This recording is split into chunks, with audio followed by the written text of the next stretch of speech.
I have 6:30 on my end, so whenever you want to get started, Chair, I think we are at that time. Thank you, Kyle. Luke Sinclair, Chair. Welcome everybody to the January 26th meeting of the Lawrence Douglas County Metropolitan Planning Commission. Before we launch in, I'm going to turn it over to Becky Pepper with staff, and she'll lay the ground rules for the Zoom call. Thank you. Good evening and welcome. My name is Becky Pepper, Planning Manager. Joining me here in the City Commission room is Kyle Kobe, who'll be facilitating the Zoom portion of the meeting. Jeff Crick, Planning and Development Services Director, will be joining us via remote video. We will work alongside the chair, who is also on remote video, to facilitate the meeting proceedings.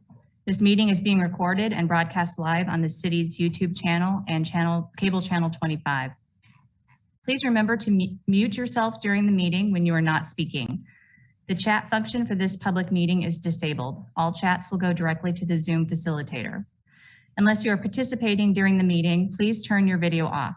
This allows the active meeting participants to be seen on screen. You will still be able to hear the meeting, and when you are participating, please turn your video on. If you have any trouble, you can send a chat to the Zoom facilitator. The city reserves the right to mute people or turn individual videos off to minimize distractions during the meeting. Please remember to state your name each time you speak for the benefit of those participating remotely. When the public comment is sought on an item, individuals participating in person should approach the podium following social distancing and safety protocols. Individuals are required to wear a mask, but may remove their mask when making remarks at the podium. Please state your name before speaking, and your comments will be limited to 3 minutes. Individuals providing comment via Zoom should use the raise your hand function to indicate they wish to speak. The raise hand function may appear in different places on your Zoom menu depending on the device you're using and which version of Zoom you have. Individuals will be called upon by the name in the order they appear on the meeting host screen. When you're called on, please unmute your device and state your name before speaking. Again, comments will be limited to 3 minutes. For commissioners, all motions need to be stated clearly. After a motion is made and seconded, staff will call on each commissioner individually to provide their vote. Staff will then announce whether the motion carried and the count of the vote. And when again, remind everyone to please mute yourself when you're not speaking, and now turn the meeting over to the chair. Thank you, Becky. Luke Sinclair, Chair. Again, welcome everybody. We will get to our regular agenda items, which I think probably everybody is here for in just a bit. And when we get there, just so everyone's aware, someone from planning staff will make a presentation about the item. The applicant on the item will have time to also speak to it, and they usually get 10 minutes. After that, if you're on the call and you're a member of the public and want to make comments about a particular agenda item that we're talking about, you will have the opportunity to do that, and your comments will be limited to 3 minutes, after which the applicant will have a time period of up to 5 minutes to respond to those, and then we'll, as a commission, discuss them. Before we do that, though, we have some housekeeping items to go through. The first of which is to receive and amend or approve our minutes from the December 15th, 2021 meeting.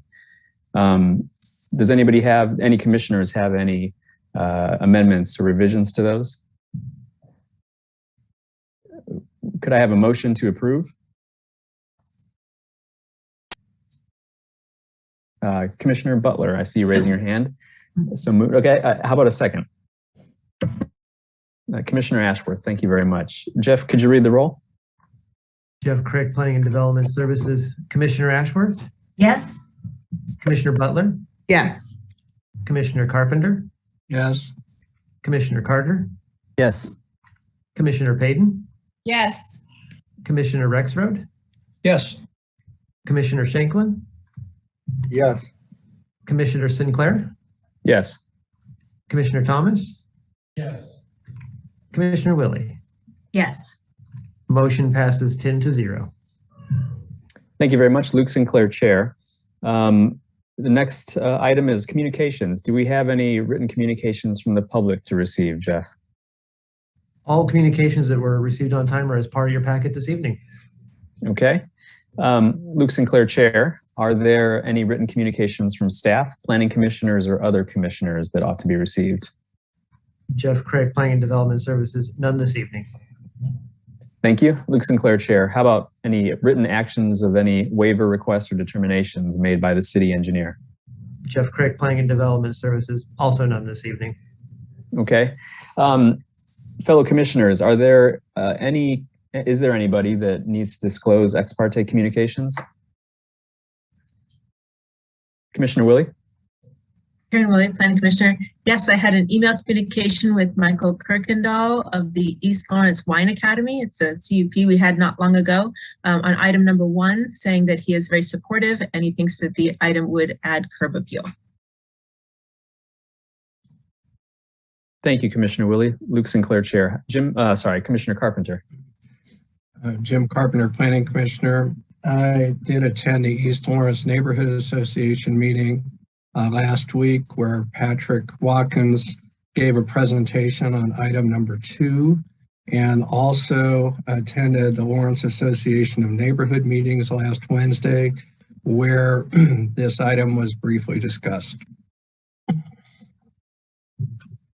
Thank you, Commissioner Carpenter. Luke Sinclair, Chair. Are there any others? Oh, Chair Sinclair, Jim Carpenter, Planning Commissioner. I think all of us received a email from tenants to homeowners concerning items 3, 4, and 5 in our email today. I don't think that made it to the packet. Luke Sinclair, Chair. Thank you, Commissioner Carpenter. I was going to point that one out. Anyone else? Okay. Excuse me. Let's move on then. How about, do we have any commissioners that need to abstain from any of the specific agenda items tonight? Okay. Not seeing any. Now, before we dive into our agenda, our specific regular agenda items, we do have a period of time for general public comment. So if there's anybody in the hearing room or on this call, either video or on phone, and you'd like to make comments to the commission on anything that's not on our agenda tonight, you are certainly welcome to. You just need to raise your hand or approach the podium and state your name and address, and then you'll have 3 minutes. And I see one hand raised from Alan Anglin. I think you're muted still, sir. All right, thank you for that. I'm Alan Anglin. I want to thank the planning commissioners and particularly the utility scale solar ad hoc committee for their thoughtful efforts in developing the proposed utility scale solar regulations. We as citizens appreciate your involvement and listening to our concerns. I also want to applaud Commissioner Thomas last Monday for bringing up the topic about the character of an area and the impacts to people. And tonight I want to speak about that and about the composition of solar panels. Darren Coffey, the solar consultant hired by Johnson County, made a statement in one of the meetings that stuck with me. He said, if you can't see it, then there is no impact. Well, that sounds simplistic and unachievable. Let's give it some consideration. If you walk out your door and you see expanses of solar arrays, or when every time you're in your car and whether you're driving to your neighbor or you're driving to work, got solar arrays aligned closely on both sides of the road, character of your area has changed. It no longer feels like a rural area. It begins to feel like an industrial area. If you're dealing with potential issues from solar facilities like potentials for herbicide drift or 12 to 18 month construction periods with noise and dust or recurring stormwater problems, then the quality of your life is impacted. If you're dealing with negative impacts on property values, then your financial well-being becomes impacted. So back to Mr. Coffey's statement, if you can't see it, there's no impact. What tools do you as planning commissioners have at your disposal to help mitigate impacts? Well, the size of solar facilities is one. The larger they are, the more impactful they will be on the character of an area. So reducing the size below the recommended 1,000 acres would help mitigate that. Also having minimum distances between solar facilities so they're not stacked, side by side or front to back would also help. On this point, communities and neighborhoods and areas don't neatly fall within county lines. And consideration for what's happening across county lines should be part of the regulations. If the regulations allow an applicant to span a county line, then the maximum should apply for the entire project, not just a portion that's within the county, because the people in the community span the county lines. The proposed map that NextEra published some months ago, homes or clusters of homes, in some cases were surrounded on 3 or 4 sides. Some regulations against homes being surrounded would help protect the character of an area. And then, and Mr. Thomas mentioned this on Monday, that there is a proposal that is, a written proposal that's been submitted by Citizens for Responsible Solar about housing density criteria, and that's in our written material to the commission. Moving on to solar panel composition, again, applaud you for banning cadmium.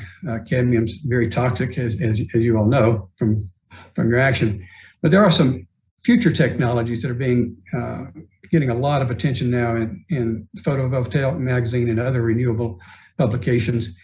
And some of these involve the use of perovskites and selenide, but they're combined with lead. So I've requested the commission ban the use of any lead-based materials because those could be used in the future, and then to introduce some regulations that would call for a review of safety of materials that might be used when solar panels are replaced in the future. Thank you very much for your time tonight. Luke Sinclair, Chair. Thank you, Mr. Anglin. Appreciated. Is there anybody else that wishes to offer general public comment? If so, please, please raise your hand.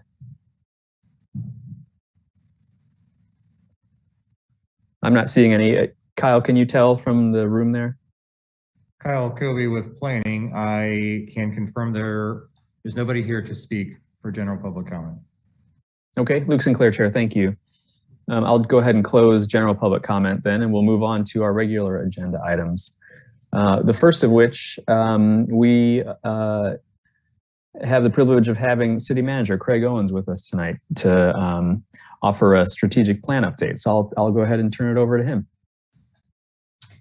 City Manager Craig Owens, thank you so much for having me, and it is my privilege to be here with you. As usual, you have a very substantial agenda in the work that you do, and so I will move through this quickly, but certainly will be excited to have a conversation with you and answer any questions that you might have after I go through this quickly. I'm here just to meet with you and to talk to you about the strategic plan. Many of you hopefully were involved in the early stages of development, have been tracking its progress along the way. But I'm visiting with the boards and commissions, some of them. There's 48 boards and commissions, so I'm not going to get around to all of them, but some of the ones that were doing more substantial work that obviously have a lot of intersection with what we've developed in the strategic plan. I think it's worthwhile to make sure that you have a good understanding of it and are engaged with it. And like I said before, have hopefully see the input that you've given through the process and the development. So the strategic plan that you see here is kind of the second strategic plan that the city has ever had. The first one predated me, but it was one that was built a few years ago, and it was a good, what I call a kind of a starter set. It acknowledged that strategic planning is an important thing to be done. It also kind of set out that if you want to do big things, those take time, and you should have a sequence of steps, and you should be strategic about how you're doing those things, and introduce proactivity rather than just being responsive, which is also an important part of the posture of local government. So what we tried to do when we came to approach the update or to build a new one was really to do a few things a little bit differently than the first that had been done. The first is that we really wanted to make sure that this incorporated everything that we did, not just the new things that we'd like to layer on top of the things that are taken for granted, but also consume a lot of the time, energy, and public resources that we don't account for. We wanted to try and account for everything that we are asked to be done for our community. We wanted to try and have strategies to make sure that all of those things got addressed appropriately and had intentionality behind them. We also wanted to make sure that we did this as a statement of the community's desires and the community's priorities. The first group was largely done by the elected leadership and some staff support. and was a very good very thoughtful document. But this time we wanted to start with the community. And so we began the process by asking for volunteers within the city staff to help us, kind of build a large group to go out and listen, a bunch of listening professionals. And so I was hopeful that we would get 20 people to help us do that work. I asked for volunteers. We had 50 people in our organization from all different parts volunteer to come be a part of our listening for the community and through the strategic planning process. So we did some training with them, and then we kind of sent everybody out to go listen, to engage the public in very different ways. The advantage we had of having 50 different people from all over our organization is they do represent the community pretty well. They have a relationship personally and professionally in different ways with the community, which is a diverse community and has a lot of rich context, a lot of which was, is not usually invited. So, if you put the microphone in the middle of the room there on a Tuesday or Wednesday night, we will get some people to participate, but we wanted to go a lot deeper and a lot wider into the community. And so we asked to be invited to where people were already gathering. We wanted to be where people already had those rich communications or conversations about what's important to them. What do they need from their community? What are things that are important? And so we think we did institutions that already met and were known. And then we hope to be invited by people we didn't know yet. And leveraging the relationships of the staff members that participated, I think we did do a very good job. We did, more formal meetings. We, went down to large gatherings and invited people, the general public, to show Carnegie Building, for instance, but we tried to get in the way of people trying to go in and out of the library, and just asked for a little bit of engagement. We really got some. Most of the time we got small group meetings, 20, 30 people or less, and really did some focus group type work, asked them specific questions, handed out questionnaires, did electronic questionnaires. All through that process, we made contact with 3,000 people in our community, which I was very proud of, and I think that was a really rich context to build these on. And so what we kind of assimilated all that information, we gathered it together, and we tried to organize it around key areas of outcomes that we thought we had. So I'm going to share screen now, if I can get permission to do that.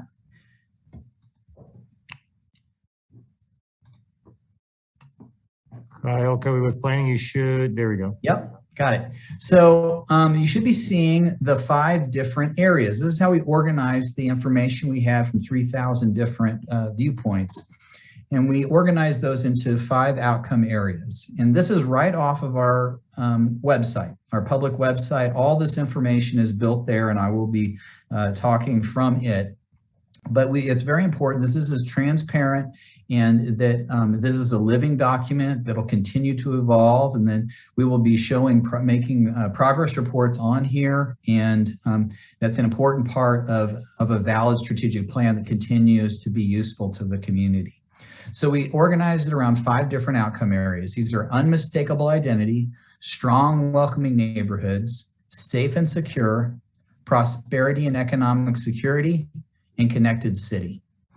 So these 5 outcome areas characterize all the work, the outcomes that we'd like to see in the life of this strategic plan. And the strategic plan life cycle it's about 3 to 5 years. Some things will finish up quicker, some things probably will go past 5 years, but we believe that this should be what we can work with, and this should guide our work for the next 3 to 5 years. And then we'll want to go back and repeat this process. We want to get new fingerprints on it. We want to validate these things. Maybe they won't change, but it's important that the people, the stakeholders in the community continue to see that their work is being done.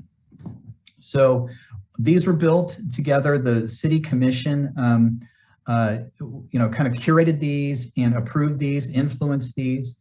Each one of these areas has a statement, which you won't be able to read well, but it's on our website. But it has a statement that takes these from just a label and a logo to really try and explain what this meant. And the language, obviously, we labored over intensively for many, many hours with lots of different viewpoints to try and get the words right. And the words we wanted to be meaningful to any reader, but particularly to audiences. First, we wanted to make sure that the team of city professionals, the staff that was going to be doing this work, that this was useful to direct and guide the work that we'll be doing on behalf of the community. There's an important audience. The other audience that was important is the 3,000 plus people that participated. We wanted them to be able to read these statements and really feel like they were heard. We wanted them to hear that their input to us, what they asked us to do, and they wanted for their community. We wanted the language to be familiar to them and then to feel heard, and that those viewpoints were in there. So I think we did a good job on that, and it was worth the time that we spent trying to make sure that those were the right statements.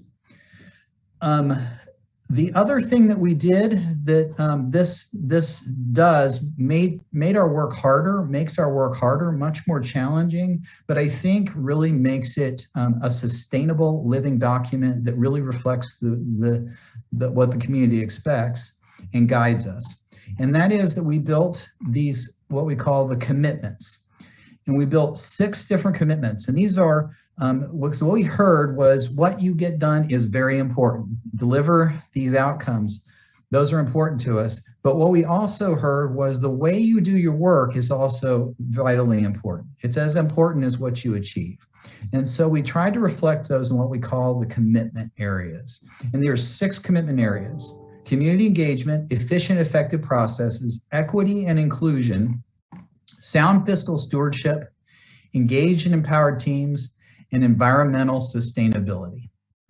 So these 6 areas are the lenses we will use to measure our success, to measure our progress. They all have to be respected, valued, and reflected in the work that we do as we plan our strategies and as we measure progress. And so we've built scorecards that hold us accountable to do that work in those ways. And I'll just give you a little glimpse of that, and I'll stop sharing, and we can finish up and get some conversation going maybe. So strong, welcoming neighbors, and you click on each of these dots, then you'll get the scorecard that we've built. The scorecard is reflective. It should have each of those 6 commitment areas on there that help us understand the progress that we've made in each of the outcome areas. So this is the strong, welcoming neighborhoods. I click on it because that's a lot of the work that you all do. That's where you spend a lot of your energy and investment in your time. And so you'll see, for instance, the strong, welcoming neighborhoods, the community engagement indicator for this one would be that % of residents who perceive the city as a good or a very good place to live. Now, lots of things go into that, and you'll see this one reflected in some other outcome areas, but we felt like that was the best place to see that one. There's other ones. You see a couple that are, equity and inclusion measures, and you'll see some that are sound fiscal stewardship that help reflect that commitment area, and employee engagement index, sustainability. All of them are represented here in some ways. You'll see a couple of areas on here, and these are the orange cone area construction. And I'm really proud of these, even though they demonstrate yet, and we still have more work to do. It's incomplete. But most of the time when you see these orange cones in our scorecard, we would not compromise just because we have a data set. We have a lot of data already, but we didn't pick a measure that was convenient. We picked the measure that we really believe is the best reflective indicator of what we're trying to achieve as a community, what the community asked us to do. If we compromise by using just the convenient data, then it might not keep us on the right path, and it might not also give us make the best investments to get our intentional outcomes. So I'm kind of proud of these. these would indicate that we are collecting the data or are planning to collect the data. We built ways to do that. We just now are waiting for that data to start to come in. So I wanted to explain that. All right, I'm going to stop sharing now. So the work of this about 3 to 5 years, and the reason, I believe it's important that the community and everybody, the stakeholders, the city commission, the professional staff that are working on this, and particularly you volunteers that invest heavily in the decision-making processes and policy guidance to the elected leadership to do the work that you do. It's important that you see that these are the top priorities. This is the work that we have before us. And when you're making your decisions, hopefully this is a guide for the things that you're doing, for the advice that you're giving, and the way that you're trying to invest in your community. And so that's why I'm making the rounds to the boards and commissions. And with that, I'll pause and see if there are any questions or conversation. And just thank you again for letting me spend some time on valuable time in this meeting. Luke Sinclair, Chair, thank you so much, Craig. I want to give commissioners a chance to ask questions. And then since this is on our regular agenda, I was just maybe also going to offer anybody that's on the call from the public that wants to comment on the strategic plan to do so. But first, before I do that, I mean, commissioners, does anybody have any questions or comments out of the gate here?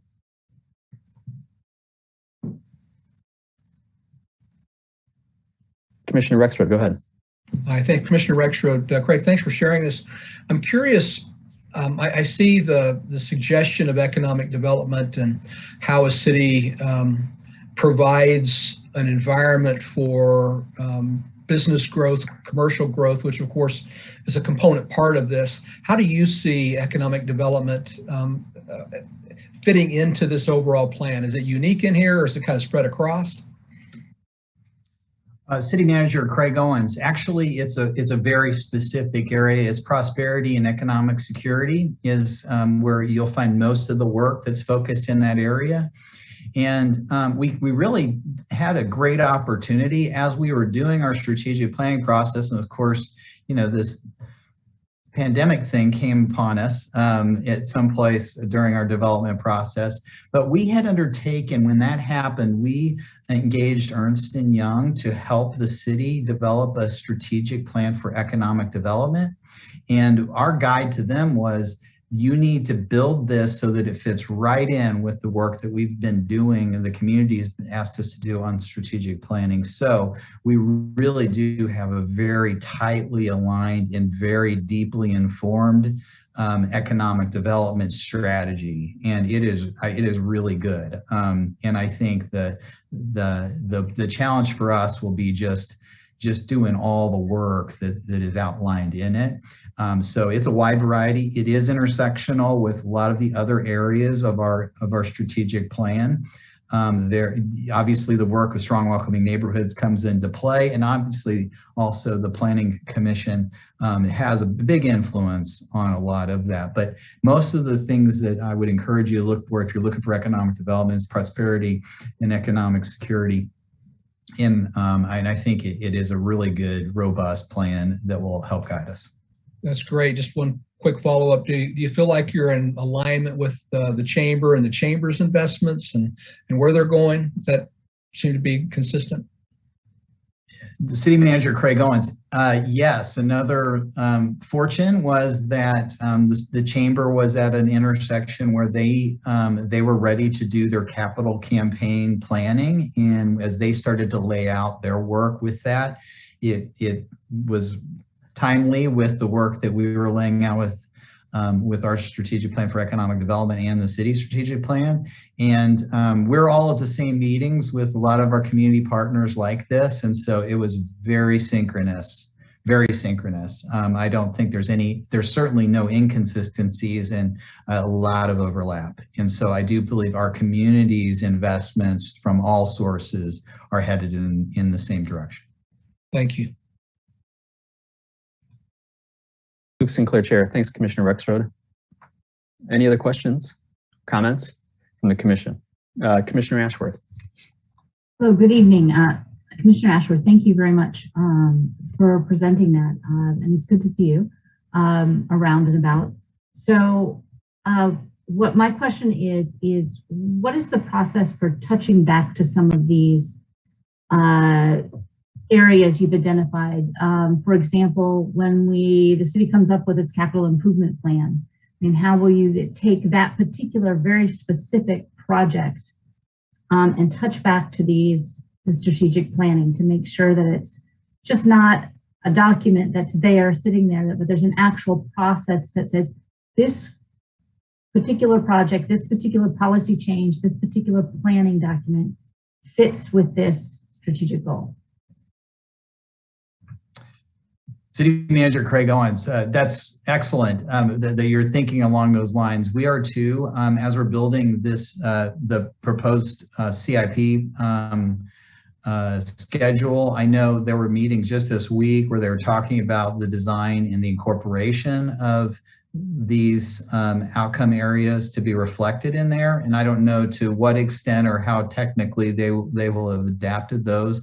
But I will say that even last year in the contemplation of the formulation of this plan, and because we had we're deep into it, I do know that there were some just conversations about making sure that the CIP does show reflection of alignment with the strategic plan and our other critical planning documents, 2040 and some of the other plans. There's many plans that are very valid and recent, many of which you all helped to develop. There needs to be that alignment with that investment. So I think there will be some scoring alignment techniques that will be done this year with those. I can't tell you what those look like, but I think that's the intent. And I do know that the City Commission has made comments along those lines as well. So that's their expectation. And then the community, of course, will also hold us accountable as we start to go through and prioritize each of those investments.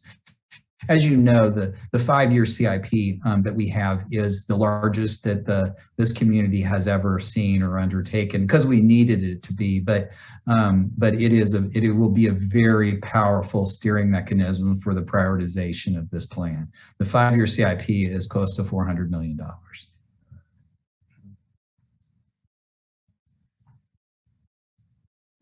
Luke Sinclair, Chair. Other comments or questions from the Commission?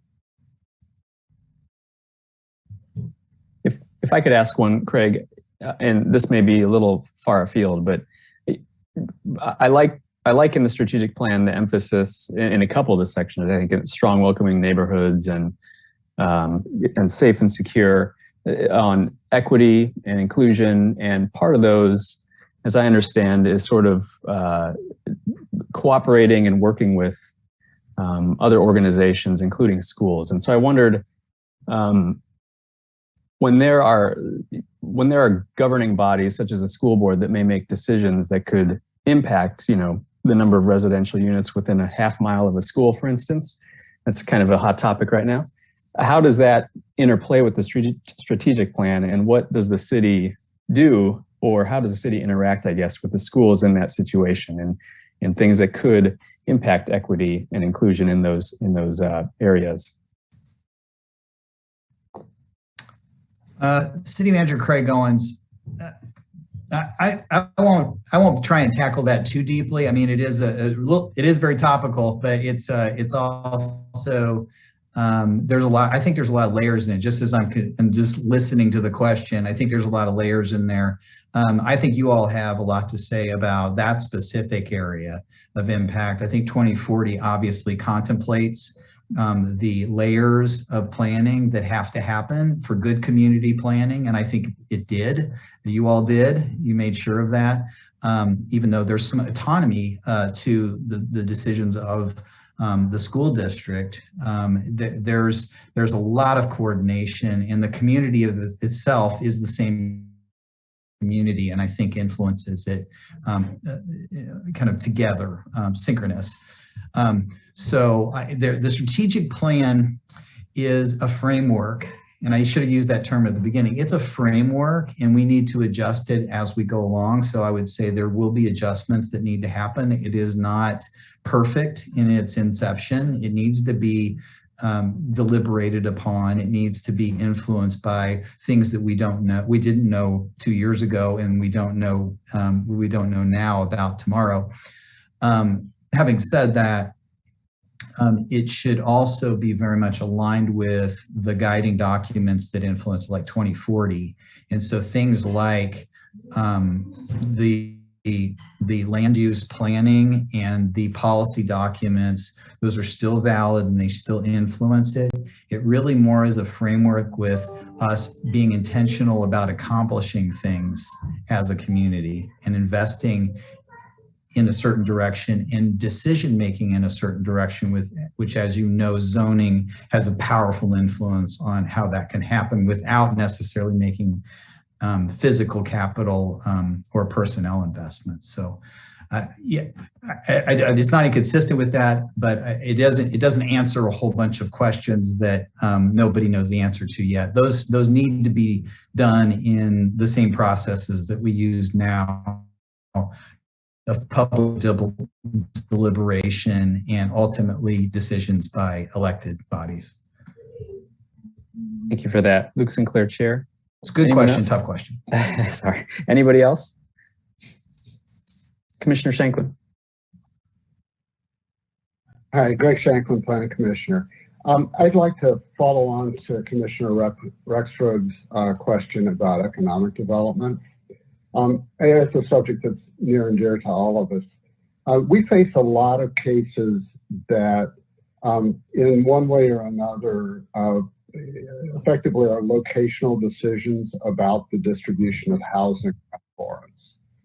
And I wondered if you could comment about housing generally, the need for workforce and affordable housing, and how you think we should go about tackling that. Sorry, I'm making a technology adjustment here. City Manager Craig Owens, thanks for that question. I mean, that isn't really as strategic planning related, other than you will see housing, affordability, equity, access, all of those things are built into a number of places in the strategic plan because we're reflecting what we heard from the community. And I think affordable housing, dealing with homelessness, those are themes that we heard. You know, I personally conducted a lot of the listening sessions and facilitated those. And I think every one of our little flip chart pages came out with that towards the high up level in our community. I came to town just on the heels of the adoption of a sales tax towards those ends, and I think you have a number of AHAB members here. I already visited with them, so they were cross-checking everything I told you tonight. Make sure that they got the A game presentation too. But so I'm not smarter in that subject than the people that we visited with AHAB or you all or a certain community that are working in that space. What I can tell you is that there are thoughtful strategies that are reflected in this that will help us in our work.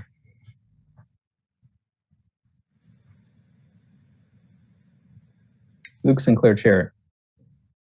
Thank you for that question, Commissioner Shanklin. Anybody else?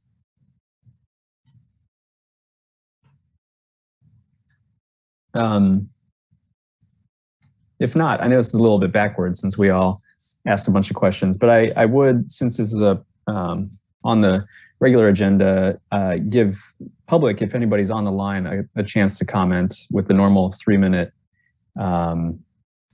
limit. So if anybody is on the line or on the Zoom that wishes to make any comments about the strategic plan update specifically, raise your hand.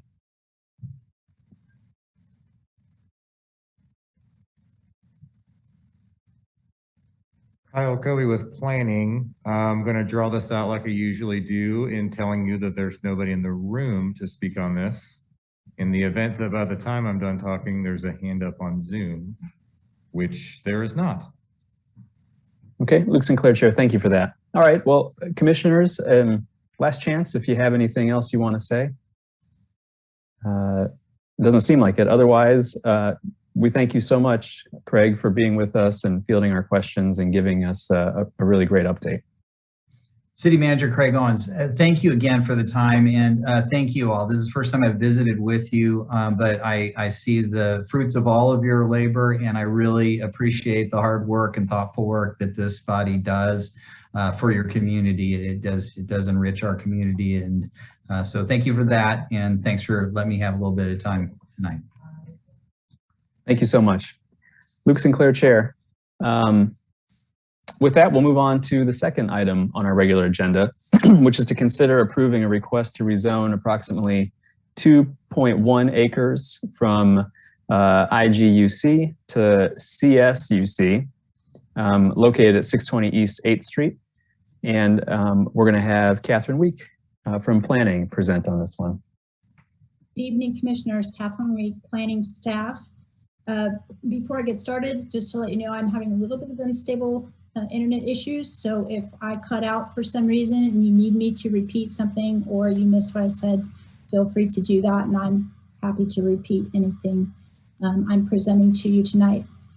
Also, one other item, we did have one phone call that came in between the time of posting the packet and the cutoff date for written communications. And I did let that caller know that on this item I would relay that we received a phone call expressing concern and wanting the Planning Commission to just pay particular attention to compatibility for the item. So I've relayed that information to you. So I'm here to present the second item on your agenda tonight, and that is a rezoning. The property is located at 620 East 8th Street. And the proposal is to rezone this from IG with the urban conservation overlay to CS, which is commercial strip, the urban conservation overlay. Next slide, please. This area shows you where the property is located. It is in the northeast area of the East Lawrence neighborhood. It is on the north portion of what we call the Warehouse Arts District, which is the 8th and Penn Conservation Overlay District. And this particular area is surrounded by a mix of uses, residential, commercial, and it's also flanked on the other end by another conservation overlay district, which is downtown. Next slide, please. This will show you the zoning in the area. The blue shaded area shows you the entirety of the 8th and Penn Conservation Overlay District. Those hatched areas on this map show you that those are rezonings with conditional uses on them or conditions placed on that zoning, so conditional zoning. The zoning here is a mix of the CSUC, which is the Urban Conservation Overlay, some IL to the east, industrial to the north, residential, and a mix of some small commercial to the east, and then residential and some more IG to the south, and some additional CS to the southeast. Next slide, please. So this application is proposing, as I said, to rezone from IG to CS with those conservation overlay. The change in zoning would permit the specific use associated with the applicant's future development plans. And those uses would include a dining or eating and drinking establishment, some outdoor and indoor event or recreational or gathering spaces. Next slide. So the next two slides, just to make this easy in case we need to refer back to this later in the discussion, I've prepared a table that shows all of the permitted uses that would be in a straight CS zoning district without any restrictions or conditions placed upon it. And that's what this slide and the next slide are showing you. And it shows you the uses permitted by right, and then those uses that would be permitted with a special use permit. And we can refer back to this if we need to for any discussion points later in the presentation. Next slide, please. This slide shows the concept that was submitted with the zoning application. As you can see, the proposal for the future development would be to rehabilitate the existing Quonset hut structure that is at the south portion of the lot, retain some open space, recreational and or dining areas, and then the east area is possibly slated for the parking and access points for the particular proposal. There is nothing specific fleshed out yet. This is a concept plan that's been submitted as required by zoning applications. Next slide, please. So any further action for development, if a zoning were to be approved, other action that would be required subsequent or after that would be City Commission approval of that rezoning request and the adoption and publication of the ordinance, and then preliminary and final plat approvals. There is a portion of this property on the east section that has never been platted, so that would be part of the development process. Then site plan for the development itself. That site plan approval would need to go through, and then the building permit approval prior to any construction taking place on the site. Next slide, please. So in discussing and analyzing the review criteria, this is a refresher list for what your 8 criteria are. There's the conformance with the comprehensive plan, zoning and use of nearby properties, character of the neighborhood, adopted area or neighborhood plans, suitability for the uses for which it's been restricted under the current zoning, length of time the property has been vacant, detrimental effects to potential detrimental effects to neighboring property, and gain, if any, to the public if the item is denied. And we'll talk about a few of these now. Most of the information is in the staff report, but if you need me to answer specifics, I'll be happy to. So as far as the comprehensive plan and analyzing that, in the previous comprehensive plan, Horizon 2020, there was a high focus on maintaining industrial lots and industrial property within the city. In Plan 2040, that focus is not as strong, and the primary focus in Plan 2040 is to promote mixed use developments, particularly infill opportunities, redevelopments, reactivating sites where there's underutilized or unused property, or where property is vacant and can be made active within the city again. Since staff's analyzed analysis of the comprehensive plan, this particular proposal does meet many of the goals in the comprehensive plan for infill development, mixed use development, and meeting compatibility requirements within its context or within its site location. For zoning and use of nearby property, this property, as I said, it's located in the 8th and Penn Conservation Overlay District. And not only within that district for design guidelines that are specific to that district, it is also in a district which has all of its zoning has been conditionally zoned to help mitigate negative impacts to the existing fabric of the neighborhood. In staff's analysis of this criteria, staff did find that while permitting the full breadth of CS zoning may be incompatible, or some of the uses that would be permitted may be incompatible with what's been established under the overlay district and in previous rezonings in the neighborhood, it could be compatible if those conditions were continued or if similar conditions were in place.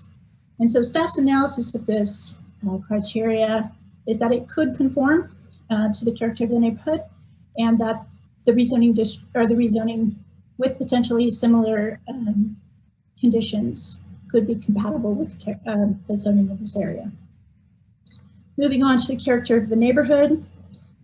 As stated, this is a mix of industrial, commercial, residential, retail, office space within not only this particular district, but scattered throughout the neighborhood, the East Lawrence neighborhood. It is also unique in that it is flanked on both ends of the neighborhood, east and west, by 2 conservation overlay districts. This portion, the 8th and Penn Conservation Overlay District, and the Downtown Conservation Overlay District. 2 distinct districts with differing regulations and guidelines, but similar points of impact for the adjoining neighborhood. And in both overlay districts, the character of the neighborhood is a guiding factor in how we apply the regulations.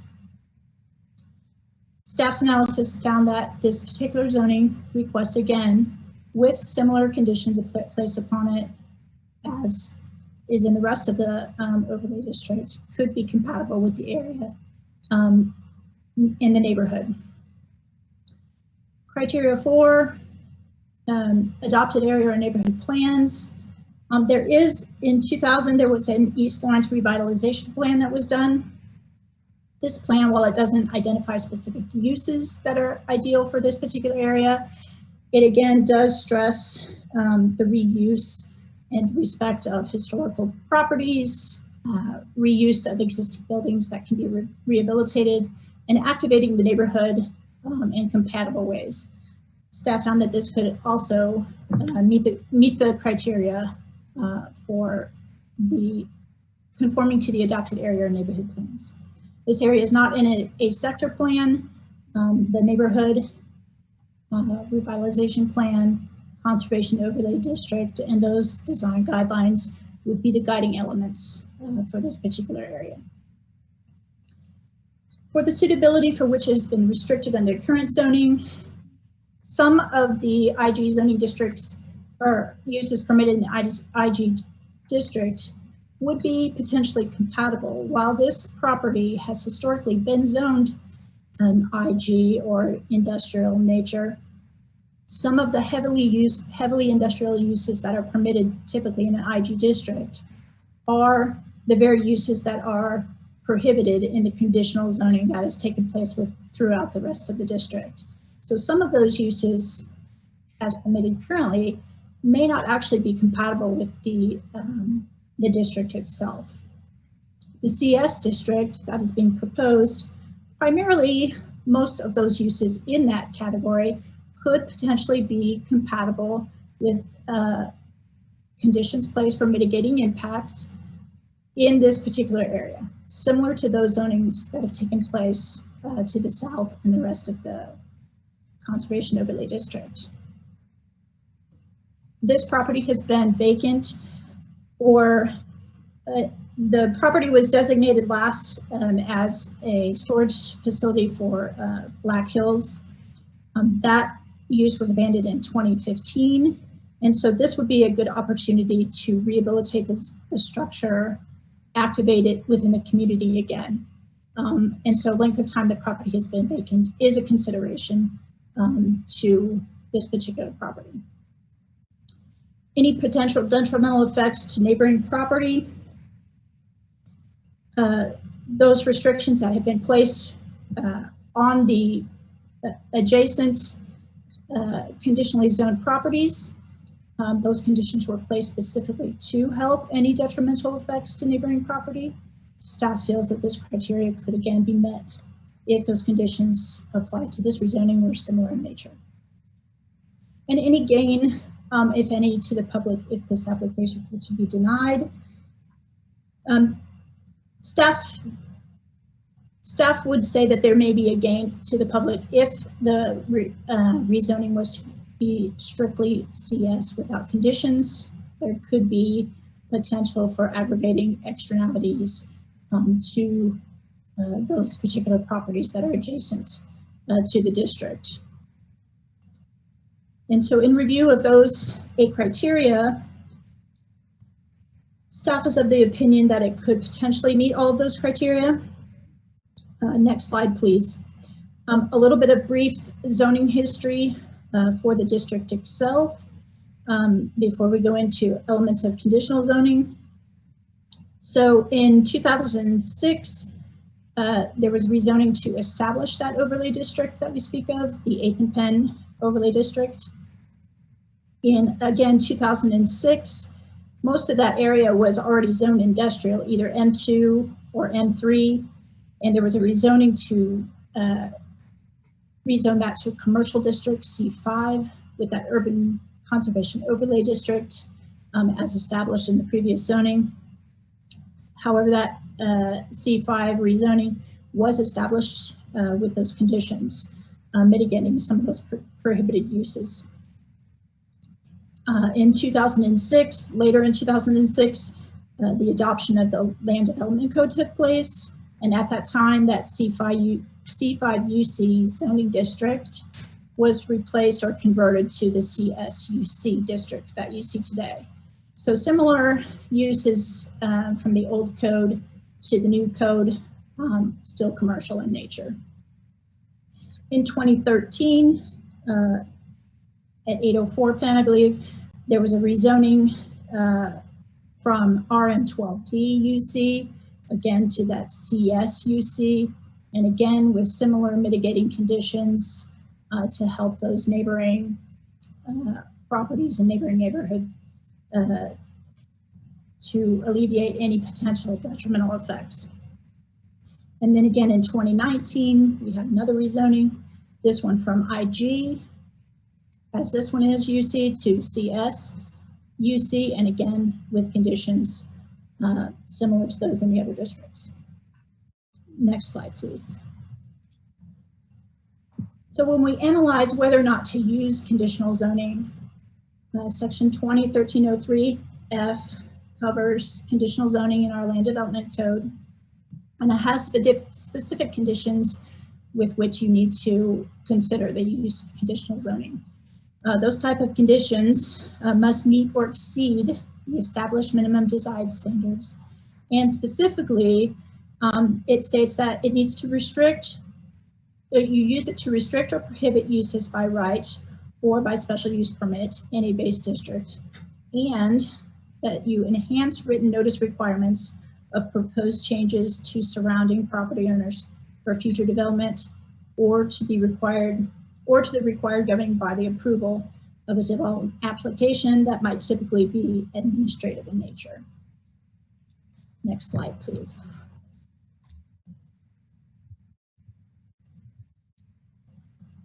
And so conditional zoning, it states that it may be considered when there is a clear and specific goal, policy, and recommendation of an approved area, neighborhood, nodal plan, or the comprehensive plan. And when there is a clear harm or aggravation of a negative externality to the surrounding area, and it can be mitigated by the condition. So in this particular location, we definitely have a clear recommendation of an approved area plan or neighborhood nodal plan, which would be the, it's not a nodal plan, but the 8th and Penn Conservation Overlay District and the East Lawrence Revitalization Plan and the 8th and Penn Design Guidelines all come together to kind of give us a guiding policy over this particular area.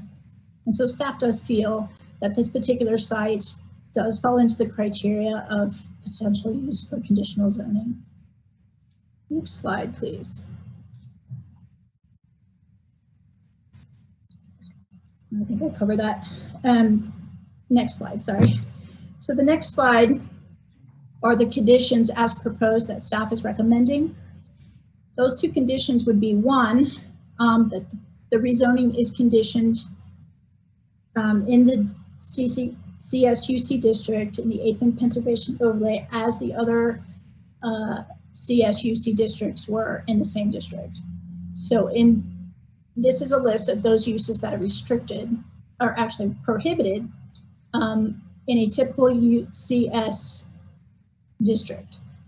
However, these uses are specifically called out in all of the rezonings with conditions throughout the remainder of the district. Also, that alcohol sales are restricted, which brings us to the second condition that staff is recommending. The second condition being that there's a permit of alcohol beverage sales to no more than 45% of total gross receipts. So in the previous districts, the policy on file within the city, or the ordinance that was on file, was that there was a 55 to 45% ratio. 55% of sales had to be received through the sales of food sales, and the remaining 45 could be the alcohol. In July of 2001, we updated our ordinance. Our ordinance now states in a similarly zoned district, this would be in this CD district, downtown district, that there's still a 45-55 split. However, now the 45% can be no more than 45% of total gross sales. So it's not just food sales that have to meet that 55%. It could be all of your sales receipts, retail or food. And then the 45% is the maximum that alcohol can take up. Next slide, please. So staff is recommending approval of the Z2100141 item from IGUC to CSUC with conditions and forwarding it to the City Commission with a recommendation for approval based on the findings listed in the staff report and subject to the listed conditions. I would be happy to stand for any questions or provide clarification. And if we need to refer back to any of those lists, I put that in the slide presentation so we could do that easily. So. Luke Sinclair, Chair. Thank you for that, Catherine. Now, I think we have Patrick Watkins for the applicant. Mr. Watkins, you have 10 minutes to make a presentation. We'll try and fit it within 10 minutes here, Chair. Appreciate that. And thank you, Catherine, for the thorough presentation. Good evening, Commissioners. My name is Patrick Watkins. I'm an attorney. I represent Flint Hills Development. And the applicant here, Tony Kresnik and Johnny Stevenson, are both on the call with us tonight. We're excited to bring this rezoning application for your consideration. This is another significant step in line with the 8th and Penn redevelopment plan, which is a remarkable plan that was approved in 2006. It was co-authored by the City of Lawrence and the East Lawrence Neighborhood Association. This plan called for the rehabilitation and adaptation of dilapidated warehouses and has stimulated a remarkable comeback for a dangerously blighted area. It's revitalized a portion of East Lawrence that was lost for a good time. That plan forecasted the rehab of the Polar Lofts, the Cider Gallery, the Poultry Building, Bon. The list goes on. There's a number of other buildings that have come to fruition because of this plan. It's created a cultural and economic engine for the city while preserving and respecting the history of the city. This project follows the same ambitious redevelopment approach as those buildings in the district. It will designate this property as historic on the National Register. It will rehabilitate this historic building following the Secretary of Interior's guidance for preservation.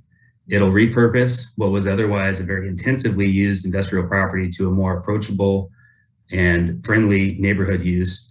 And this is all really a remarkable undertaking in a lot of ways, and it's a dramatic turnaround from 2015 when Black Hills filed the demolition permit, which was denied by the HRC under guidance from community stakeholders who said, find a use for this building, somebody please save it.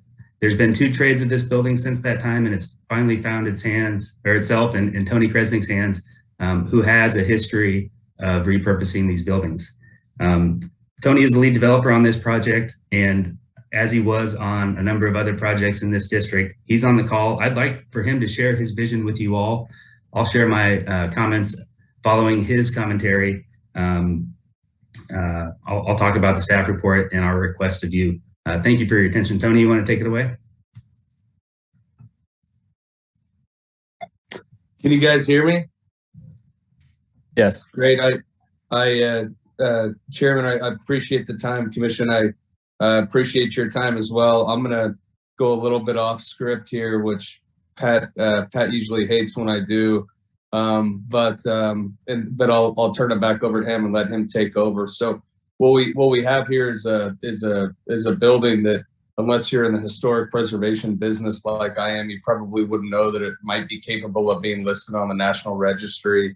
And we worked with the State Historic Preservation Office, 2 historic consultants and an architectural firm to get us in a position to list this building and to use state and federal historic tax credits to help save the property.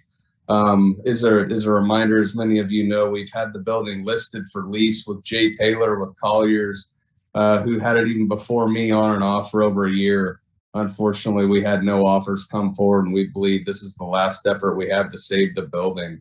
Our concept is pretty dynamic, indoor, outdoor, food and drink. We have a big private parking lot to the west of Pennsylvania Street, but probably what's most unique about this property is we want to incorporate outdoor bar games such as bocce ball, cornhole, 2 pickleball courts, and we're also working and have on my desk to sign an 18-foot easement that I'd be dedicating to the city to connect the regional bike loop. Our challenge with this property, and while I appreciate everything that Catherine has said, our challenge for this property is 55% would not be 45% alcohol sales or 55% non-alcohol sales would not be reasonable for a property like this. Not only because of the large outdoor size, but also because one of our primary goals here is to create an affordable food option. And to give you guys an analogy, you know, if anybody's been to Taco Zone on a Tuesday, one of my favorite places, and this is a taco concept we have, by the way. If you order $2 tacos and a $6 margarita, well, you've already spent 60% on alcohol, 40% on food. What a lot of people do to get around that is they'll bring the lime juice up separate from the tequila. They'll sell the lime separate. Taco Zone is not one of these culprits, by the way. But we just don't want to play that game. We don't think that there's anything wrong with what we're doing. The dog-friendly nature, you know, hopefully some music, some theater, some outdoor sculpture, Kansas Food Truck Festival, the bike. We've offered the property free of charge to the farmers market as a permanent space. But as large as this undertaking is, unfortunately, the 45% max on the alcohol would be a deal killer because, again, if somebody wants to go up and have 3 beers and order a 50-cent basket of chips, all of a sudden I'm already busted. My math is broken, and I don't want to be in a position where I've got to get creative. Life's too short. And so anyway, that's our request. Our request is simply allow us to save this building. This is a blatant down zoning. And as a reminder, we're talking about a 6,000 square foot building here. There's probably 250, 300,000 square feet in the district, the majority of which I own. And aside from Bon across the street, three of the 4 neighboring properties I also own. And then the property obviously to the south and to the west is the river and the woods. So we're excited about this. We hope we have your support. And again, we are looking for 60% alcohol sales. And if you don't mind, I'm going to turn it over to Patrick from here. Thanks, Tony. I am keeping a close eye on the clock here. What I would say, Luke, is if we do go over by a minute, we'd be happy to forfeit some of our time for a rebuttal. But I'll try and sneak it in here under the 10-minute line.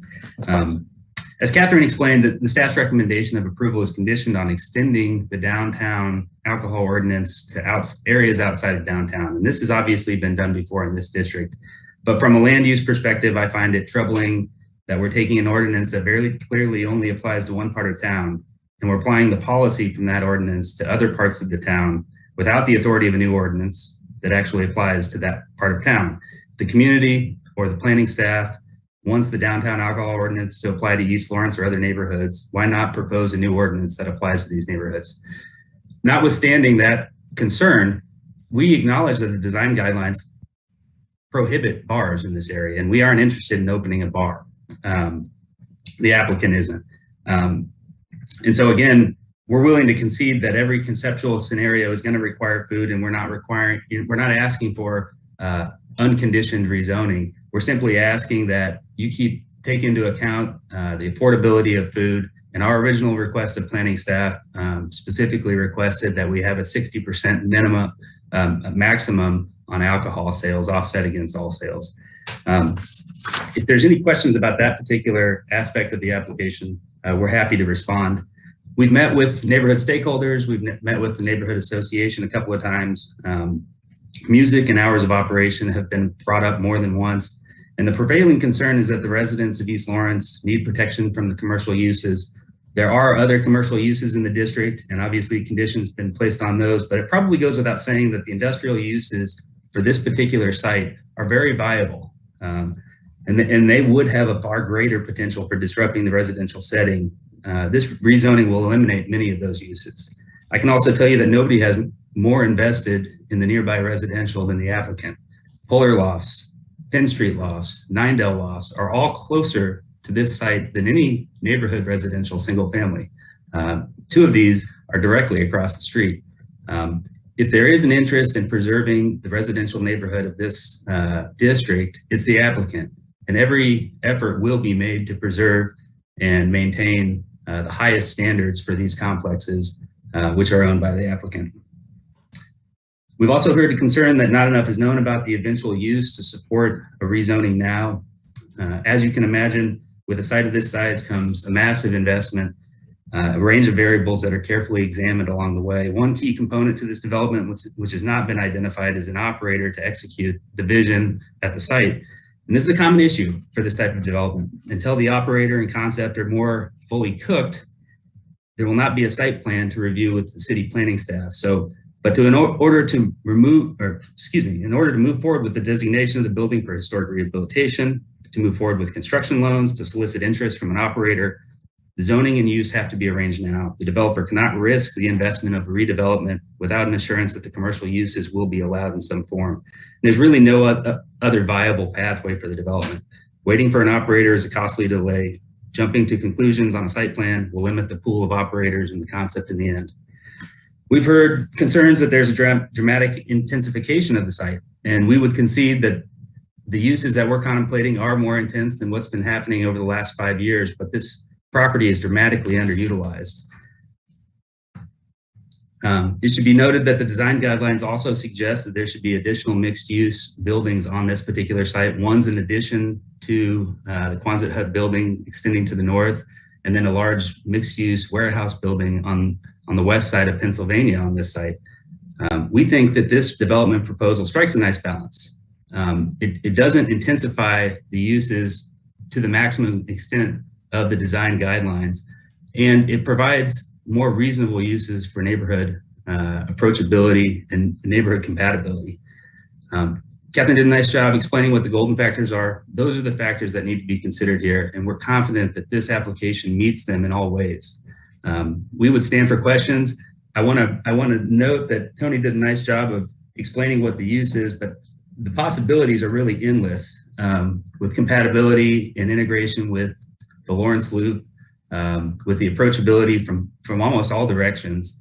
This is a dynamic site. It's different than what's been developed because of the size of the site. Parking is a major consideration for this particular development, and we think this checks a lot of boxes. We're available for questions. Thank you all for your time and consideration tonight. Thank you, Mr. Watkins. Luke Sinclair, Chair. I'm sure there will be questions. Is anybody, any members of the public on the call that wish to speak to this? If you are, please signal that by raising your hand, and then I will call on you, and you'll have 3 minutes.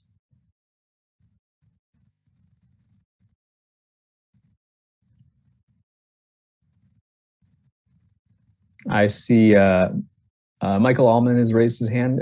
Mr. Allman, you can go ahead and proceed with your 3 minutes. Thank you, Chair Sinclair. My name is Michael Allman. I am basically speaking for the Sustainability Action Network regarding bicycle transportation. I noticed Mr. Krishnick mentioned that he is working with the city to put an easement along the north edge of the property that's 18 feet wide for the section of the loop that would go from the east edge of this property at 8th and Delaware over to the Santa Fe Railroad Station.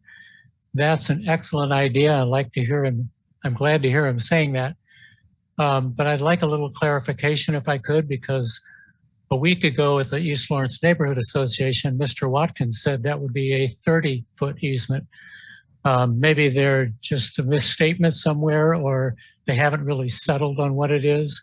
But I know there are negotiations with the city, so there has to be some kind of a number that's coming up here. It'd be much preferable to be closer to 30 feet. The loop itself, the pavement is 10 feet. Generally, there's about a 10 or 15 foot space on the side, such as on the Burroughs Creek Trail. So 18 feet would be squeezing it quite a bit, but I'd like to get a clarification on that. And I also heard Mr. Krishnick mention that One of the things he's doing is creative use of this property is offering it to the Lawrence Farmers Market for a permanent site. Well, the definition of permanent is variable there. I'd like to hear a clarification on that too, because as far as the farmers market goes, over the years, they've been wanting a site, and they've generally said downtown, that would have permanent structures. In other words, overhead canopies and roofs and permanent sales floor where the trucks would back up to, so that they don't need to come every Saturday and create the whole situation from scratch with canopies and tables. And so picture something like the River Market in Kansas City with those permanent roofs. A permanent location is one thing, permanent structures is another, and I'd like to have a clarification on that if I could too. Thank you very much. Thank you, Mr. Allman. Luke Sinclair, Chair. Members of the public on the call, does anybody else wish to offer comment on this? Please raise your hand.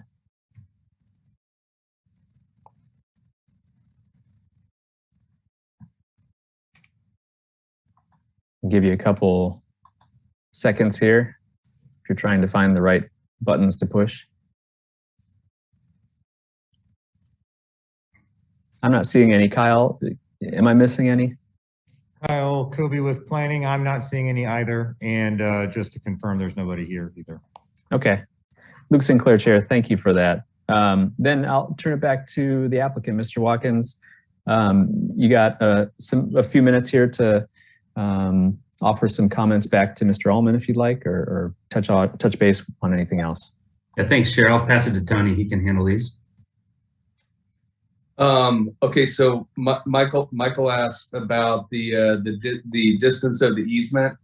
The city asked for a 30% easement. I told the city I was not interested in any financial compensation, but that I would prefer 18 feet. 18 feet is also similar to what they've done in a lot of other communities, and actually I believe in sections on this trail. So while I appreciate in this case more is more, frankly we've paid a lot of money for this land, and we want to make sure that we preserve enough space for things like parking and bocce ball and pickleball and picnic tables and places for kids to run. Places for kids to run around. And so we essentially met with the city and said, yeah, we'd love to do the bike trail for a litany of reasons. Great for our tenants, great for the kids, but we want it to be medium in size, not large in size, again, so we can hopefully preserve some rooms for things like playgrounds for kids on the property. In regards to the term permanent, I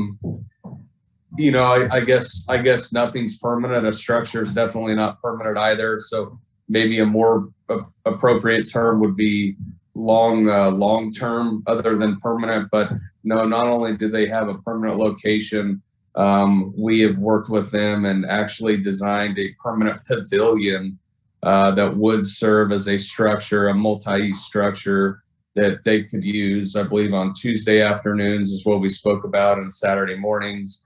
It could also be doubled as, pickleball court, stage for speech, theater, music, the whole bit. So just a multi-use pavilion is what we're working on, and that's actually at their direction. And I do want to make mention that Kennedy Glass, as well as and the Whistle is Stringing LLC, the name of our entity here at the Quonset Hut, we also told the farmers market that we would figure out a way to make their net free of charge. With that being said, they were in the planning stages and coming up on the end of the year. So I wanted to make it very clear, although we're optimistic and believe we will, or hope we will, we do not have a formal agreement made out with them yet. We just have an offering, again, that essentially would be a net free space for them to use.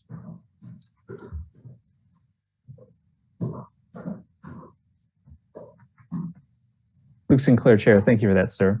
Unless, was that all that you wanted to address, Mr. Watkins? Okay. Thanks, Chair. Okay. Then with that, Luke Sinclair, Chair, with that, we'll bring it back to the commission for discussion. Do any commissioners wish to kick that off?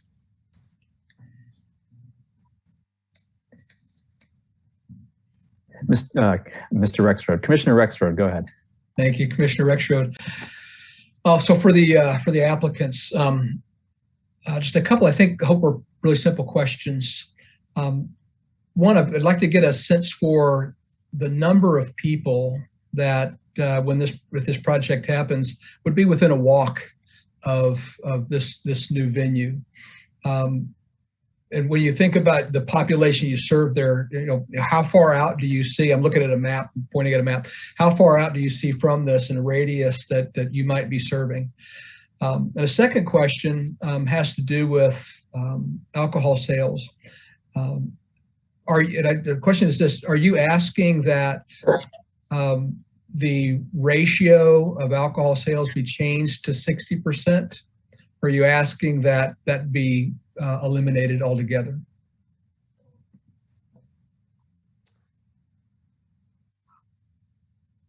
Mr. Chairman, can I answer the commissioner directly? Yeah, go ahead. Sorry. Okay. Gary, Commissioner Rexroad, thank you for the question. I don't have exact numbers of walkability in front of me, but what I can say is from people that are within walkability range, I mean, we're talking about hundreds, if not over 1,000. When you include bikeability, which is a big piece of this program, I mean, you're talking about thousands and thousands. And so, although we don't think that the pressure for this site from a parking standpoint would be as vast as some other ones, many of which most of which in Lawrence don't have any parking whatsoever. Just to be safe, especially for a farmer's market, we are incorporating a large amount of parking. And please don't hold us to this, but I believe over 100 off-street parking spots, which per our calculations meets and exceeds what will be the zoning requirements. In regards to the alcohol, absolutely not. We are asking for up to 60% of the sales in alcohol. We don't want to run off a good operator. We don't want to be out of bounds. Again, we don't want to, charge a cover charge at the door and, do something that's not market in Lawrence. Right now the market in Lawrence is not a cover charge. We think that we're doing something great for the community here, and we're just asking permission to do it. And to not complicate matters and not create a training session, especially now as hard as it is to find good help that says, hey, ring the lime in for 50 cents, the tonic for $1.50, and the alcohol for $1, whatever. We're 100% going to sell food, hopefully a lot of it, affordable food. And that brings me to my next question, or to my next statement.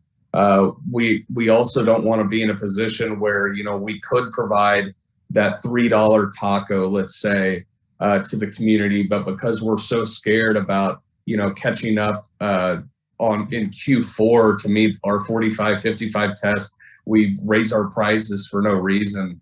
We've heard a lot of complaints about the area with the high prices of food.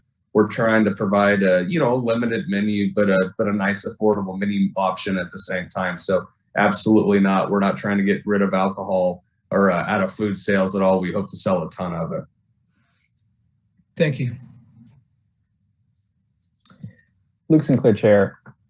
I have a question to follow up on that. And this maybe will betray my ignorance, but as I understand it, Catherine, the current conditional zoning in that area is the 55% of sales, or the alcohol has to be, 55% or greater of the sales has to be from food, and they want it to be, you are suggesting the 45% number, and then it wants to be changed. Is it within our purview or our power to alter that, or the ordinance, do we have to follow that? I mean, it seems strange that we would get into sort of deciding on what percentage of alcohol a place can sell relative to their total gross receipts. Catherine Week, planning staff. Yeah, thank you, Chair. And so it is a little confusing because the numbers on that ordinance, the 55-45 split, have stayed the same as what the previous ordinance was. That was in the downtown district, which is, by the way, where the restrictions emanated from, which is why it's in the 8th and Penn district as well. And so, though the numbers stay the same, the new ordinance is actually less restrictive, because now, instead of 55% having to be strictly from food sales, that 55% can be from a multitude of different types of things. It could be food, it could be retail, it could be other activities that you're charging for. I mean, it's gross receipts. So it does provide flexibility in creative business plans for offering a mix of different types of uses in a mixed district where you have multiple uses happening in one site. And so the new ordinance that was adopted by the City Commission, primarily geared towards what has transpired over the last few years with COVID and trying to accommodate different types of business plans, has reduced that restriction a bit on the alcohol sales. The number still stays the same, but the other requirement has reduced.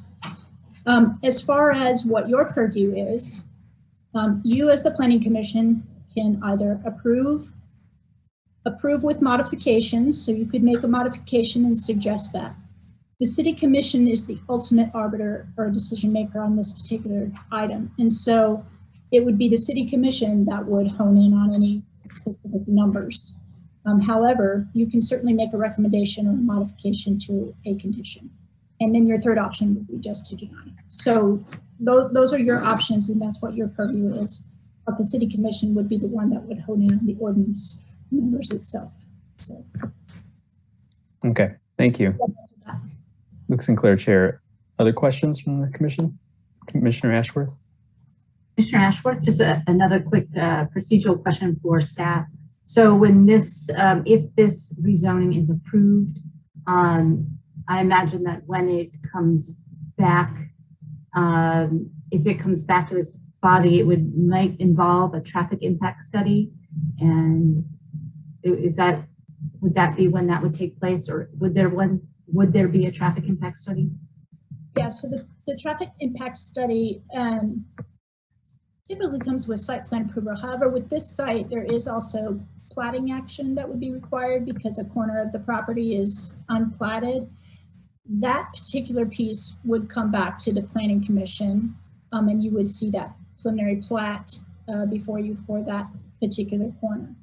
It looks like Jeff has popped in, so he may be going to add to my answer here, so I will let him do that. But. Jeff Crick, Planning and Development Services. No, Catherine is exactly right. The site plan would be an administrative approval that would be conducted by staff. So you wouldn't see the site plan or any of its associated studies and documents that would come along with it there. But as Catherine noted, you would be seeing the preliminary, or excuse me, the platting actions that would be coming through as part of that. So staff would review a traffic impact study as part of a site planning action, but it wouldn't come before the Planning Commission.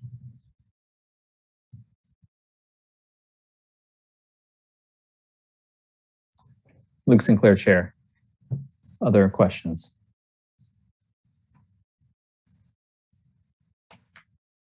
Commissioner Carpenter. Jim Carpenter, Planning Commissioner. As stated at the beginning of the meeting, I did hear the presentation by Mr. Watkins to the East Lawrence Neighborhood Association meeting. I'm surprised there are no members of that association here tonight because it is the strongest neighborhood association in town. But I'm sure Mr. Watkins can confirm that their primary concerns were the alcohol sales and noise. And then at the Lawrence Association of Neighborhood meetings, when they were able to see what was in the staff report, because it was out by that time, and they saw staff was recommending 55-45, as explained by Catherine here, that seemed to mollify them, and that's the only reason I can think they're not here tonight. As you know, they showed up and wrote letters opposing the wine academy that we had earlier, which changed those numbers, which we agreed to the modification to go away from the 55-45 for that. But based on what I've heard, I don't see a reason to recommend departing from the 55-45, especially since it's counting all sales. So that would include t-shirt sales or rentals of courts or whatever they do. I certainly hope it doesn't go down to nickel and diming, lime wedges and juice. But the only reason I can explain that we don't have East Lawrence Neighborhood Association here tonight is because of what the recommendation is from staff. So for what that's worth, I'm just going to put it out there for everybody to have in the back of their mind.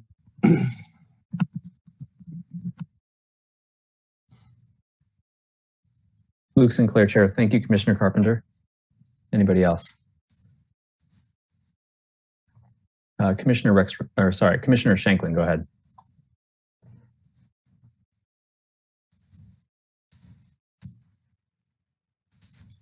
Yeah, Commissioner Shanklin. I'd just like to follow on to what Commissioner Carpenter was saying in the observation that the East Lawrence Neighborhood Association is not present for this meeting.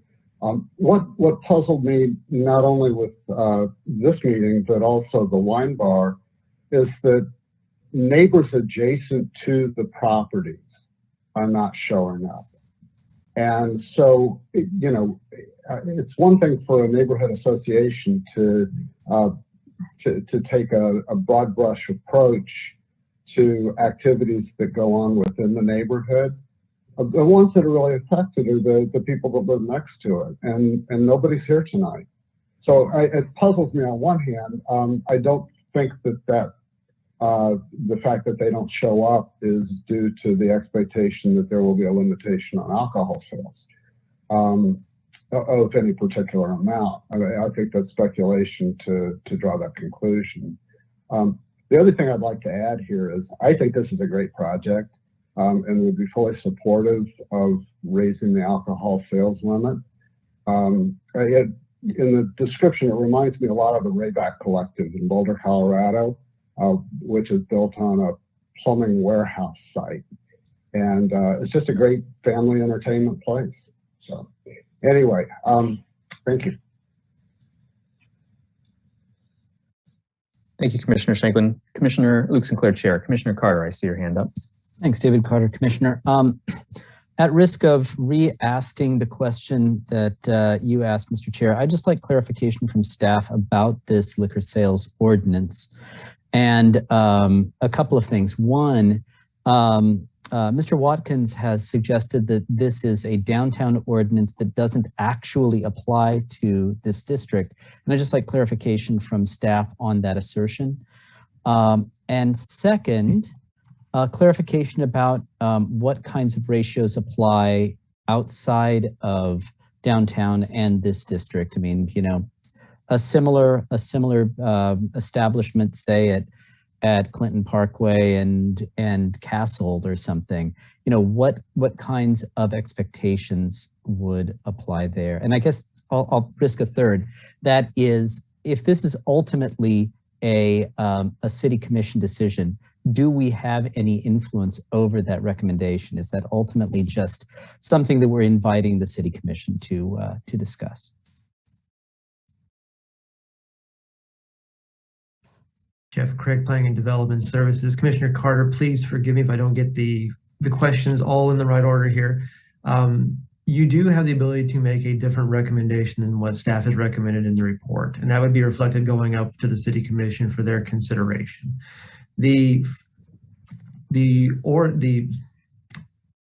I think to your second question, let me do it in backwards order if you don't mind. To your second question, there is the ordinances that apply specifically to this area are part of a conditional zoning that's applied. It is not the carrying of the downtown ordinance. It's a separate ordinance that mimics the effect of the ordinances that you see in the development code elsewhere. They only apply in certain areas on certain properties, and specifically in downtown's ordinance is enshrined in the land development code. So it's a part of the CD zoning district as it comes into effect. it does appear elsewhere in the city through the conditional zonings that you are seeing and considering tonight. In the case of a property to be, zoned in the same way, but somewhere else in the city, would not have the same limitations on either the 55% food sales or not more than 45% alcohol sales that you would see in the community. And I think the distinction there to note is the difference that you saw between the ordinance with the wine bar and the ordinance you're seeing this evening is the wine bar ordinance contained the old language, the 55% food sales portion of the ordinance. This is requesting a conditional zoning that is more similar and in keeping with what we have similarly seen as an adjustment in the downtown, which is not more than 45% alcohol sales. So the 55-45 is the ratio is the same, but it speaks to different components of the selling portion. I hope I answered all three, but if not, please let me know. David Carter, Commissioner. No, thanks, Jeff. You answered all my questions. In particular, I was curious about the distinction between the downtown ordinance versus the conditional zoning, and you've been very clear about that. Thank you.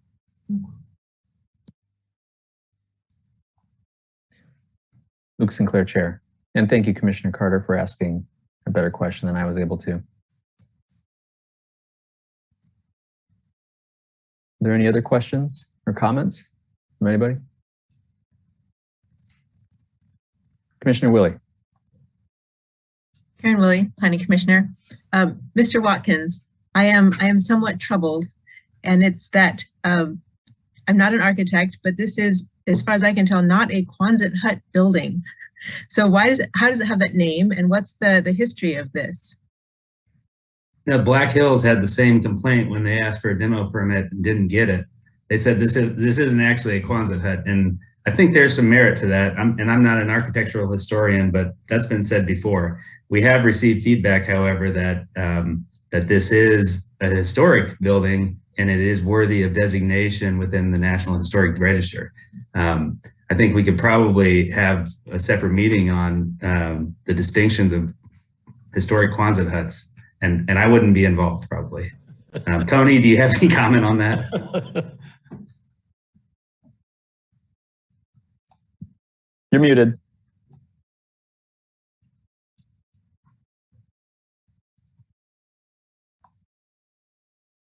Mr. Kersnick, I think your computer is muted.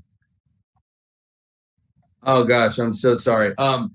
What I can tell you, Pat, not to correct you, this is not a historic building yet. This is a building that if we can get the necessary approvals that we're asking for, the 60% alcohol, not the 45% alcohol, that we would move forward and list on the historic registry. I've heard it been referred to as a Quonset hut several times myself. The name came up with the people from Topeka when they came on from the State Historic Preservation Office. But like you, I'm unfortunately not an expert in historic Quonset huts.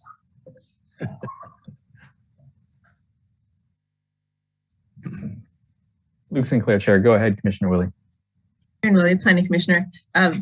I guess I am a little surprised that of all the really great historic buildings that this one has been slated for special preservation.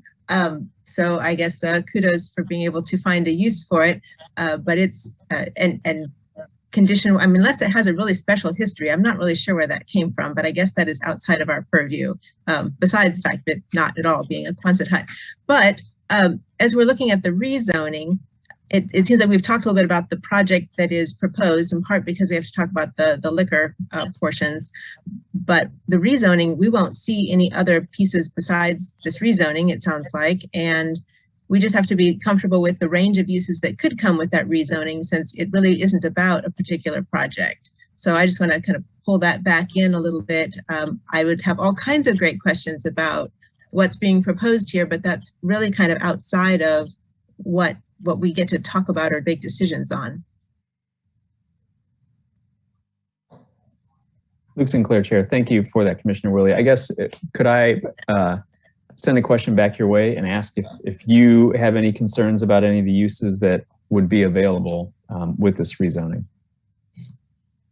Karen Willie, Planning Commissioner. As far as the rest of the uses, okay, I've got to step back and say I was saddened and troubled that our Plan 2040 has loosened restrictions on the conversion of industrial land, because every time it comes up, I say we have to preserve industrial land because we'll never get it back, and we have to have land for future jobs and such.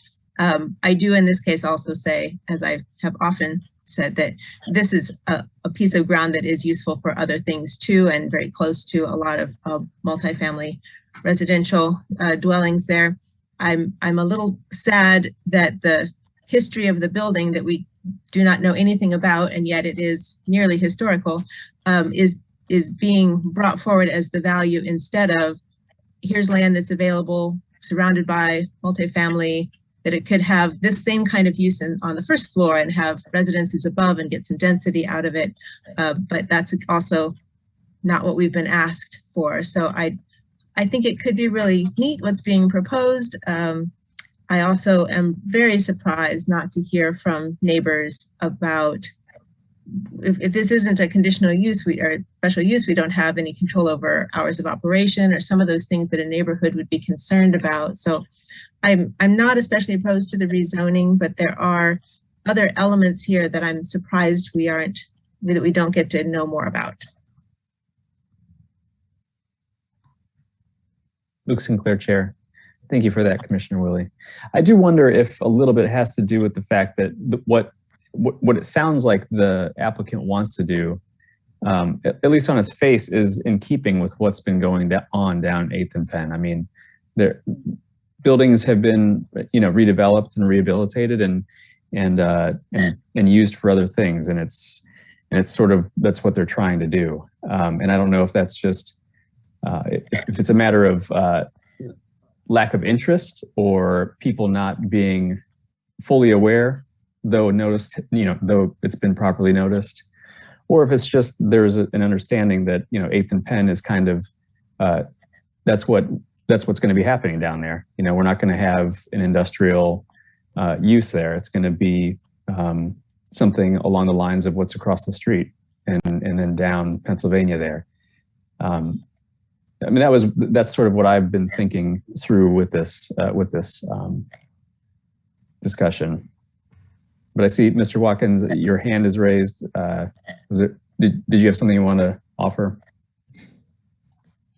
I do want to distinguish one quick thing that was mentioned in Commissioner Willie's comments. There are two conditions that are two themes or two general categories of conditions that staff is recommending here. One of which is a limitation on specific uses. And that is in their staff report. That's part of the recommendation. And frankly, we don't have any concern with that particular condition. So I do want to say that there are some other limitations on conditions that we are okay with. We are asking for modification of the alcohol. I want to also touch upon the fact that I see where you're coming from with the historic preservation element. It's a feasibility question though, and part of the reason that these design guidelines were enacted in 2006 is because it enables people or developers to benefit from the historic tax credit. And that's what's at play here. This property cannot be developed unless you have a feasible concept. Part of our concept requires a little flexibility here and there, but it definitely requires historic tax credits. And with regard to interest in ELNA, I tend to agree with your comments, Commissioner Sinclair. I do think, and I am in constant contact with a number of stakeholders in East Lawrence. I live in East Lawrence. I do believe that there's an indication that this is a downzoning. This is the same sort of rezoning that's happened numerous times, but I'll leave it at that. Luke Sinclair, Chair. Thank you for that. Commissioner Rexroad. Thank you, Commissioner Rexroad. I just a couple of bits of feedback from some of the discussions that have been going on. There's been a couple comments made about neighbors not being present, and or at least on the call, personally, and I guess that's certainly true. But I think they are represented in the mail that's here. East Lawrence Neighborhood Association has a 2-page document here, and the only other neighbor represented is Penny Construction, who sent a note in saying that they support this project as long as it doesn't interfere with their truck traffic.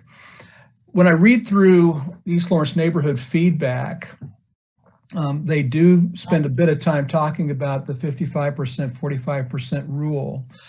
And as I see this, I'm not trying to put words in their mouth, but my interpretation of what I'm reading is that it really addresses or is brought up in the context of the impact of the neighborhood in terms of noise, volume of outdoor music, hours of operation. And that's kind of the only reference that they make to that being something that might help provide some protections from that. But when I look at the map, and I'm just looking at this aerial view. I see this property, and I look off to the north, and there's railroad tracks, which produce quite a bit of noise themselves. Trees, a river. I look off to the east, and I see a concrete plant.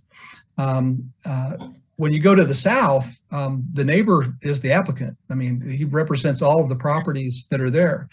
And off directly to the east is Kennedy Glass. So my sense is that the potential for disruption from noise would most directly affect the applicant's own businesses there, which is maybe a natural buffer or regulator for how they might want to run that operation. The last comment I think I'd make is that I really do appreciate the transparency of the applicant in talking about how businesses have to operate when those restrictions are placed there. And I've had that experience myself being in those establishments where they will parse things out to the inconvenience of the customer, detriment to the business, only to make this what has become then an artificial requirement real.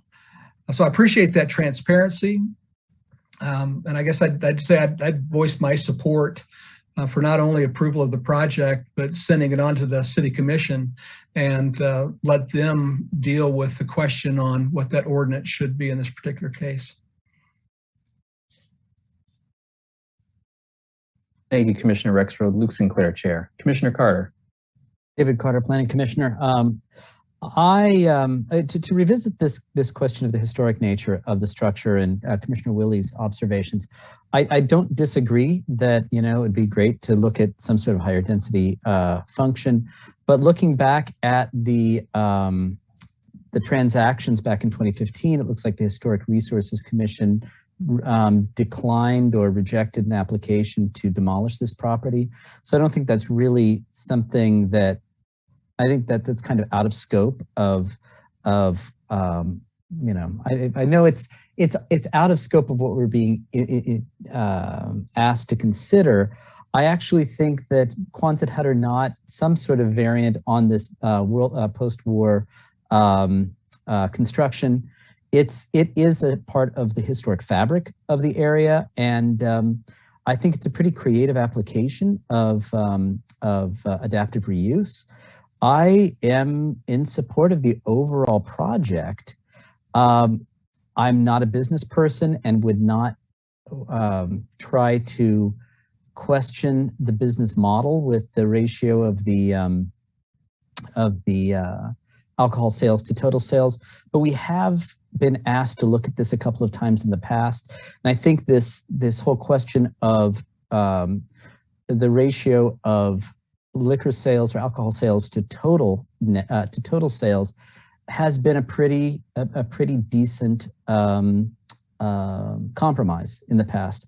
So I would actually be in support of this and honoring staff's recommendations, and as Commissioner Rexroad put it, leave it up to the City Commission to discuss the specific ratio of alcohol sales. Luke Sinclair, Chair. Thank you, Commissioner Carter. Is any other? Oh, Commissioner Willie, go ahead. Karen Willie, Planning Commissioner. I agree, totally out of our scope. This building is designated for protection. I just want to comment that it is at least the second time the Historic Resources Commission has denied us an opportunity for housing density. Just want to make that comment.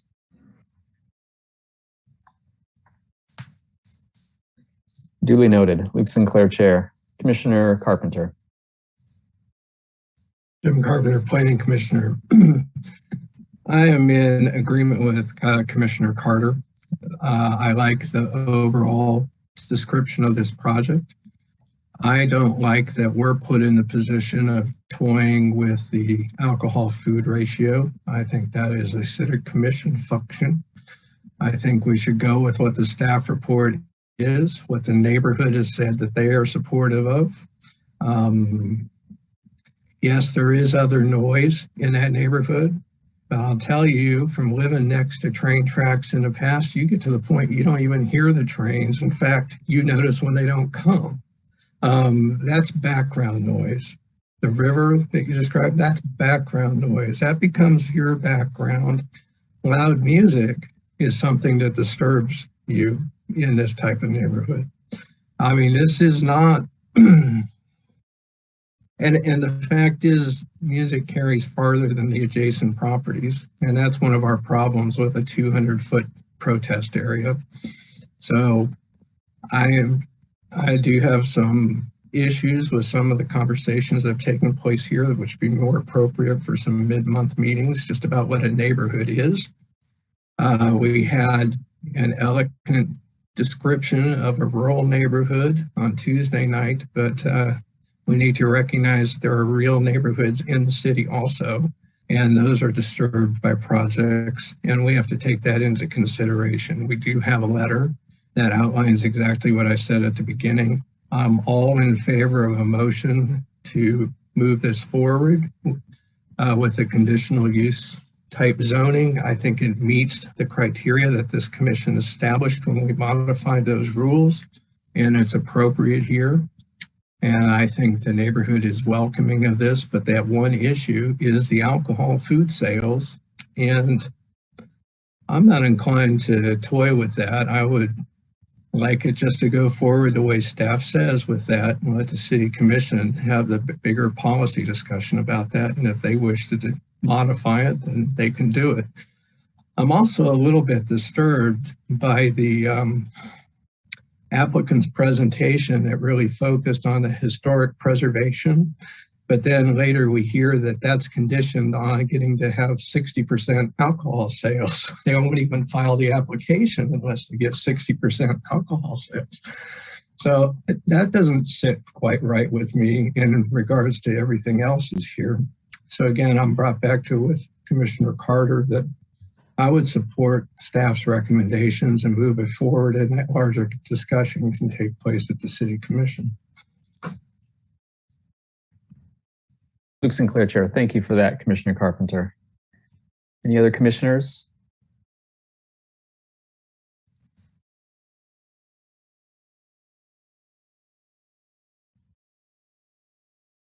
Are there any commissioners that feel strongly about veering from staff's recommendation about the alcohol sales? Commissioner Willie? Karen Willie, Planning Commissioner. I just feel like it's outside of our purview, but I would like for the City Commission to talk about it. So I don't know how we signal that it's not that we feel like we've made a strong decision to support the staff's recommendation on this, but so much that we felt like it was outside of our jurisdiction and want them to talk about it. So how do we best signal that? Luke Sinclair, Chair. I think that's a good point, and without cutting discussion from anyone else. I mean, I think I agree with Commissioner Carter and Commissioner Carpenter on their positions on this. I guess the one thing that's been somewhat compelling to me is if there are establishments that are trying to sell food products, in maybe smaller amounts and therefore at lower costs, like if you're talking about a taco or something like that, and trying to focus on sort of a group, activity or family outdoor activities, like that is compelling to me.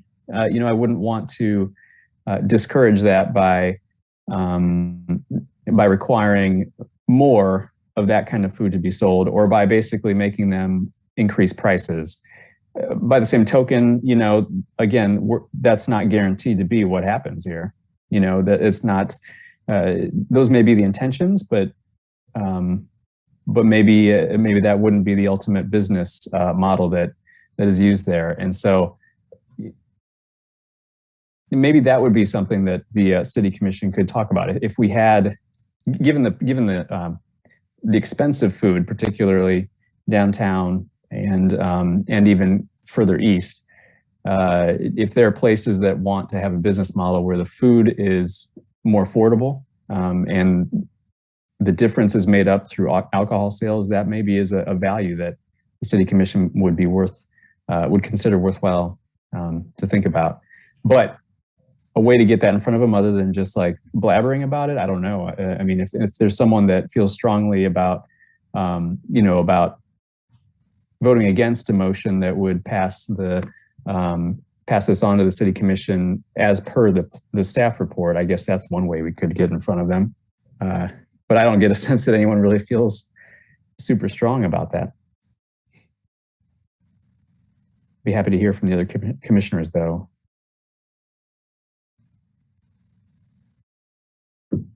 Commissioner Ashworth.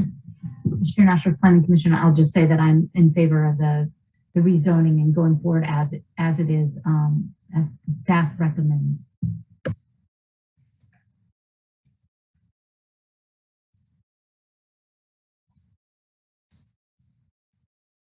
Luke Sinclair, Chair. I'd like to get to a point of having someone make a motion on this and moving on with our agenda. But I see Mr. Watkins and Mr. Kersnick both have their hands up, but I'll just give you both an opportunity to hopefully briefly offer your comments, and then we may just move on to seeing what we can do. My comment is very brief, just in response to Commissioner Carpenter's concern about our application. From the beginning with staff, we sent a notice and included with our application a comment that we need flexibility on alcohol, and we proposed 60% from the beginning. Tony, you can have your comment. Yeah, I wanted to speak about that too. The comment was essentially made, well, Tony's saying that this could be a historic building, but he's not going to move forward with the listing if this doesn't work out for him. Nobody would. That'd be like listing the cider gallery on the National Registry if it wasn't already on the National Registry, just to find out that the concept wasn't approved.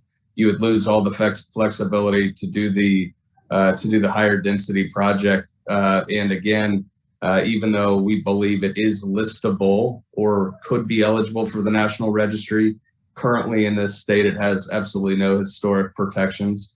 I would also say the same exact thing for the downzoning. If we no longer have a viable concept, which we believe we do today, we would not be moving forward with the downzoning. Again, it's been listed with a broker for over 2 years. We have not had one viable concept come forth since the time we've owned it. So it'd be the same for the downzoning as well. I hope that makes sense. Thank you both. Luke Sinclair, Chair. I see a couple hands. Commissioner Rexroad, go ahead.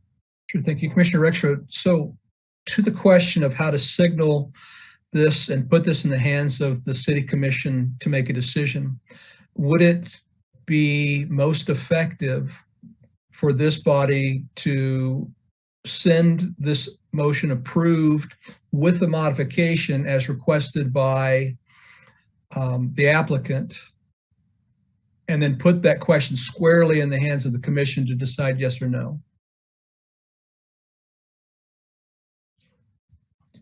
Luke Sinclair, Chair. Thank you, Commissioner Rexroad. Commissioner Shanklin, I don't know if you have an answer to that or if you have your own thoughts, but go ahead.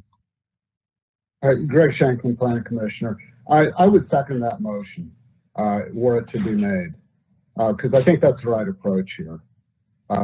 We I think, are generally in favor, at least among those who have spoken, of the project, but question the amount of alcohol sales that are appropriate, but also recognize that it is the City Commission's province.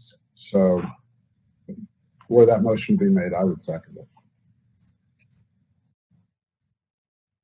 Luke Sinclair, Chair. Commissioner Carpenter, go ahead.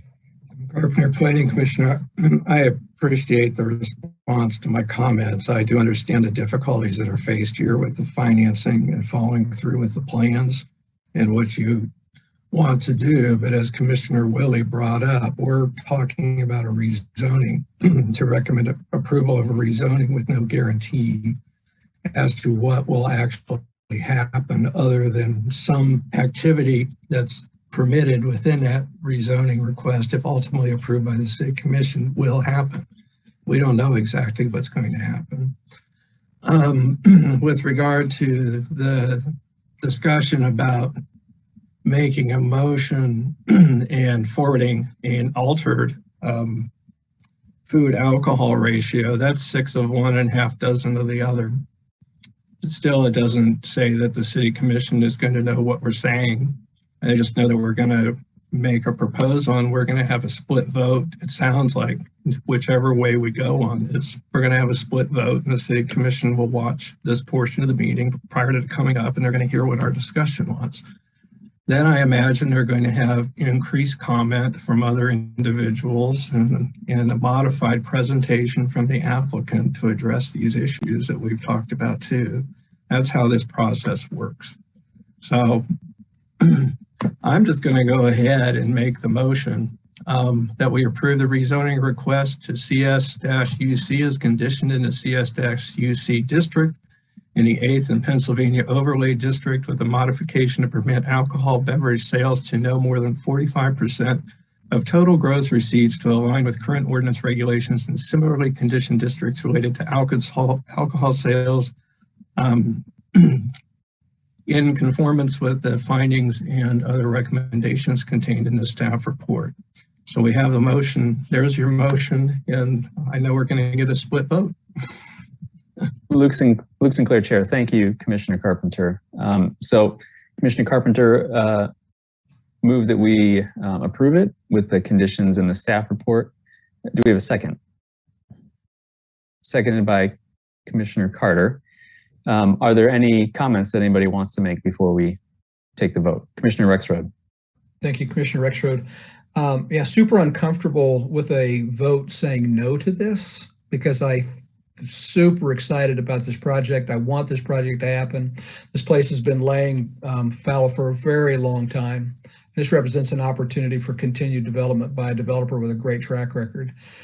But for the purpose of assuring that this lands with the City Commission with, as Commissioner Carpenter pointed out, the indication that they should listen to this and have that discussion, I'll be voting no for it.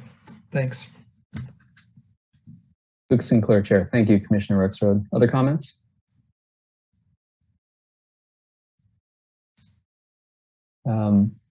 Not seeing any. I guess from my perspective, I am going to also oppose it.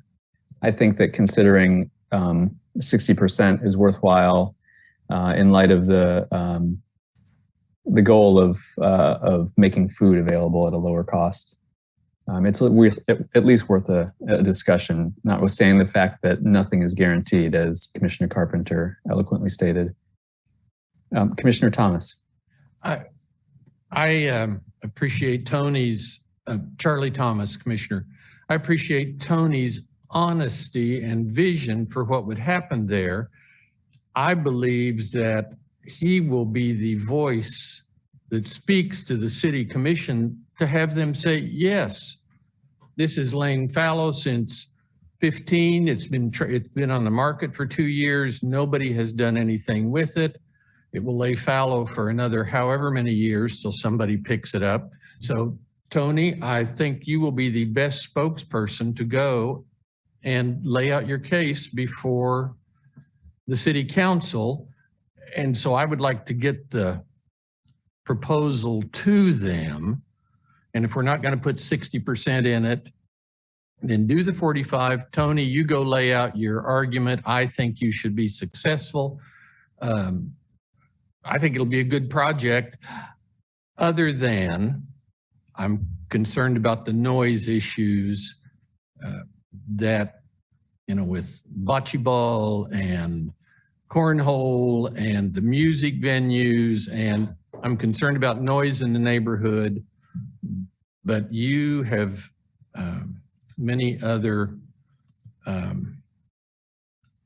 venues in the neighborhood and projects, and I think you will be a great spokesperson to go to the city council and lay out why this should be changed to 60%. Thank you, Commissioner Thomas. Luke Sinclair, Chair. Anybody else before we vote? Oh, Commissioner Shanklin. Commissioner Shanklin, Charlie, while I agree with you that he will be the best spokesperson, I do think it would be appropriate to provide our indication that we think that there, should be some consideration given to flexibility and the limitation on alcohol sales. So I will also be voting no.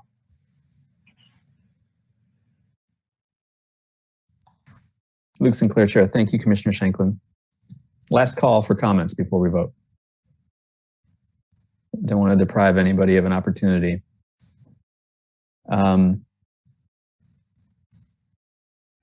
Commissioner Payton. You're muted still. Thank you. Commissioner Payton, while I recognize the importance of the consideration of the alcohol issue, I just think thinking about the things that we talk about we want and that are in our comprehensive plan redevelopment. I think it sounds like a great project. We have redevelopment and historic preservation and bike path connection and continuing mixed uses. So I will definitely be voting yes. Thank you, Commissioner Payton. Luke Sinclair, Chair. Last call. Going once, going twice. Okay. Then Jeff, can you read the roll? Jeff Craig, Planning and Development Services. Commissioner Ashworth? Yes. Commissioner Butler? No. Commissioner Carpenter? Yes. Commissioner Carter? Yes. Commissioner Payton? Yes. Commissioner Rexroad? No. Commissioner Shanklin? No. Commissioner Sinclair? No. Commissioner Thomas? Yes. Commissioner Willie? Yes. Motion passes 6-4. Well done. Luke Sinclair, Chair. Thank you to the applicant, and good luck. Before we move on, why don't we take a break? It's 8:37. If everyone can be back 8:42, take a 5-minute break and we'll continue.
Give everyone a couple more seconds here to straggle back.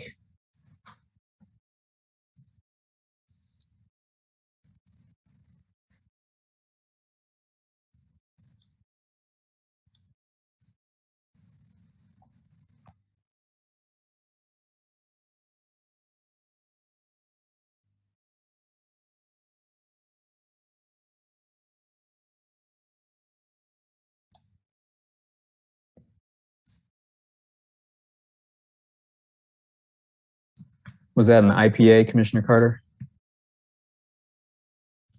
No, it is the San Pellegrino juice seltzer. Just trying to gauge if I should be jealous or not. Oh, you should. It's really good.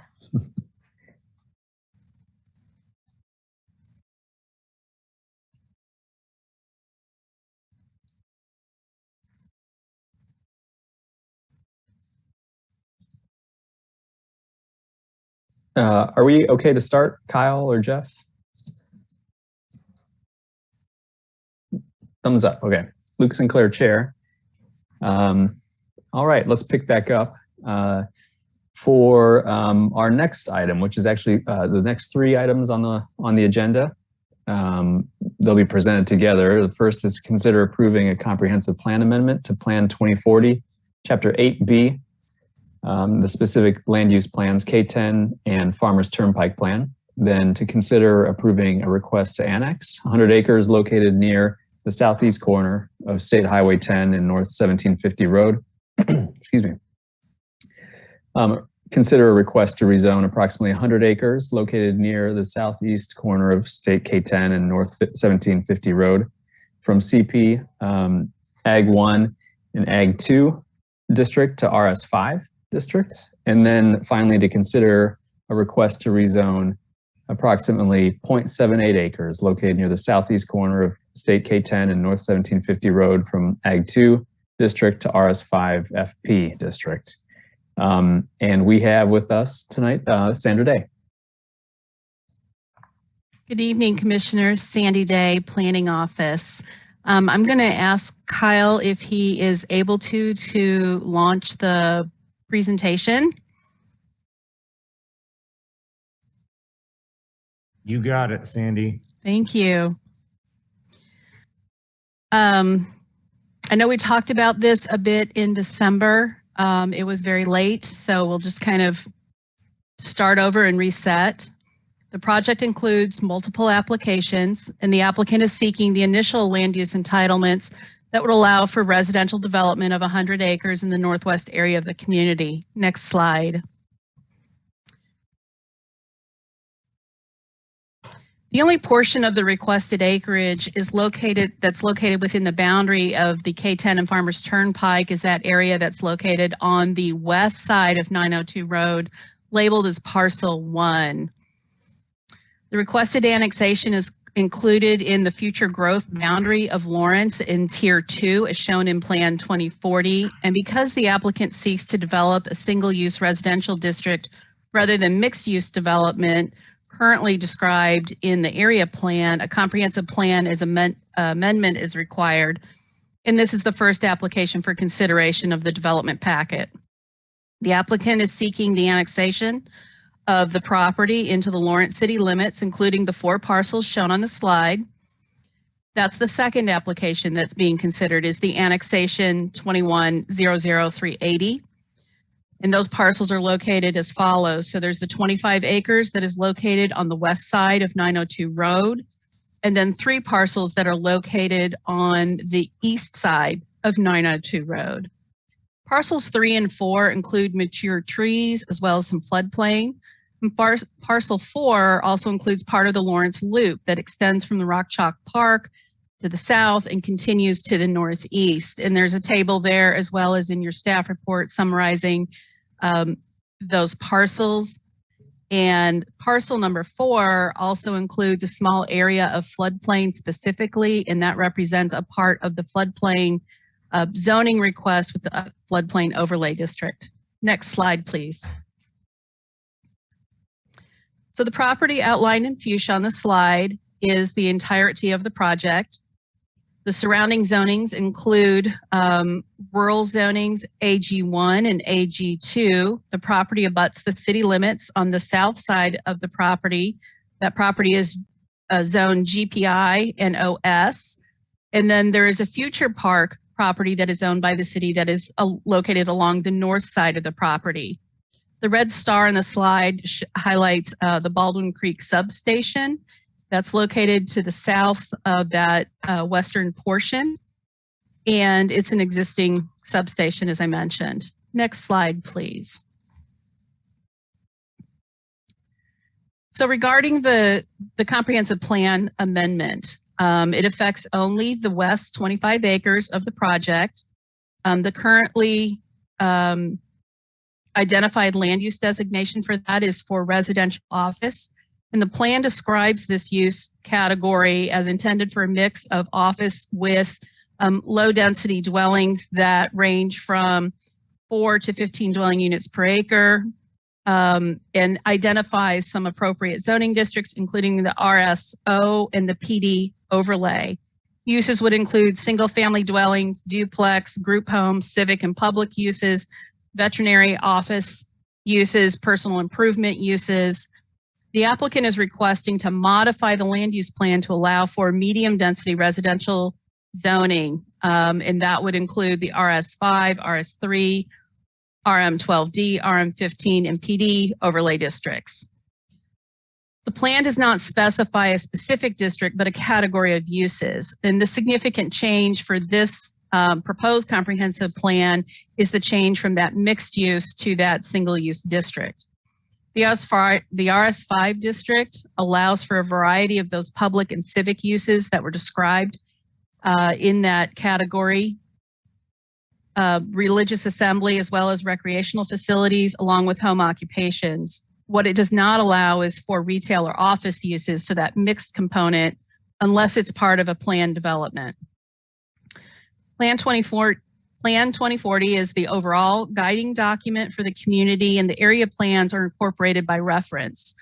At this point, though, those plans have not been updated to adjust the language to bring them in line with all of the language in 2040. Next slide, please. Sorry, just one second. I do not know what happened there. That's okay. And now I'm dealing with formatting things.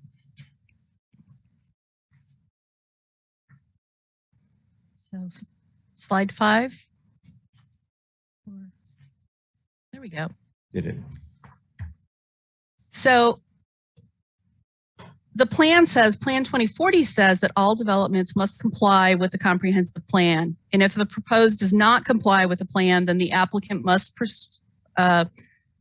pursue a plan amendment. And it's acknowledged that the plans must be continuously reviewed and must respond to the context and influences that occur within those changing conditions.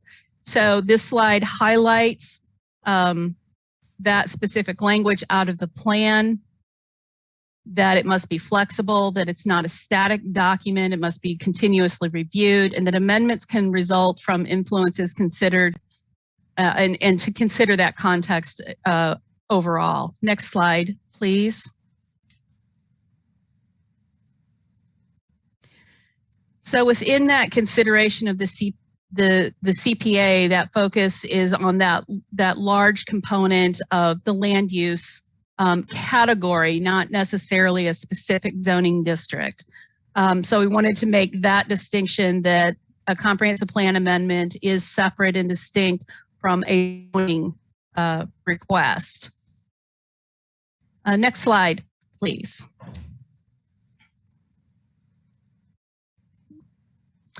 So this slide is intended to highlight what the existing plan looks like and what the proposed request would look like if approved, highlighting that medium density residential development component, something existing between that 7 and 15 dwelling units per acre. We've also given you in there a table of what the various plan densities are identified in the comprehensive plan. Next slide, please.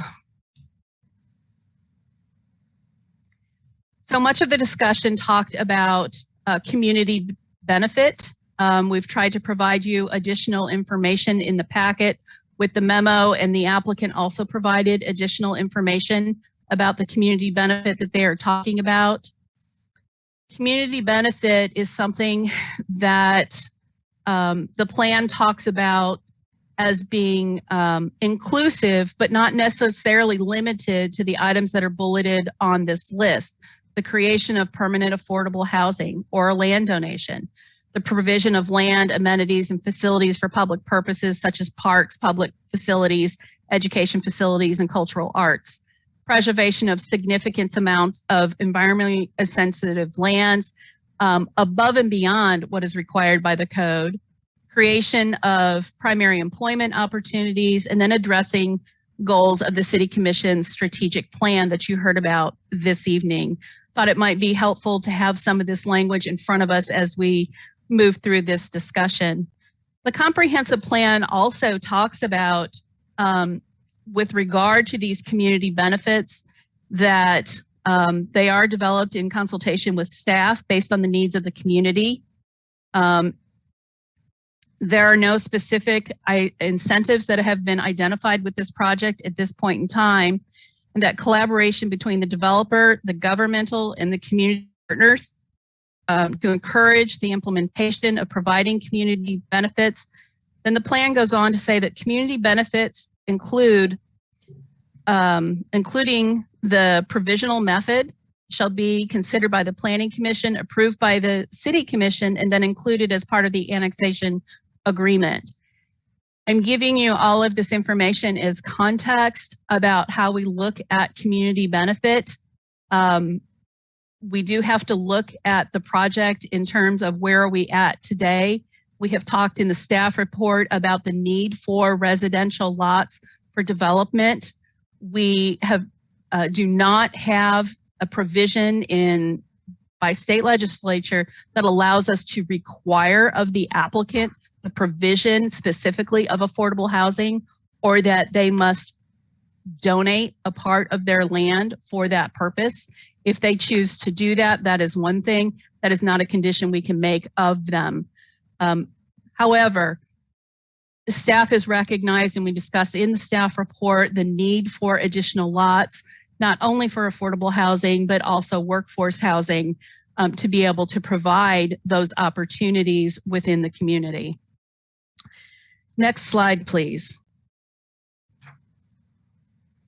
So one of the other discussions that are significant to this project is how those public improvements will be provided for this property, and this gets into staff's zoning discussions as well as staff's recommendation about zoning. What you see in this slide is where the parcels fall within the Baldwin Creek watershed. The southern portion of the project is serviceable by an existing sanitary sewer. The northern portion of the property and all of parcel 1 is located in a portion of the watershed that does not have the sanitary sewer to serve it immediately today. It is in city's utility plans, but it has not been constructed. So that has been a significant discussion with staff, with the applicant, with the various utility providers within the city. And that brought us to the conclusion for the zoning recommendation that the portions of the property that can be served by the existing sanitary sewer could be appropriately zoned, that all of parcel 1 should be placed in a holding zone, that is the urban reserve district, and that you see that in staff's recommendation for the zoning. This would allow the applicant to move forward with some level of land use entitlement, but still require the necessary planning time to resolve how those utilities will specifically be provided, whether or not City Commission would support the approval of a pump station to serve that portion of the property that is not within the immediately serviceable district. Next slide, please. This slide highlights that small portion of parcel 4 in the far southeast corner that is encumbered by floodplain that would move forward if you forward a recommendation and if the city commission approves it, residential zoning with a floodplain overlay district. Anytime we have property that is encumbered by floodplain and it is annexed or platted, then it does need to have that floodplain overlay designation. So regardless of this property coming in as single family, as open space, as some other zoning district, the floodplain overlay piece of that zoning would stand. Next slide, please. So this is another slide of how that utility system works. Andy Owens with our municipal services and operations is also here to answer any questions you might have about sanitary sewer service in this area. This may be a graphic that you want us to refer back to. The green line represents that future line and the black line represents the existing sanitary sewer.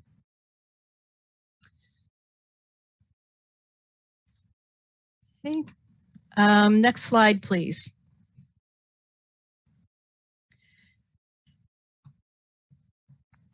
Staff's recommendation is for approval of the amendment to the comprehensive plan as we've set out in the staff reports.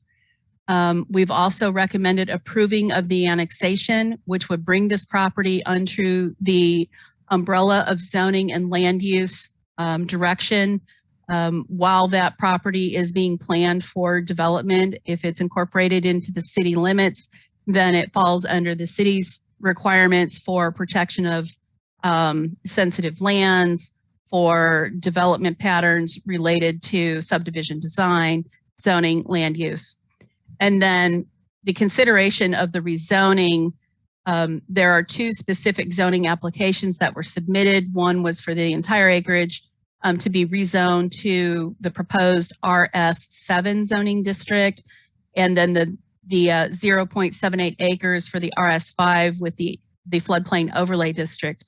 I'd like to take a moment to explain for you about the zoning of the RS5 is that in order to move that western property to the UR zoning district, the action that the Planning Commission would need to take would actually be to approve only a portion of the zoning to the RS5 of roughly 76 acres, and then to deny the rezoning for the property. Staff's recommending that area that is west of 902 Road, and then to take an additional action that we are requesting that you initiate a rezoning of that property to the UR district. So that would be an application we would bring back to you at a future meeting. I'm happy to answer any questions. I know the applicant is on the line. Andy Owens with MSO is on the line. And I know you have a number of speakers here this evening to address this item. Thank you, Sandy. Luke Sinclair, Chair. I believe we have David Hamby on the line for the applicant. Mr. Hamby, go ahead. You can take 10 minutes if you'd like to offer the applicant's perspective. Great, thank you, Chair and Commissioners. David Hamby, BG Consultants, representing the applicant. Appreciate staff's work on this, and I know we discussed it a little bit last month, but I'm going to hit a few high points here as I move along. I thought it was really good that the city manager came and talked about the strategic plan. That was one of my notes here too as well. So this request is aligned with the strategic plan in strong welcoming neighborhoods. Item number 2 is % of residential use units within a half a mile of city green space. These would meet those requirements. Also number 3, within half a mile of walking, biking trail. These units would meet that requirement. And then number 8 is infrastructure costs per new residential unit. One of the subnotes there says encourage large developments to foster greater economies of scale. This is the type that would allow the infrastructure cost to be relatively small compared to the units that generated, just because of the economy of scale there. So I will just point that out. And then moving on ahead to Plan 2040. As Sandy mentioned, it's located in Tier 2, which is the growth area for the city of Lawrence. It's adjacent to existing city limits lines. And to the community benefit, in your packet, you saw that there is a need for residential lots. Several correspondents covered that, as well as the city's own website has some of that information there available as well. But also I want to point out the 10 acres that has the ability to be donated there adjacent to the city's ground with trail through it. So that would be an additional area there that would help open that up. And I pointed out that the annexation and these requests are compliant with the Plan 2040. And then all the recommendations have been recommended for approval by staff, with the exception of a UR zoning on the western 25 acres or so. And just a few notes about public infrastructure.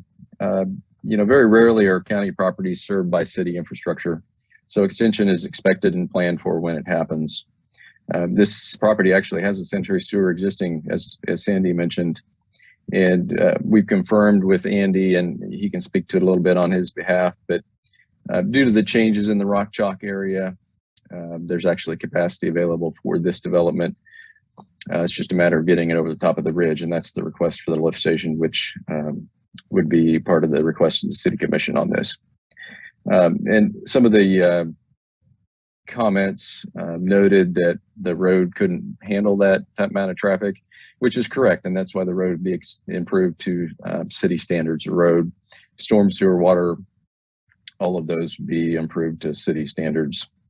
And stormwater standards, the project would be designed to meet those as well, and that requires detention on those. So there isn't any decrease or any increase in the downstream flow. Any work during construction is covered by a erosion control plan, and any sound and light impacts would be minimal as expected. It's a residential neighborhood. And then environmentally sensitive areas would be protected in accordance with city code.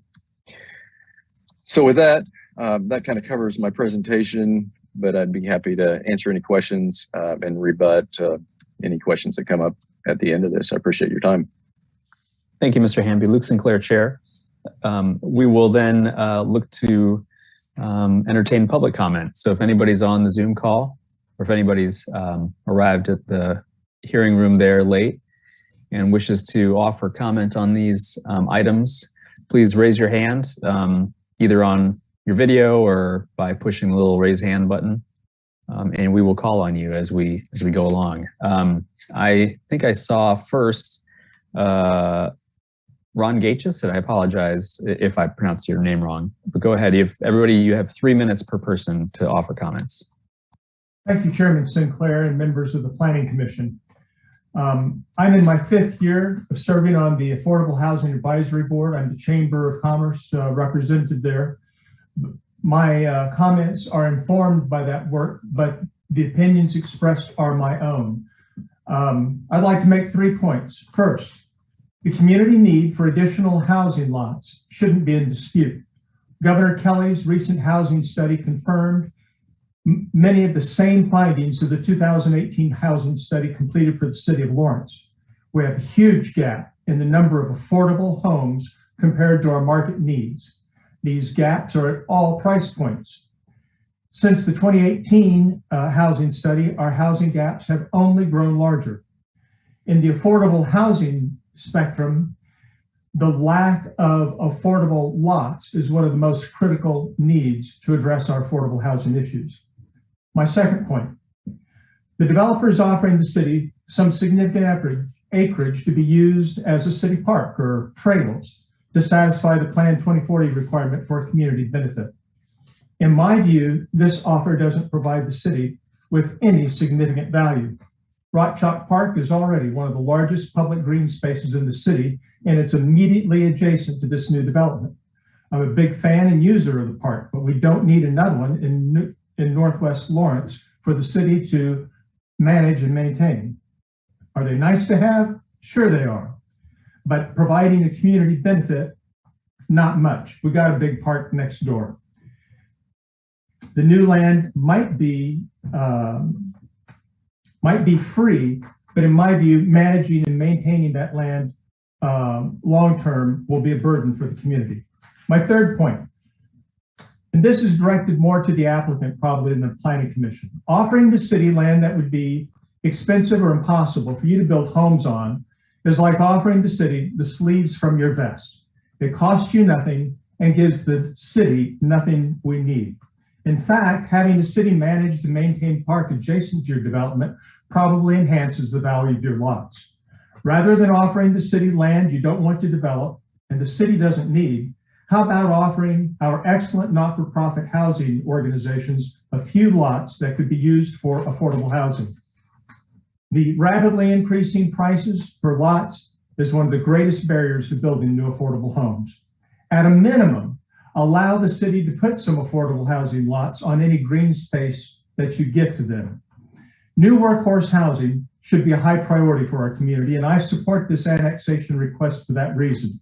But true affordable housing is needed too. I was surprised and disappointed that the applicant didn't recognize that issue in the proposal. Thank you. Thank you, Mr. Gaches. I think I saw Jeff Wyatt's hand up next. Go ahead, sir.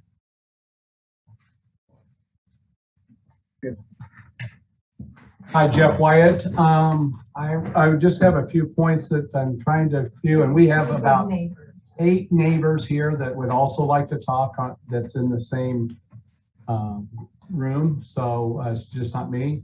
But we have some things that we'd like to talk about is, you know, the animal habitat out there. We'd also like to talk about the water runoff. Where would that go? We live out that area. We have Baldwin Creek that floods our road at 1750. And I'm not hearing who's paying for road repair, because we're also, the city's having a problem with Queens Road, and with that, I don't want the same thing happening in the future for us in our area. So if you could find out and let us know about some issues about the runoff of the water for Baldwin Creek, and also for the who's paying for the road work, because we're talking about the road work, but it's never talked about who's paying for it. And I don't want to get into another Queens Road issue. You know, and then again, what's the plans for additional annexation out in our area? You just talk about those few acres that are out there. There's a lot more around us that is not right up against, he is not right up against the city boundary. So that's another thing I would like to know. And what is the consideration given to the residents in the area that are right now? Because there's, you know, again, wildlife, there's trees, there's just a lot of history out there from Native American land to a lot of things. I'd like you to address those issues. So that's what I have. So thank you for your time. Thank you, Mr. Wyatt. And I guess other folks who are in that room there, feel free just to stand up. Offer your name and your address too, so that we can note that. Yeah, Steve Nemock, 961 1735 Road. There's a lot of questions that I have raised at the commission, and I believe the staff has really missed the point. And I've talked to Sandy on this project continuously several times. And, you know, this is a rural area, and I really appreciate that the commission has been really very considerate of green space and so forth in our rural areas. But you know, we're looking at, this is like a high density proposal in a very rural area where there's no low density that adjoins it. There's also historical preservation that I believe that needs to be considered. There's native rock walls. This property is, you know, native to American. And once you take it away out of that, that is something that needs to be considered. Also, you know, to look at from the school perspective, how are you going to get busing in and out of this development? And it's not even in the Lawrence public school system. It's in the Perry school system. Traffic congestion, flooding. You know, you can't look at this from an aerial view. You really need to walk the land and look at the land. Look at the mature trees. What type of control is the city going to have from losing the mature trees on this property? This is a forest that has been here for 150 years, and a new developer is going to come in and, you know, raise the land. So the green space is part of that. So the impact of putting a 400 house development into an area that has no low density housing in that is like a really consideration. The environmental assessment, wildlife, erosion, water disbursement, pollution, white noise, so forth. So there's just a lot of things that I believe, and I know I only have a couple minutes to talk about, but I believe that this is something that needs to be considered on a more comprehensive detail than a simple vote on just a presentation that was made in a 2 or 3 minute presentation from staff to the commission. There's no employment opportunities, as an example. Public safety, there's one way in and one way out of this property. So I believe, and floodplain considerations. I mean, the list is like 3-4 pages long that I've even developed just in the presentation from staff tonight. So I hope that the commission will consider and look at this property or this proposal in more depth and realize this is not conducive to the land of where it lies, of something, of a proposal that is something of such a low density proposal of 400 houses in a 100-acre lot. That's like moving the city of Perry into a rural development with nothing else around it. So I hope you take that in consideration tonight and answer and get more answers before you would even make a decision to move forward or nix this right now before it goes any further. Thank you. Thank you, Mr. Niemock. Luke Sinclair, Chair. I'm Jennifer Wyatt, and Jeff and I live at 1731 East 975 Road.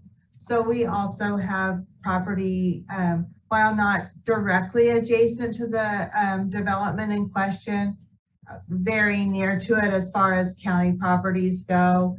And I just echo the concerns voiced by my neighbors and my husband. I do feel that the current residents of that area, such as my family and some of my other neighbors that gathered here, have valid concerns about our way of life, our property, the animals that we value, the trees that we value, and the things, the status quo, if you will. And I'm not anti-development and I'm not anti-progress, but I do think that our perspective with what we are fortunate enough to enjoy out there is worth protecting and considering, and our concerns with what all of the impacts. I think, you know, they mentioned positive impacts and benefits. I definitely think the detrimental effects have to be considered as well. How does the runoff affect our road that already floods, and some of the things that were already mentioned? So I'm just echoing that and sharing our address as proof of our proximity and our concerns. Thank you. Thank you, Ms. Wyatt. Luke Sinclair, Chair. Is there anybody else in your room there that wishes to offer comment? Yeah, just real quickly. My name is Mark Sinclair, and I am a new owner at a property at 1736 East 745th Road. And I just wanted to concur with the other neighbors here. Like I said, we're new to the area, but we value the land out there and the history, and we just ask for your consideration. Thank you. Thank you, Mr. Sinclair. Luke Sinclair, Chair. Anybody else in the room there? I believe That is it. I mean, there's others here, but I believe that's the number of people that were wanting to speak. Okay, great. Thank you for pointing that out. Thank you. Luke Sinclair, Chair. Then I will move down the line here. I see Monty Sukup, and I'm sorry. I know we've met in our joint meetings, and I'm butchering your names. I apologize. You are muted, though, sir. No, you're very close. Soak up like a sponge.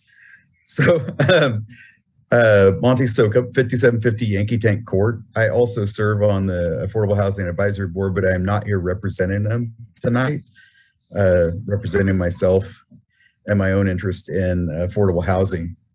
So I just have, I think, 4 comments on the proposal tonight, and some positive and some negative that I hope that the commission will take into consideration. So I was glad to see, relatively dense for a single family home development of R5, which, likely will put homes in the $220,000 to $250,000 range, which is great workforce housing. So that's a positive I see on this project. There's the issue of the lift station. And I would say that for me, if we want to have developments like this on the edge, if that's something that the commission desires, we are going to have to consider those kind of things. I would just ask that be cost neutral to the city. Don't let that exception become an expense for the rest of taxpayers in the city. So make the developer carry the burden of that ongoing maintenance until that's connected to a gravity sewer at some point. I agree with Ron Gacius that although the 10-acre added to the park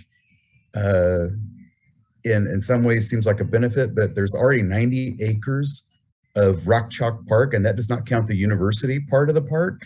There's 5 miles of trails there, and they've offered the 10 acres, but they have not offered to program the 10 acres to do anything other than it to be buffer space. So it doesn't really add any value, in my opinion, to the city park. In fact, it's a detriment in the sense that it causes extra expense for the city, and it's a loss of tax revenue for the city as well if it becomes a city park and not managed by them. So I don't see that really as an added value for that amenity. So I guess what I would like to see is the opportunity maybe to talk with them about the affordable housing, because to my knowledge, the developer didn't really reach out to anybody that I'm aware of on the committee, any of our not-for-profit partners that do develop affordable housing, to talk about what that process can look like. We believe there are ways to make that nearly cost neutral to the developer. We're not always asking for a donation of land. We want the opportunity to purchase land with trust funds and purchase them at a reasonable rate. So I guess I ask that, I'd like to see this proposal come back ultimately with some kind of affordable housing component voluntarily on the part of the developer. Thank you for your time tonight. Thanks. Thank you, Mr. Sokup. Luke Sinclair, Chair. I think we have next Janet Traver McCann.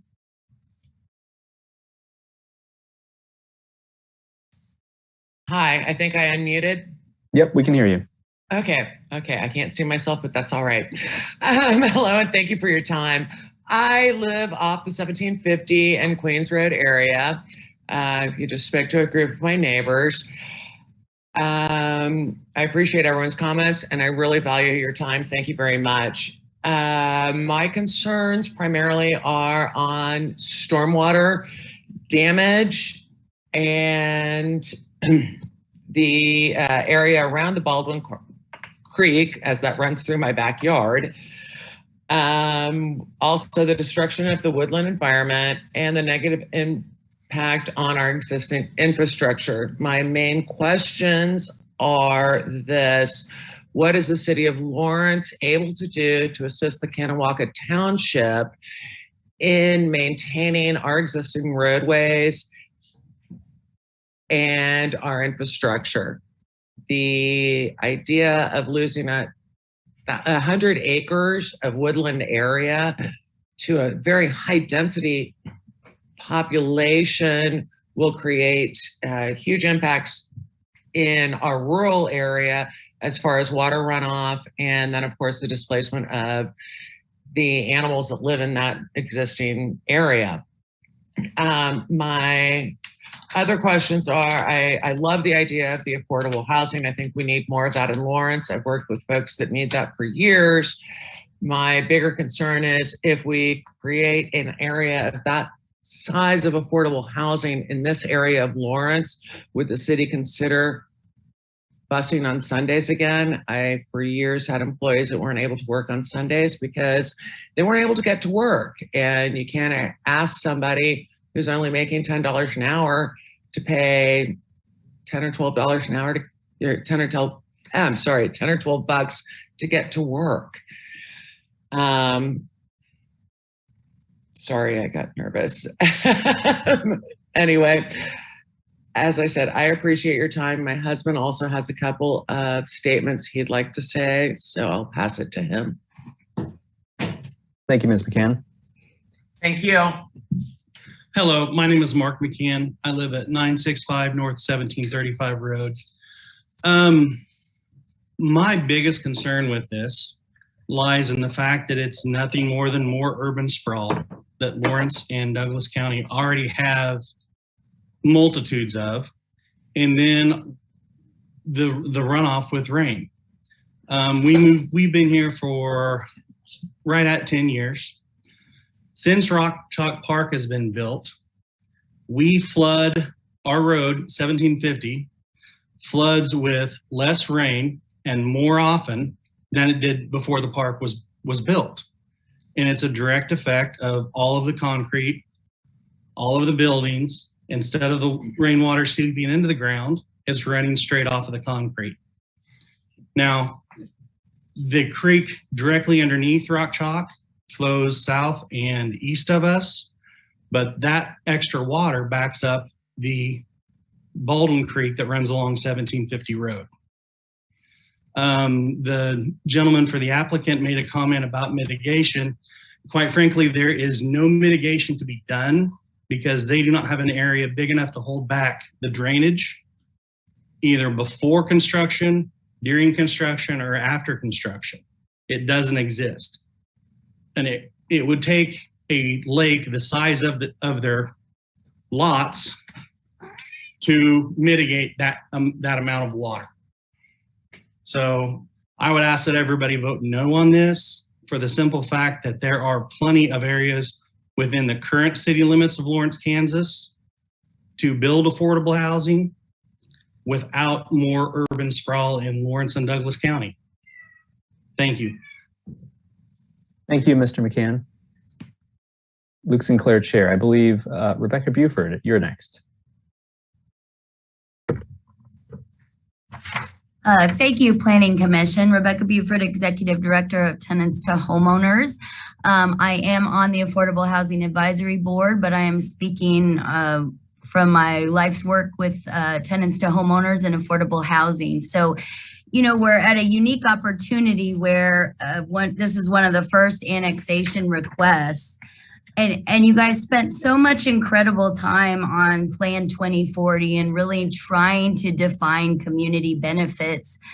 There's no question that one of the biggest needs in our community is affordable housing. That doesn't mean we need this whole development to be, but we want to have some mixed income neighborhoods, and we want some truly affordable. And then, as Monty pointed out, workforce housing. The average cost in 2021 of homeownership was $309,000, according to Lawrence Board of Realtors. So we really are struggling. There's a huge gap between what people make in Lawrence and what housing costs. So we need to push our developers not to donate necessarily, but as Monty said, to talk with us.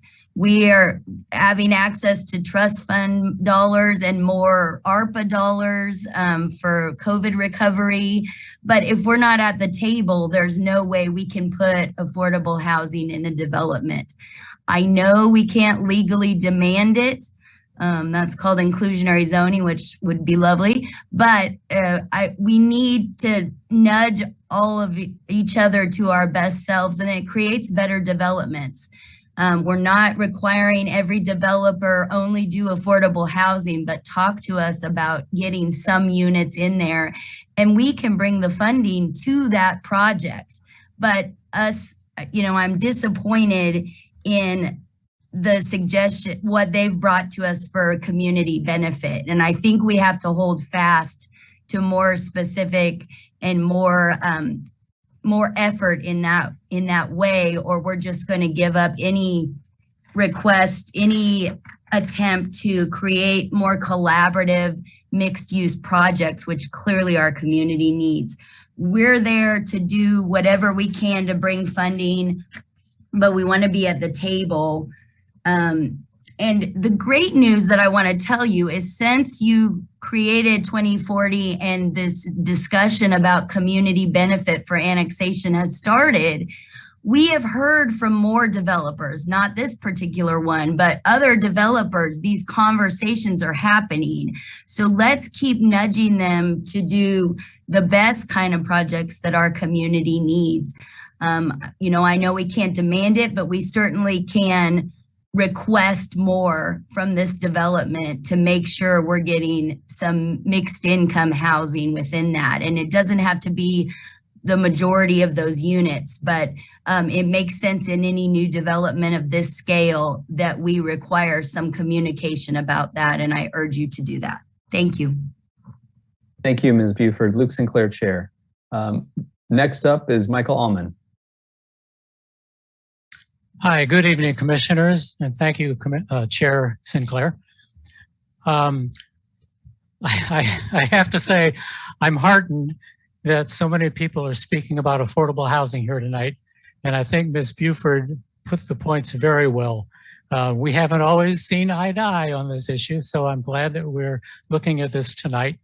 But the perspective that Sustainability Action has taken on this focuses on density and the integrity of Plan 2040, only part of which has to do with affordability, and that affordability that can be achieved through density. The Affordable Housing Toolkit has I think it's 30 different tools. Density is one of them. What we're concerned, first, I'm sorry. I told Mr. Hamby that I would clarify. We made a statement in our written comments about the costs of water and sewer electricity for pumping. And we didn't mean to imply that the small lift station that the applicant is proposing would be that significant in that regard. For that matter, who knows, maybe Garber Enterprises would want to pay for the electricity.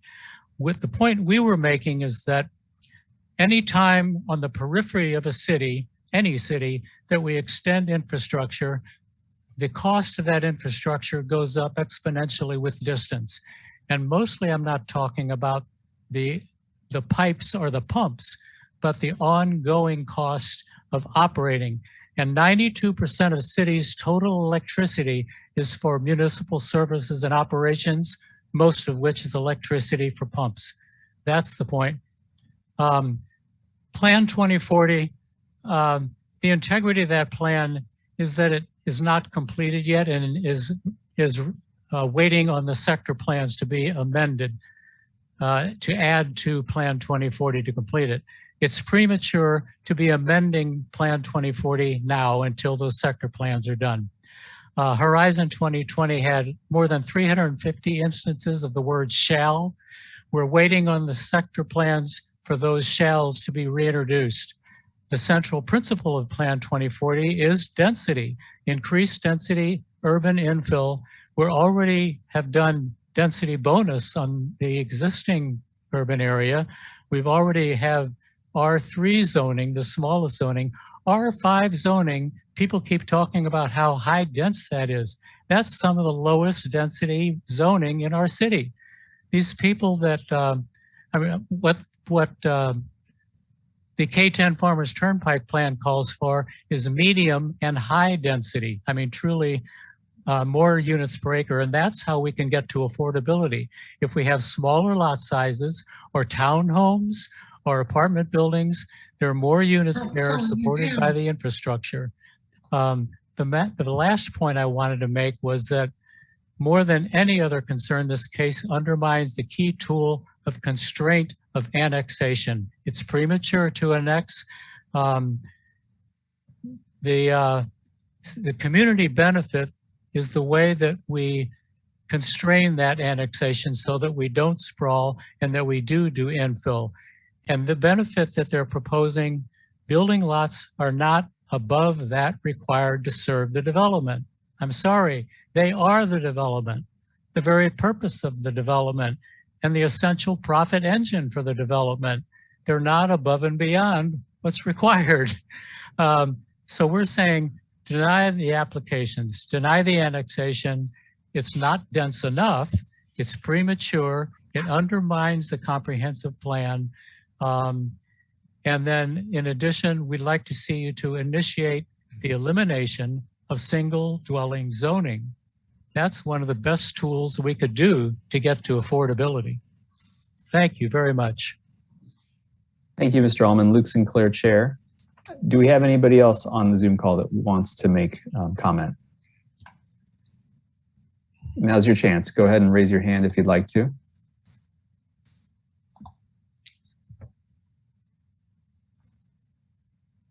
I'm not seeing anybody. Am I missing anyone, Kyle, that you can see? Kyle Covey with planning. I'm not seeing anybody either. And just to confirm, there's nobody here. Okay. Luke Sinclair, Chair, then we will close public comment and I will turn it back over to Mr. Hamby to go ahead and use your rebuttal time. David Hamby, BG Consultants. I don't have a substantial amount to add, although we did cover the stormwater. We can't fix existing problems that are there. Obviously, we didn't create those, but the city does require stormwater detention requirements that would limit the existing runoff or the runoff after development to pre-development conditions. Some of the other stuff we are preserving, they're 20% of the tree or 20% of the property area that's part of the environmentally sensitive code. So the mature stands of trees would primarily be preserved to some extent. And then to some extent. I also heard that, yeah, never mind. I appreciate your time. Thanks. Thank you, Mr. Hamby. Luke Sinclair, Chair. And a reminder to the people that are on the call, if you're, I guess at this point, it'd be nice if everyone muted their devices just so we could focus on the people that are talking. We'll bring it back to the commission then at this point. Are there any commissioners that want to open this up for discussion? And I guess, I suppose before doing so, we have a number of things to consider here. All of which I guess have, overlapping substance and considerations. So I'm okay having sort of a freewheeling conversation, and then at some point we can kind of try to meander back to deciding if we want to start taking votes sort of in the order that we have these in front of us. But I say that just so that anyone that has any questions whatsoever, I'm okay just opening it up. Commissioner Carter. Thanks, David Carter, Planning Commissioner. I have lots of questions, but I'll start with one small one. Could I ask the applicant to clarify or Sandy, the proposed community benefit of land donation to the city? Is that essentially the area that's already covered by the easement for the Lawrence Loop Trail, or are we talking about a different area? David Hamby, BG Consultants. So there's a very small area that's actually covered by the Lawrence Loop Trail. This would be 10 acres that's adjacent to that area. Mike Stoltz donated, I think it was I can't remember the exact acreage, may have been close to 48 acres that the Lawrence Loop runs through in that low area through there. So this would be adjacent, immediately adjacent to that area. So it would expand that buffer area. It wouldn't be programmed. It's part of the steep slopes and vegetation and wildlife preservation through there. And so it's not part of the existing area that's covered by easement. So it's in addition to that. Thank you. Luke Sinclair, Chair. Anybody else who wants to follow on that? Commissioner Willie. Karen Willie, Planning Commissioner. No, I had a different topic. Is that all right? I was hoping we could hear from Andy Ince, if he's still on the call, about the sewer pump station and just in general that we've had kind of two proposals. One is that the developer would put in a temporary pump station for the western portion, and the other is that that would maybe go into urban reserve and wait until that sewer line is available. So could you talk to that? Good evening, commissioners. Yeah, I'm Andy Inns, Engineering Program Manager with Municipal Services and Operations.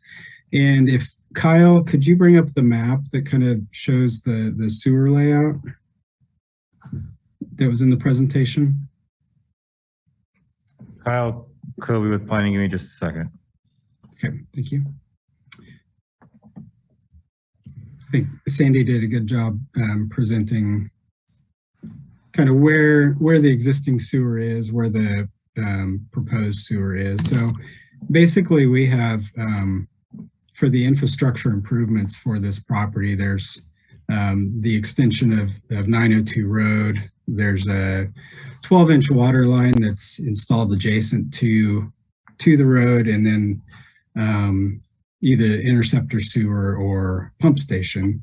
And these improvements are kind of governed and planned through Transportation 2040, the Integrated Water Utilities Plan, also known as the Water Master Plan, and then the Integrated Wastewater Utilities Plan. And this map here is from the Wastewater Utilities Plan.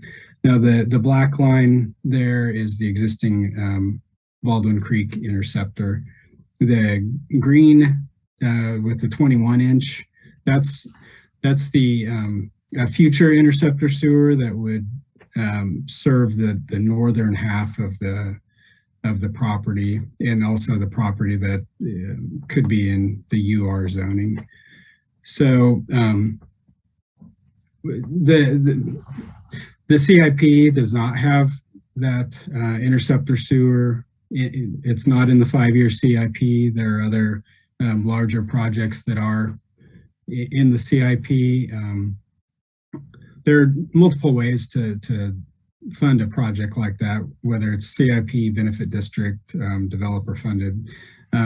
So, you know, right now the city doesn't have plans to, other than this master plan, doesn't have direct plans to install that sewer. So, you know, what's being proposed here is the pump station. I guess some of the considerations for that pump station is it does only serve this development, and there are no regional benefit like there would be from the interceptor sewer. I did talk with our operation and maintenance staff about kind of a annual cost to maintain a pump station like this. You know, costs vary widely from year to year, but over a 10-year period, a pump station this size could be a total cost of $165,000 to $200,000 is what he came up with. We do have an annual maintenance plan for pump station improvements that's at $160,000 a year. That covers all 33 of our pump stations throughout the city. So, you know, and just some of the other considerations is how this pump station and force main would be abandoned when that interceptor sewer is installed.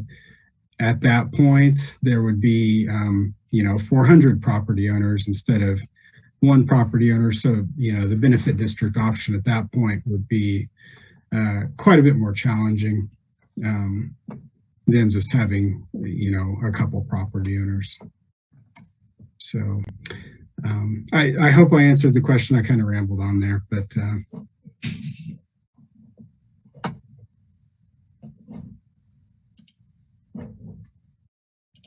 Luke Sinclair, Chair. Thank you for that. Commissioner Willie, did you have any follow-ups on that? I'll defer to Commissioner Carpenter. Yeah, okay. Go for it, Commissioner Carpenter. Jim Carpenter, Planning Commissioner. I have follow-ups on that. We heard the dreaded words special benefit district. If one is put in place, what other property owners outside of this development could be sucked into that? Andy Inns, MSO project engineer. I guess I just mentioned that was one funding option. I'm not suggesting. I know. I'm just exploring that one funding option. So, you know, it probably would impact all the properties that would go, that the interceptor would go through. Now, I will say the Baldwin Creek interceptor was funded wholly by the city back in, I want to say 2000. Hold on here, I have my notes. 2008 for a cost of $2.1 million.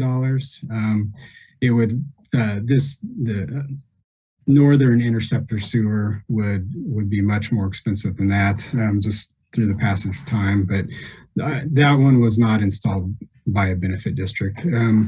There are some sewers, you know, the southeast part of town and Pump Station 49, that was through a benefit district, but that's not an option that's used very often.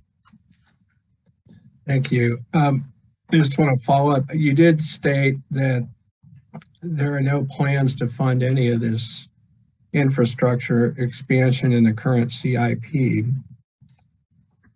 So I guess my next question would go to Sandy, Jeff, or Randy. If this land is annexed and we know that there's a requirement for sewer infrastructure, do we trigger a time limit or anything like that for the city to actually install this?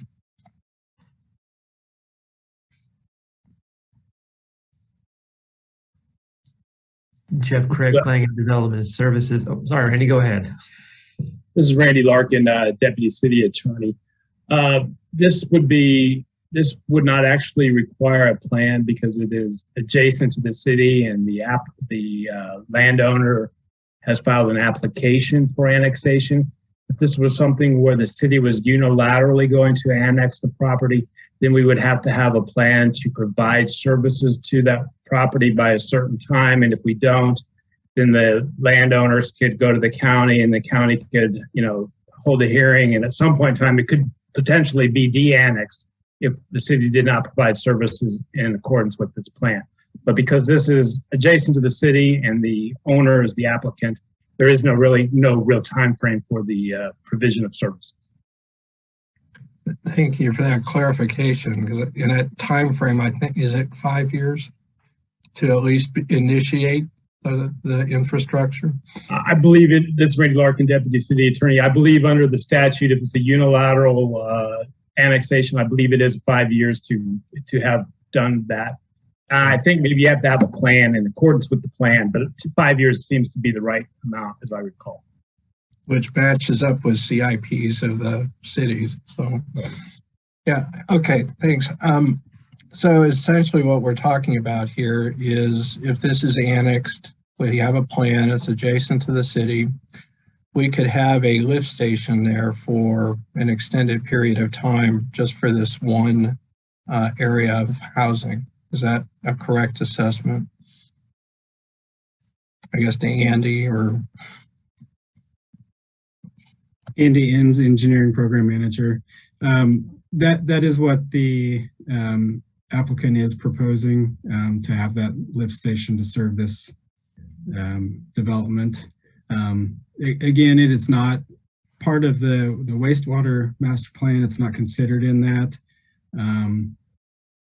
But you know, like I mentioned, the interceptor sewer itself is not funded in the 5-year CIP either.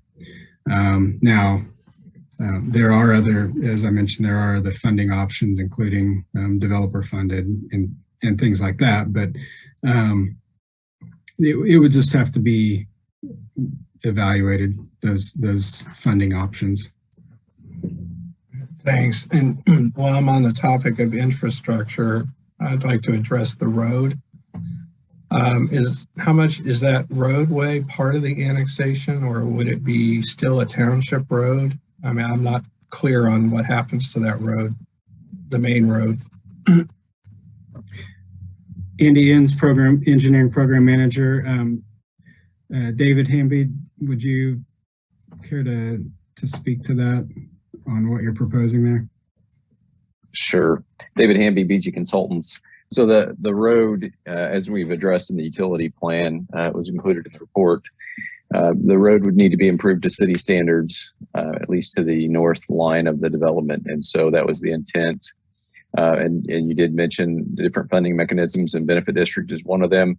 Many of those properties along there have agreements to annex and also have an agreement not to protest the formation of a benefit district for those road improvements.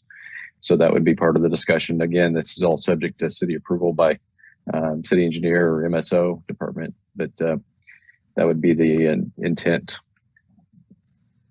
Jim Carpenter, Planning Commission. So is it a correct assessment that since the road has to be brought up to city standards, is the city taking over responsibility for future maintenance of that road, or are we building a road to city standards that will have to be maintained by the township, as we've seen in other applications in the past?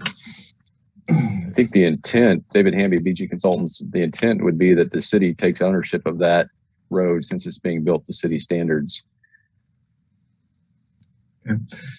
All right, thanks. I'll stop with infrastructure questions and let somebody else take over. If I may add to that, Sandy Day Planning Office, 902 Road is specific to this project. You've also heard about 1750 Road, which currently is in the unincorporated area and not part of this project. So that would continue to be part of either the township or the county road network for maintenance. That's helpful. So what happens, will there be connections from this proposed development to 1750?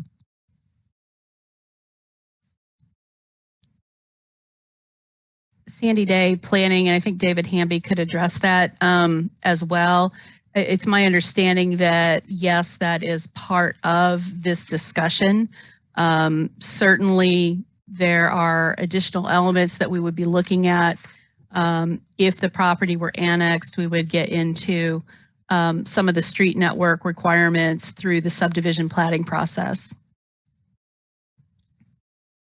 My biggest concern right now is just asking about 1750, because now we're talking about that's going to be a roadway in and out of this proposed development, but it's still going to remain in the township. And how is maintenance of that road going to be addressed? Or is that something that we just hope is addressed down the road in the future? I guess Sandy. Sandy Day Planning. That's a very good question, and I don't know that I have a very good answer for that. It would remain part of the county or the township's responsibility for at least some period of time. All of this area is part of a future urban growth area that's identified in Plan 2040. I'm certain that we would have those discussions. And that's part of the challenge with this project is identifying what are all of those additional impacts outside of the boundary of the specific project. Okay. Okay, Jim Carpenter, Planning Commission. I'm going to stop now and let somebody else have a chance. Thank you, Commissioner Carpenter. Luke Sinclair, Chair. Commissioner Ashworth, go ahead. Ashworth Planning Commission. Just a clarification. I thought I saw on the subject that Commissioner Carpenter brought up. I thought I saw in one of the documents that the 902 would be a city street maintained to city, and then at some point to the north before it hit 1750, it was classified as a township road before it hit 1750. So it would go from city, there would be a small portion of township before it hit 1750. I believe that was in one of the maps. So just to clarify that, if I'm correct in what I'm seeing. And then I'll just ask one small question here, but there will be others. But as far as the school district boundaries go, if this property is annexed, is there an impact on school district boundaries? That may just, we've never seen this before, so I'm very curious of how that works. Sandy Day, Planning Office. The annexation of the property does not modify or adjust the school district boundaries. Those are set separately. I did have a conversation with this superintendent with the Perry Lecompton School. They're aware of the application. You know, if you dropped 400 houses into this area tomorrow, yes, that has an impact on the school district. But what you have to remember about this kind of project is there is a lot of planning lead time that is required to get through this process. There is a lot of time that is scheduled for those public improvement plans that have to be designed and approved and then constructed. And then there will be time for that construction end of it for the actual houses to be coming up out of the ground. So the school district understands all of that, and they're kind of being very watchful of this area, whether or not there's an opportunity for them to provide additional school facility in Douglas County that would serve part of this area. They are being very watchful about that. So that's something that we could see in the future as well. Thank you. I'll look. Luke Sinclair, Chair. Go ahead, Commissioner Thomas. Charlie Thomas, Commissioner. Just out of curiosity, how many infill spaces are there left in the city of Lawrence city limits right now?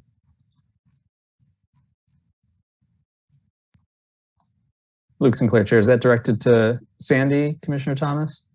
Whoever has the answer.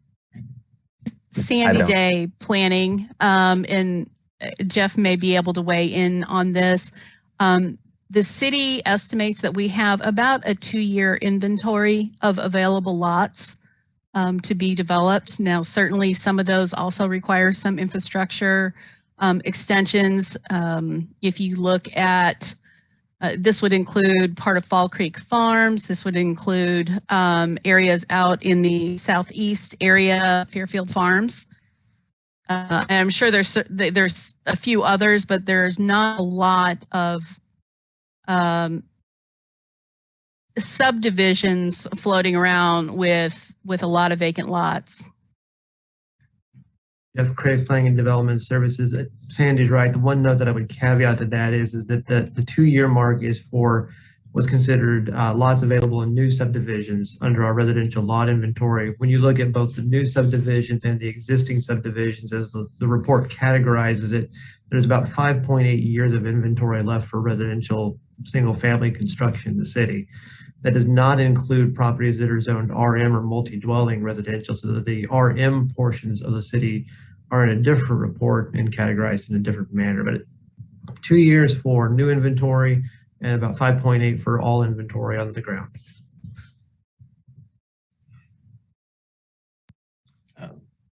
This, Commissioner Charlie Thomas, this may be oversimplifying it.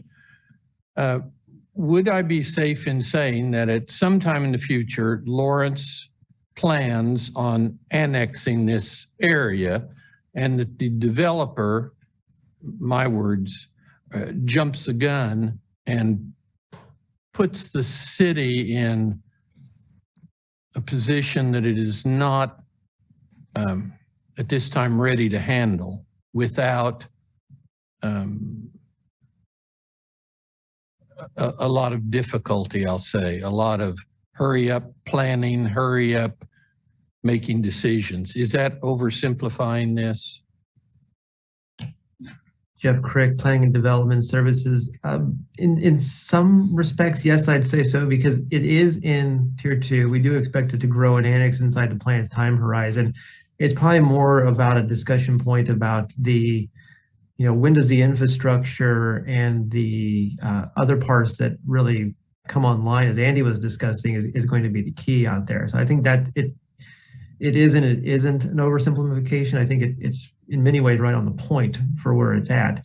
But in many respects with annexations like this, it is the applicant is bringing it forward for annexation consideration. It is not the case of the city going out and requesting it be annexed. So it is, the burden is in respect sometimes on them to show how that infrastructure is there or how it will be provided. And then part of what MSO and Andy's team does is kind of make sure that it does marry up and match with both the capital improvements plans and also the master planning efforts that they have in the network to make sure everything comes aligned and matches in that work. And as the Planning Commission probably remembers, a lot of that effort and work that you saw was actually the discussions that we had with MSO and the steering committee about those growth efforts and what that looks like. So Commissioner Thomas, I would say yes and no is a good way to answer that. I hate to say. Commissioner Thomas, it just seems like we are putting the cart before the horse. And then I will go back and say what I have said in the past. What is the character of that area? Having if it's going to indeed be 400 housing units out there, what does that do to the character of the area? And we have a half inch of comments from neighbors out there that talk about this. And again, that needs to be taken into consideration on the character of the area, what the people out there are saying, and the number of housing spaces that are available within the city limits at this time, rather than expanding into the rural areas. So I would need to hear a lot more before I would be apt to vote for this expansion. Luke Sinclair, Chair. Thank you for that, Commissioner Thomas. I feel like you're highlighting maybe the tension between folks that are in the rural areas, but also in the urban growth area, and sort of, for lack of a better phrase, sort of in the path of the city, the way that the comprehensive plan anticipates that the city is going to grow. But Commissioner Rexroad, I saw your hand. Thank you, Commissioner Rexroad. Two questions, I think maybe for Sandy, maybe for engineering, and maybe to put maybe a little finer point on what Commissioner Thomas was talking about. Question one is, would Lawrence or Douglas County make any investments in developing infrastructure in any given area, this area in particular? Would we invest in streets? Would we invest in water? Would we invest in sewer without a project as catalyst? And then the second question is, should a project like this be approved, how do we marry the requirements of this infrastructure development with the pace of the developer's progress in actual building? This is Andy Enns, MSO Engineering Program Manager. I guess for the first question about infrastructure improvements, not necessarily related to development, in the 5-year CIP, we do have some projects laid out, whether it's increasing capacity of existing sewers to kind of open up areas around K10. There's a project west of K10 water service area, because the elevation is quite a bit higher once you get west of K10. It's going to require towers and pump stations and transmission. That's in the CIP for, I think, starting in 2025. There's extension of Bob Billings Parkway west of K10. And, you know, and we're working now with KDOT on several projects kind of related to K10 expansion, and just what kind of utility crossings will be needed there. So there are projects in the CIP that aren't necessarily related to a specific development. And now I've kind of forgotten the second question. I'm sorry.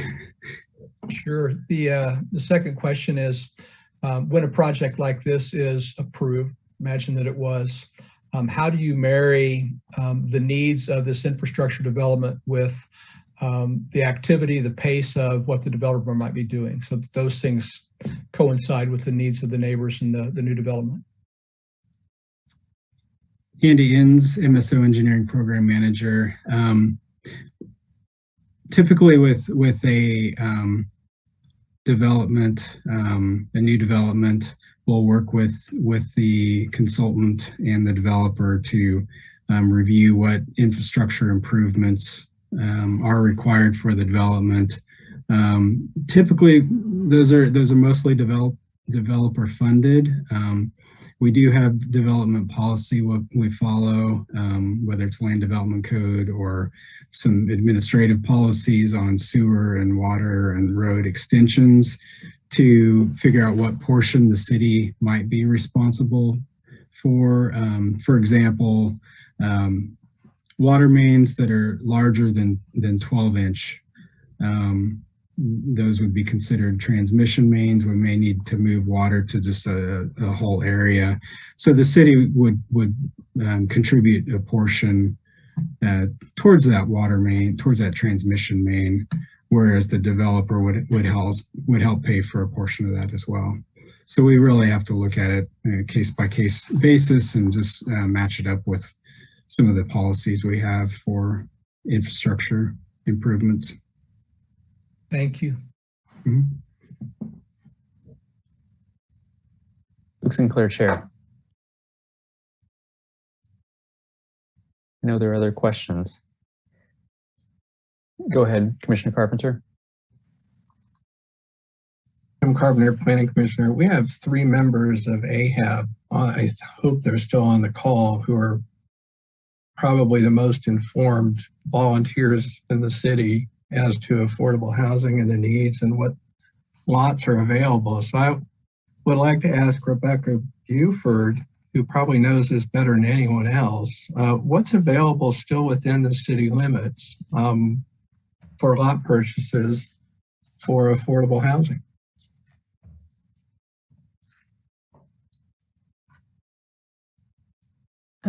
Karen Willie, Planning Commissioner. I believe we have lost Rebecca Buford. However, Leah Roslin, I see, is on the list. If she would be willing to take that question, is that fair to pitch to someone who just decided to show up?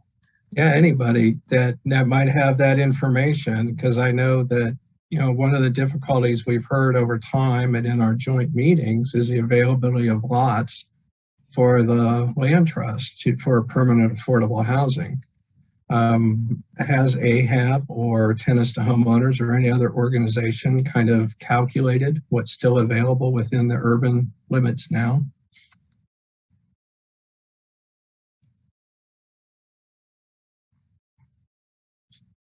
Ms. Roslin, are you on there, on the line? Can you address any of that?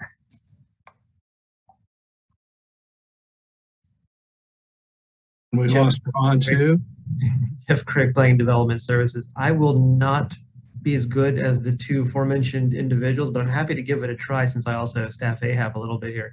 Okay.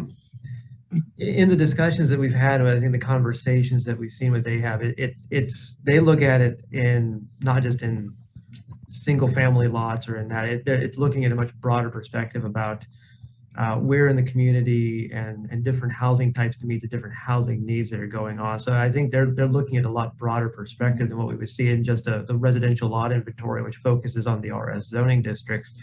I can tell you kind of through some of the discussions we've seen at AHAB and some of the other conversations, and Chair Sokup might be able to also speak to this a little bit too, is there's a lot of those lots out there. It's just, there's not a lot of those lots that are out there, and when they are, they tend to be in certain places. So trying to find lots that match where the people are sometimes more of a point of trying to figure it out at this point in time. But I would also, again, happily yield to Chair Sokup, who could probably speak to that far more eloquently than I could.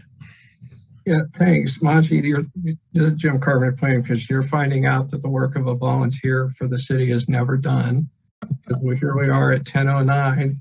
Can you answer any of those questions? Well, this is Monty Sokup, Chair of the Affordable Housing Advisory Board.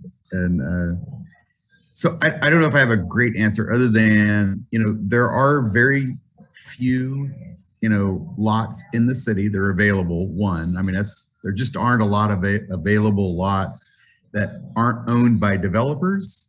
So you can think about a new development, they're owned by a developer, they have a purpose, they're out there to make money, they're just not for sale really, unless you're going to build a house, right, and have them build it for you. So that really kind of limits. So then you get down to houses that maybe are in disrepair or whatever, that maybe are affordable, but I think Rebecca would say that those are difficult in a sense to take an older house and rehab it and have something that's sustainable and energy efficient and all of those things. So there's some difficulty there. So I would say there's not a lot. So our hope is that we can work with developers and say, if you're building 400 houses, can we get access somehow to 12 of those lots? And that's our best chance at dispersing affordable housing throughout the community in every neighborhood. It's not good enough for us to go pick off one house here and one house there. So that's what I would add to that conversation. Thank you. Thanks, Jim Carpenter, Planning Commissioner. Yeah. The intent when we put through Plan 2040 was to really look at these greenfield sites and future annexations. And this was the greatest point of contention.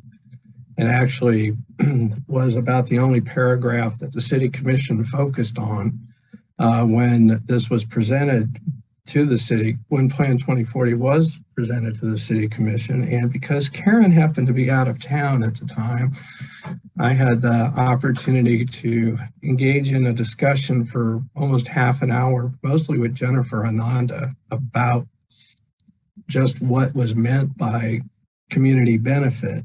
And one of those community benefits was looking at the possibility of lots for affordable housing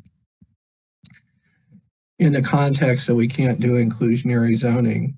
And we know we have one other developer in town that's talking about possibly doing this, the first private developer that just said, I'd like to do this, but still has to come to the table with how that actually works. So I'm encouraged that there's a possibility for this out here. I really haven't heard a community benefit yet. I kind of agree with what we're hearing about donating land we can't build on as a park. We've seen that before, which turns that over to a city expense.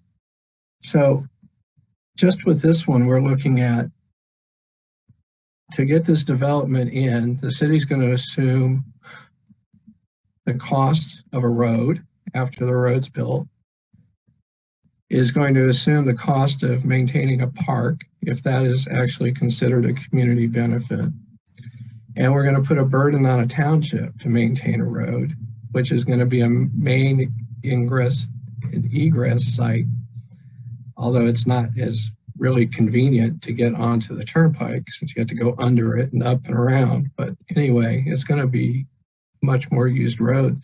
So there's a lot of things I think have been unresolved here that deserve more discussion. So I don't know where I am. I'd like to hear from other people just about what they're thinking about these various aspects. Because we haven't even got to the part about amending a comprehensive plan without updating all the sector plans, but.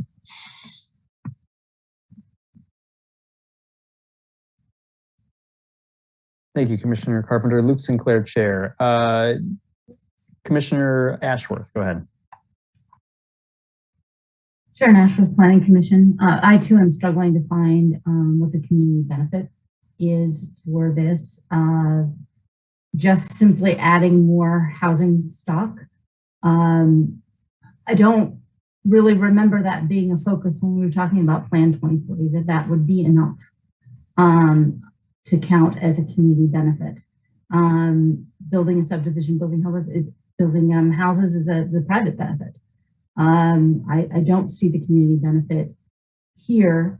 That being said, I'm kind of curious as that I know there is a need for housing in general. There is a need for housing in general, but I'm wondering, is it mostly driven by existing residents moving from renting, say, to home ownership, or is it mostly driven by people moving into Lawrence from outside communities? We only have a 1% annual growth in this town. So I'm wondering where most of the pressure is coming from for the housing stock. Maybe that's a question for Jeff Crick. Jeff Crick, Planning and Development Services. Commissioner Ashworth, I think I might be able to answer your question. I'll try not to sound too many numbers here, quite truthfully. If you work out the math on what it is, the city of Lawrence would add about 1,000 people per year. And if you were to have a one-to-one match on that on building permits, it would be somewhere in the neighborhood of about 400 building permits per year would have to be pulled to equal a one-to-one match on that. Right now, the city is in the 150s, 160s. So we're adding at a deficit. You add more people, you're adding a permit at a deficit because we're not matching at a one-to-one ratio there. So you had a question about home ownership and those kind of things there. The trends in the numbers is that the city of Lawrence is 55% rental and increasing over the years. So it's actually moving more towards the rental market than it is moving towards home ownership market in many respects. So trying to understand which way the population is moving is also something that we looked at in Plan 2040. And in the back of the plan, you'll see there's a chart that kind of talks about what we call inflow outflow. And effectively what it is about a third of the population lives in Lawrence and then drives somewhere else for work every day. A third of the population lives in Lawrence and works in Lawrence every day. And then a third of the population lives somewhere else and drives into work in Lawrence every day. So you have about, it kind of works in roughly thirds. And, to kind of go back to some of the conversations that we had many years ago at steering committee and also with the planning commission, I think is, there was a conversation point, and it is included in the language there. It talks about those land use inventories as being one of the factors to look at as part of an annexation request. And is it valid and warranted at that point in time? The residential lot inventory that we're talking about, it was one of those that we cited and has always been a critical focus on part of this. And she says, I would offer up is that I think it does, in many respects, meet that mark of being a community benefit because it is introducing housing and potential housing that we're not building to keep pace and match with our population growth. So I think there is some merit to that discussion. And I put that forward only because it is a conversation that was had many times over at the steering committee and during the planning commission deliberations, because I think it is easy to kind of lose that in the annals of history, but it is, those inventories are critical to understanding the economics that we're seeing and in the effects that we're seeing, not just in affordable housing, but in people being able to find housing in Lawrence at all. And so it is a much broader view than affordable housing when we talk about those inventories and their effects on the community. Luke Sinclair, Chair. Just to follow up on that, the community benefit issue does concern me too. And Jeff, there is a reference to considering the inventories, I think, as part of this. The thing that I struggle with is that we're supposed to consider that, but then on top of that, there is a requirement of a community benefit. And it almost seems like then those shouldn't be the same thing. Or, like considering that we're low on inventory, so additional housing is an importance. And then we're going to consider the additional housing is also a community benefit. I'm struggling with with that, because my recollection going back too is similar to Commissioner Ashworth in that, you know, I seem to recall a lot of discussion about community benefit being something more than the actual units that are being put in, you know, and that's why we talked about affordable housing, and obviously we have the complications with that. But while I say that, I'm tying myself in knots now, because then I noticed one of the community benefits that's listed in Plan 2040 is creation of primary employment opportunities. But, you know, that's basically, I mean, that's the equivalent sort of putting more houses on the market, because that's basically an employer could come in here, you know, and or they could annex and say, we're going to annex because we want to put a Costco in here because we want we're going to provide a bunch of primary employment opportunities. But really, it's just the byproduct of a business decision. You know, here the business decision is a developer wants to put a bunch of houses in, and the byproduct is we got a bunch of more houses for everyone to move into. And so it seems like we're conflating what a community benefit is with what is actually just going to happen anyways. And I was thinking that it was something more, but now I'm second guessing that we included actually saying we included creation of primary employment opportunities, and that seems to undercut what I've been thinking this whole time. I'd be curious to know what other folks think about that, if I'm misreading that. Commissioner Carter. Thanks, David Carter, Planning Commissioner. You kind of took the words right out of my mouth. I remember stumbling over my own words about midnight last month about this very issue. And I think Mr. Allman was most eloquent in phrasing this evening, that, you know, the community benefit, the intent was clearly to be something over and above the proposal itself, and that's not what we're dealing with here. And I'm frankly a little disappointed that after our discussion of this last month, that is presented again as basically the community benefit, as well as land that can't be built on. So that's something that I would really like to see more work on, and a little bit more gesture from the applicant to work with community groups or with the proposal itself. I think one thing, looking at the density, this is an issue that I raised last month. It doesn't have to be multifamily to increase density. We have heard in discussions of affordable housing in years past, the predominance of, for example, RS3 zoning only in very isolated parts of Eastern Lawrence, like the Brook Creek neighborhood. And I think offering, you know, more of a mix of densities of lot sizes could also be a way to get closer to that. Also increasing affordability of the lots. I think hearing folks from AHAB talk about entering into partnerships, it's all very, you know, really productive, a really positive, promising idea. One of the things, though, that came up tonight that, frankly, I don't think we talked about at all, but is really concerning to me, is this whole issue of the boundary of USD 497. Looking at the map of USD 497, it basically ends with Rock Chalk Park. Everything between the existing city limit and I-70, everything north of the city limit today appears to be in the Perry-Lecompton district. And to my knowledge, we don't have any neighborhood that's within the existing city limits of Lawrence where the students attend schools outside of Lawrence. And this would be a first. And I'm just going to make one last point, because I see Commissioner Willie. I'd love to hear that point of view. One thing that, you know, on the traffic end of things, I was looking at the distance from this neighborhood to the actual assigned school district, Perry-Lecompton. It's more than 8 miles and like 15 minutes away by the Farmers Turnpike, which would have to be accessed most likely by 1750 Road, going to the north to 1750 Road and over to the Farmers Turnpike, rather than on the city street over to 6th Street. And whereas Free State is like 2.5 miles away, and it's a quarter of the distance and a quarter of the time.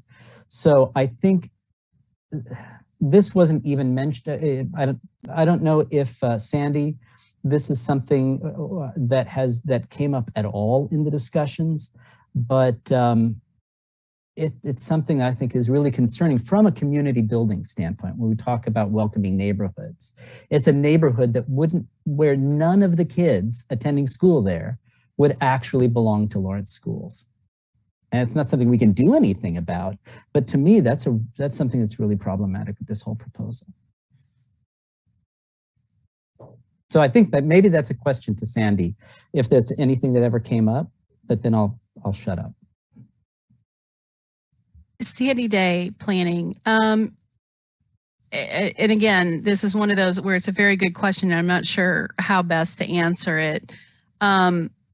I specifically reached out to the Perry-Lecompton School District about that. And, you know, the tone of that conversation was that they were very welcoming of that idea of getting additional students. The fact that we're a little bit limited by what that school district boundary is, right? We can't affect that. So that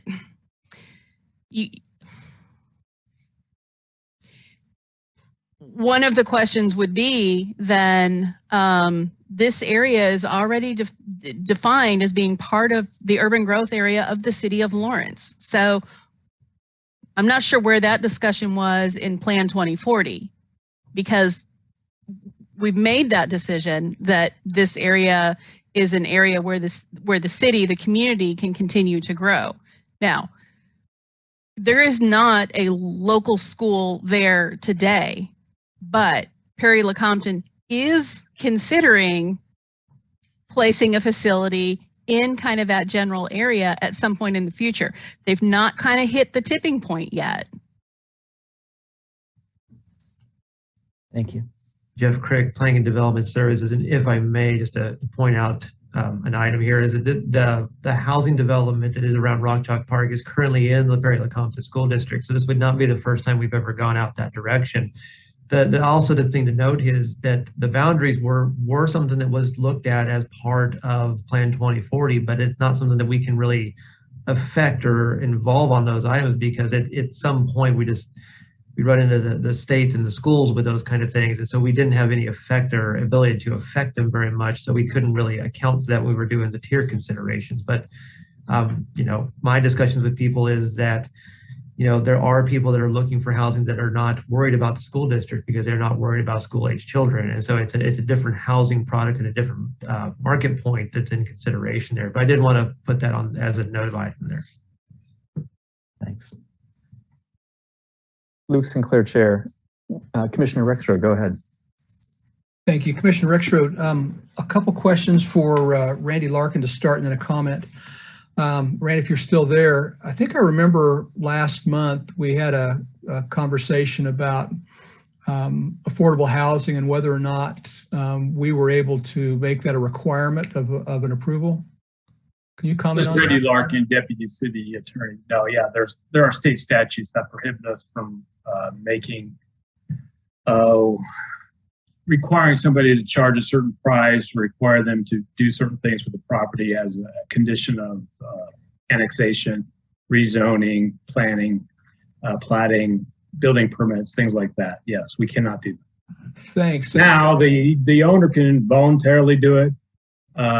If the city were to put in a lot of infrastructure as part of the thing, you know, as a incentive to the development, and perhaps as an agreement for those benefits, then yeah, we could do it that way.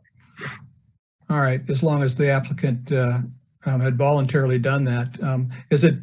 How do we square then the fact that we can't require it, yet we define as a community benefit its presence?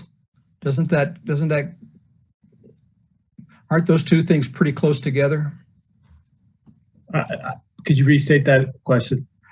There's been a lot of conversation tonight about the fact that affordable housing was not a part of this. In fact, some of it very direct and even critical. Yet it's something that's not required. And as we talk about community benefit, we've discussed if that was only there, wow, that would maybe meet that mark. It seems to me like we're pretty close to a requirement when we talk about affordable housing being something that is defined as community benefit. I just wonder about how we square that. Maybe that's right. No, the question. It's a razor's edge, I think. Yeah. Right. All right. Thank you. So just a comment. Thank you, Randy. This is Commissioner Rexroad again. Just a comment. I agree with staff's finding that this project does meet our requirements, that it does represent a community benefit. I do understand the conversation, the thoughts about, does the project itself represent the benefit, or does it need to be something beyond that? And I'd argue that in this particular case, we have an applicant here with a significant vision for a project that would probably change the face of West Lawrence. Certainly puts a ton of challenges in front of us around infrastructure and school, and very, very right, appropriate concerns that would need to be worked through. But we do lack buildable lots. That does have an impact on the price for a house anywhere in Lawrence. We do ship jobs off to Topeka every day, in part because of that. A development like this could become an anchor, a catalyst for other types of investment. The idea of Costco is kind of that white whale that's out there, is a euphemism for that. Is a very real possibility. So I do think that if we have and can share in the vision that this developer has about how this can become a tipping point, not only for expansion of schools, but how we develop out there and the other kinds of investments that might be drawn into our community. I think that, for me anyway, for this commissioner, that falls squarely into the category of community benefit. Thanks. Thank you, Commissioner Rexroad. Luke Sinclair, Chair. Commissioner Shanklin, go ahead. Craig Shanklin, Planning Commissioner. I'm sorry, it may just be my misunderstanding. So I'd like to revisit the issue of developable lots with Jeff Crick. Jeff, if you're still there. I'm just trying to sort out, I thought I heard you say that the lot inventory was with respect to single family detached. Is that correct? And so that leaves open the question of what is our developable capacity in the city of Lawrence for multifamily housing, particularly in light of the fact that I think I heard you say we're trending towards more rental occupancy versus homeowner purchases. And it seems to me that we're not seeing quite the whole picture of what our potential is to produce housing in Lawrence. And so before we draw a conclusion about just simply on the basis of single family detached lot shortage, I want to make sure we understand, what our real potential is to produce housing here. Thanks. Jeff Crick, Planning and Development Services. Commissioner Shanklin, please let me know if I don't get all your data points here, but I'm happy to give it a try here. So the residential lot inventory that I was referencing only looks at single family or detached dwelling lots in the city, and it's about 5.8 years. I'm waiting for my computer to either crash or load a PDF to give me the other number, so I'm going to lean towards it's probably going to crash. So let me take a little bit of a guess in the dark on it. The multi-dwelling report was produced about 2016, and if I remember correctly, I believe it had approximately 20 years of inventory in the RM zoning district spread throughout the city, and that zoning also included not just RM districts, but other districts where you have commercial potential. So some of the commercial districts have the potential to have apartment style or multifamily style construction in there. I think that was about 20 to 21 years of inventory at that point in time. And please let me know if I've missed a portion of your question.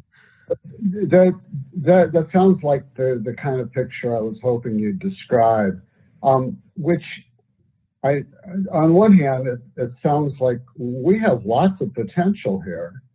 How do we tap that? And, you know, is it really a correct statement to say that because we have this shortage of single family detached lots, that justifies a comprehensive plan amendment all on its own? Because it doesn't sound to me, just given all the uncertainty around other things that attend to this project, that we've really done comprehensive planning on it. Jeff Craig, Planning Development Services. I have my understanding of what I think you're asking is, you know, how do we unlock the potential of the other 20 some years, or if I got the number right there.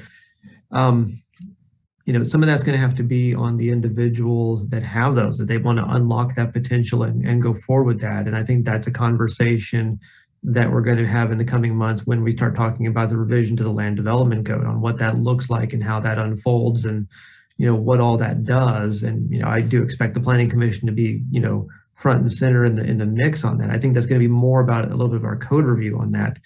And to your question about comprehensive planning, I think it's, you know, the sector plans are something that we're working on, and we're trying to get them out there, but it's not something that you could ever holistically complete in one go. And you know, Plan 2040 is a great example of that. It took us many years to get to the point of data review where we could actually come to drafting the document itself. I think it's important to kind of keep in mind one of the core tenets of comprehensive planning is that it's the best information we have and our best guess at that moment in time that we make that guess. And, you know, I think we've seen some changes in the economy and in the Lawrence market recently that have, you know, moved in ways we couldn't have anticipated before COVID and before all the things that have happened. So I do agree we should be looking at this comprehensively and holistically when we can, but also that doesn't preclude us from the ability of looking at an amendment to do this kind of understanding of, you know, does an area have a changing condition, or is there a changing factor in the city and the county that we want to account for that? So yes, I would agree. I would love to look at everything comprehensively and holistically when possible, but there's a lot of limitations available to that, given staffing and resources and the ability to kind of carry that out as a whole picture when we're only looking at one quadrant of the city, if you will, in many respects. And please let me know if I didn't get your other questions correct on that one. That was really helpful. I guess the last, just to close this loop here, that I'd like to ask is, on the basis of the 20 some years of housing potential that we have, does it really make sense to hinge an entire comprehensive plan amendment on this notion of a shortage of developable single family detached lots? That's what I'm having trouble reconciling here, particularly when it doesn't produce any more affordable workforce housing. Jeff Craig, Planning and Development Services. I would say it can, and only because when you start introducing different units and different price points in the market, it does free up potentially people moving to a new house that another individual is waiting for to come on the market. So it does have that ability to kind of affect people to move out of a rental situation into an ownership situation if that's what they're looking to do. So, you know, in real estate economics, and I'm sure I'm not saying anything the commissioners that don't already know, is that there's a lot of different price points and a lot of different unit types and needs out there, not just in one sense. So as people are looking to move to fit the needs of location or family, or you know, if you have a condition where you'd like to live closer, or you need to have everything on one level and age and place considerations. So I think having a building in certain price points does help make that possible, to have that movement and fluidity in the market that we would like to see in most circumstances. Give people the options and choices in the market that may not exist in all configurations. Thank you. Luke Sinclair, Chair. Go ahead, Commissioner Willie. Karen Willie, Planning Commissioner. I have a question for Sandy. So the area plan in question only covers what is here, lot 1, or the 25 acres to the west of East 902 Road. Is that correct? Sandy Day, Planning Office. Yes, that is correct. If you look at that plan, it's kind of a long L shape, and there is an area of land that is south of the K10 plan and north of the existing city limits. That there's no other area plan for that. It defaults to Plan 2040. Karen Willie, Planning Commissioner, a follow-up for Sandy. So as you have proposed in your staff report that the 25 acres to the west of East 902 Road go into an urban reserve until that time that it can be served with sewer. And we haven't yet talked to the applicant to see his reaction to that. But wouldn't that mean that we wouldn't have to be talking about a comprehensive plan amendment at all if we went that route, because urban reserve could turn into anything and we would deal with that at the time? Sandy Day, Planning Office. That's a potential to look at it that way.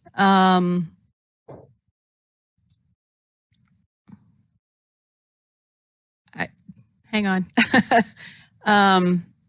Yes, I think that is one of the things about the K10 and Farmers Turnpike plan. It is in the city's work plan, but not until 23, I believe.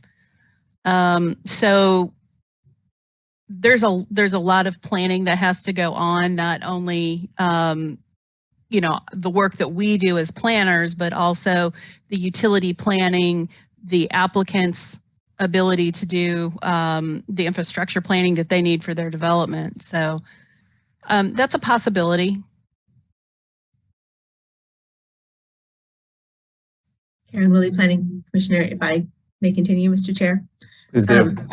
Mr. Hanby, do you mind responding to, we haven't asked you yet, but I know the original request was for annexation of all of those parcels, but also rezoning of all those parcels. And the staff report has then suggested an urban reserve zoning for the western 25 acres. Can you respond to that? Yeah, I'd appreciate it. David Hamby, BG Consultants. When Sandy and I discussed that, we discussed some various options, but this project quickly falls apart for the lack of infrastructure if we can only build on the south half of the eastern portion. So the intent was to put an urban reserve in this go round. When we get to City Commission, get their direction on a pump station, because if there's no pump station, the project's done. And then probably immediately following that, if the pump station's approved, it would immediately request a different rezoning back to the RS5. Karen Willie, Planning Commissioner. Mr. Henry, can I ask for a clarification on that? So the urban reserve would be just temporarily to find out whether or not the pump station would be approved, and the whole project, all 4 parcels, is contingent upon the pump station to be able to develop all of those parcels. Is that what I heard you say? David Hamby, BG Consultants, that is correct.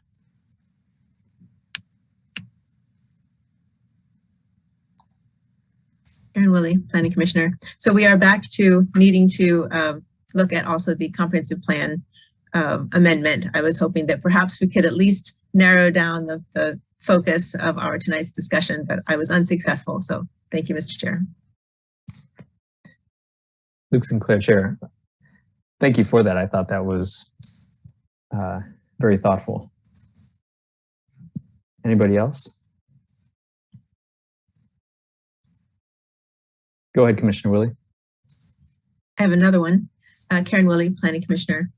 We've talked a little bit about the road. This was sometime, probably many hours ago.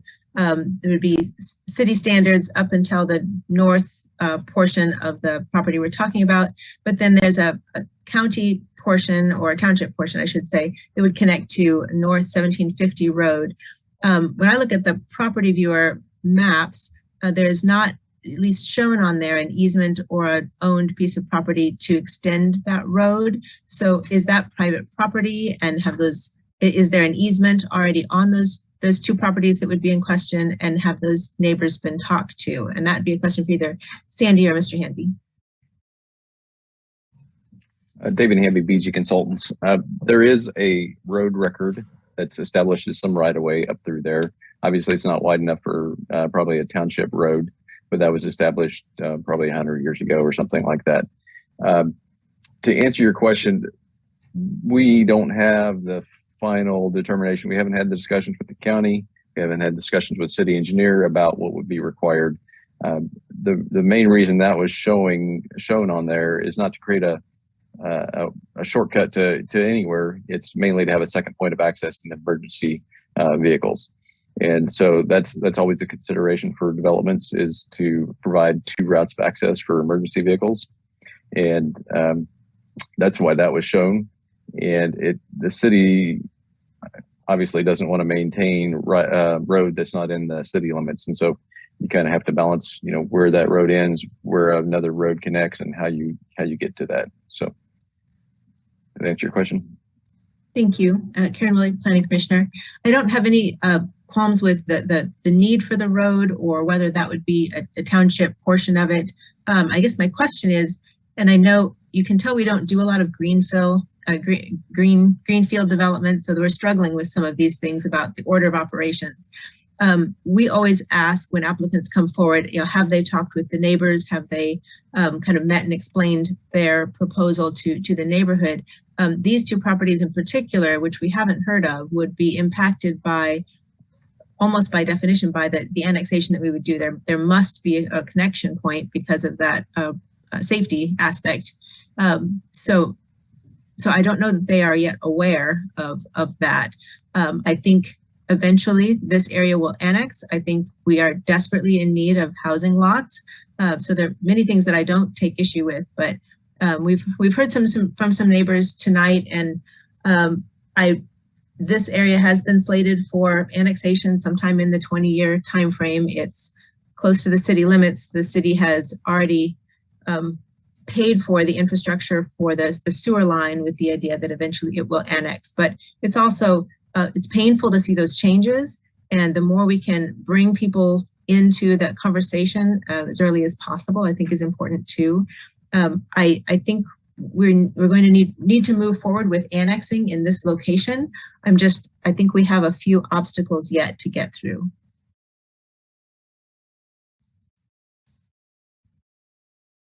Thank you, Commissioner Willie. Luke Sinclair, Chair. Just to clarify, Commissioner Willie, so I know what you're saying. When you say a few obstacles to get through, you're talking about what you feel like we need to resolve tonight? Or are you implying that this is something that you don't feel comfortable with us actually tackling tonight and, making a recommendation to the City Commission on? Well, it's 10:45. It seems like it was at least later than this last time we talked about it, and I know that's no excuse, but I think we're still stuck on the community benefit issue. And I was, somewhat in a different place than many of the other commissioners when we had the discussion in the first place, but I lost that. And so community benefit is on the list of things that we require for annexation and that the city has asked us to look into. I do think we desperately need single family housing lots just to free up some space in the market for everybody's affordability. It's not just affordable housing for people who are constrained at the lower end of the housing scale, but it is all the way up and down the housing scale in the city of Lawrence. We just don't have enough housing, and that makes everything less affordable for everybody. So I wish that we could say that is the community benefit. It was specifically defined that it was that did not count as the community benefit. So unless we kind of have that discussion to say things are bad enough now that in the housing market that we change that, that's the discussion we have to have, is are things different enough now from when we made that decision to say that that this can move forward just because we need the housing lots, and indeed we do. Thank you. Luke Sinclair, Chair. Do any commissioners have thoughts on that? On Commissioner Willie's comments?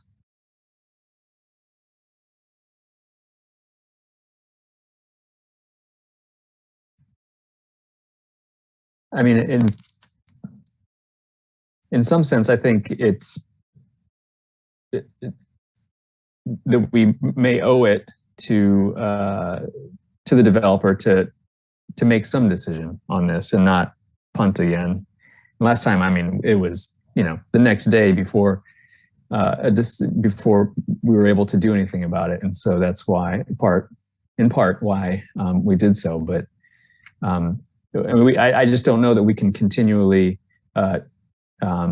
defer because we're not, you know, we're uncomfortable with it. I think we need to let the city commission know, vote, and then they can watch and see what the levels of discomfort are and where those lie. Commissioner Rexroad, what do you think?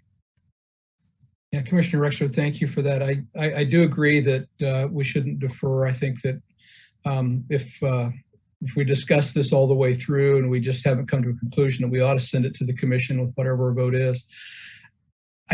On the question of benefit, though, and maybe this is just a rookie issue for me that I've got to sort through. I'm having such a hard time understanding how a project that solves a serious community need can't be considered a benefit by solving the problem. I can't get my head around that. If somebody could help me with that, that'd be great. But my gosh, we've got an answer to a problem right here, and in my opinion, is we just can't get out of our way to let it happen. So, I guess my suggestion would be that we make motions, and whatever they're going to be, send it on to the city commission, and let them make a yes or no.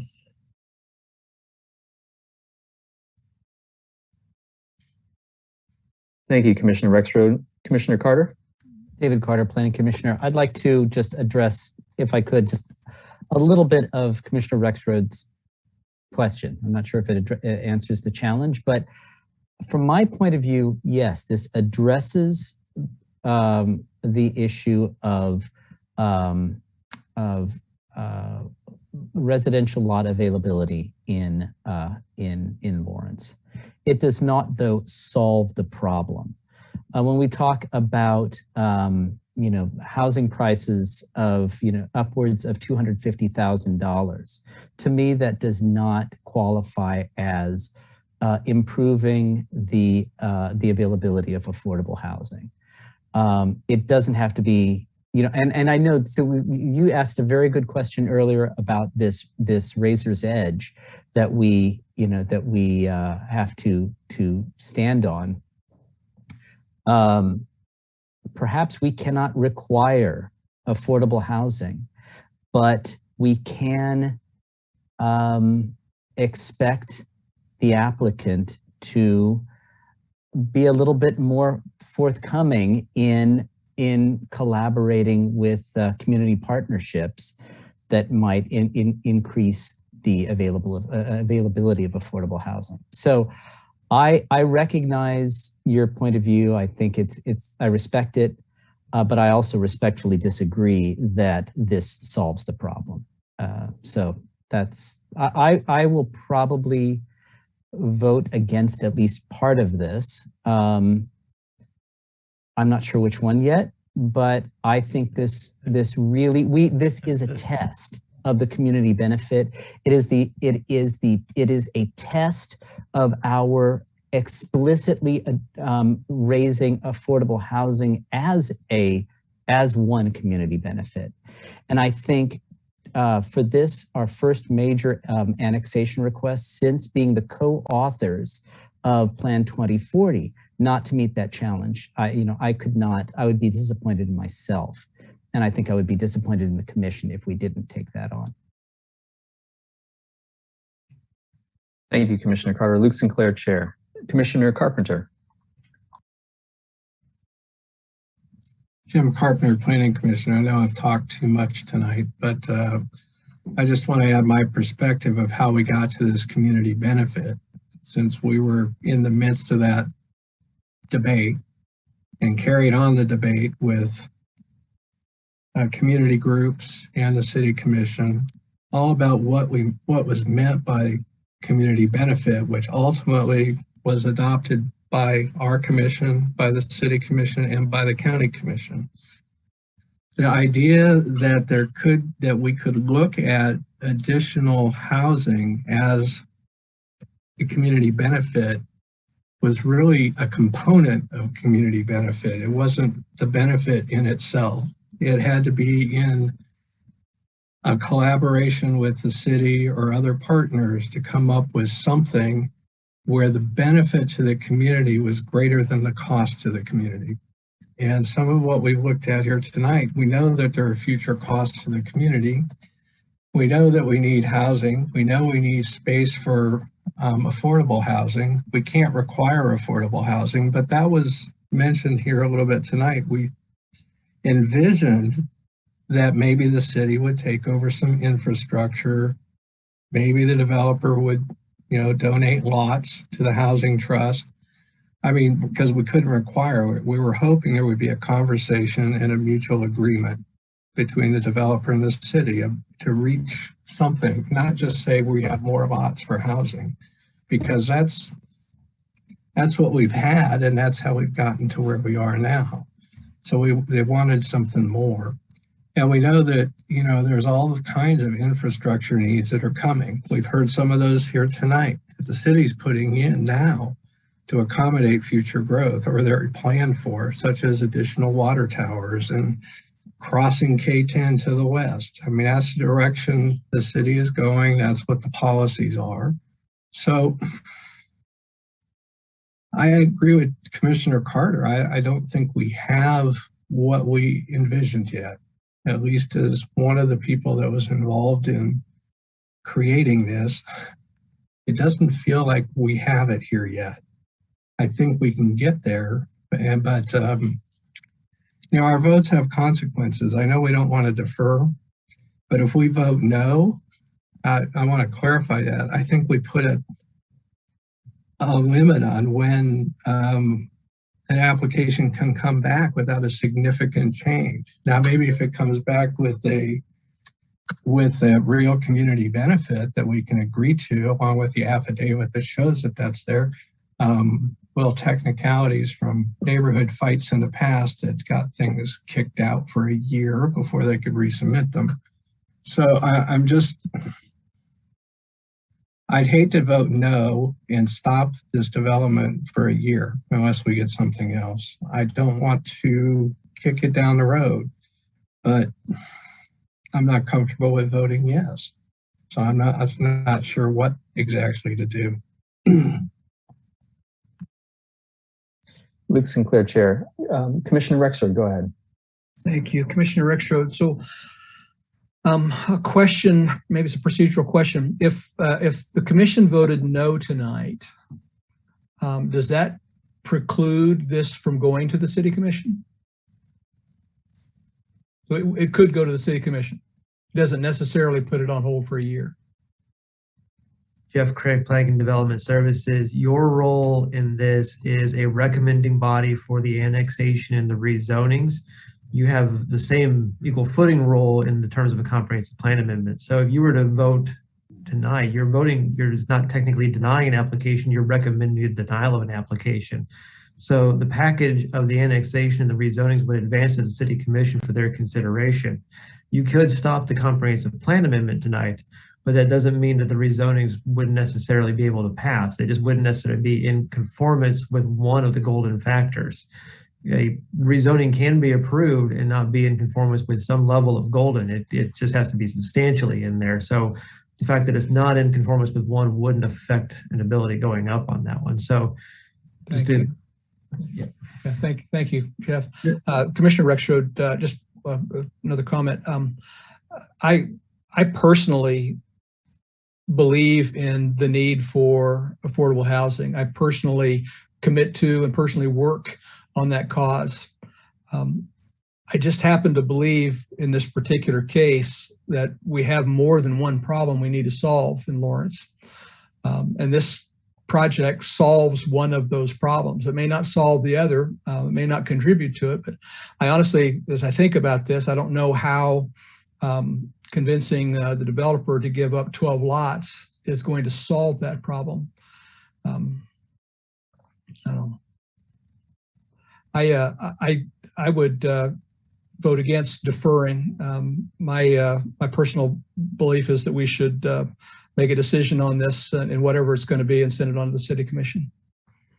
Thanks. Thank you, Commissioner Rexroad. Luke Sinclair, Chair. Commissioner Carpenter, go ahead.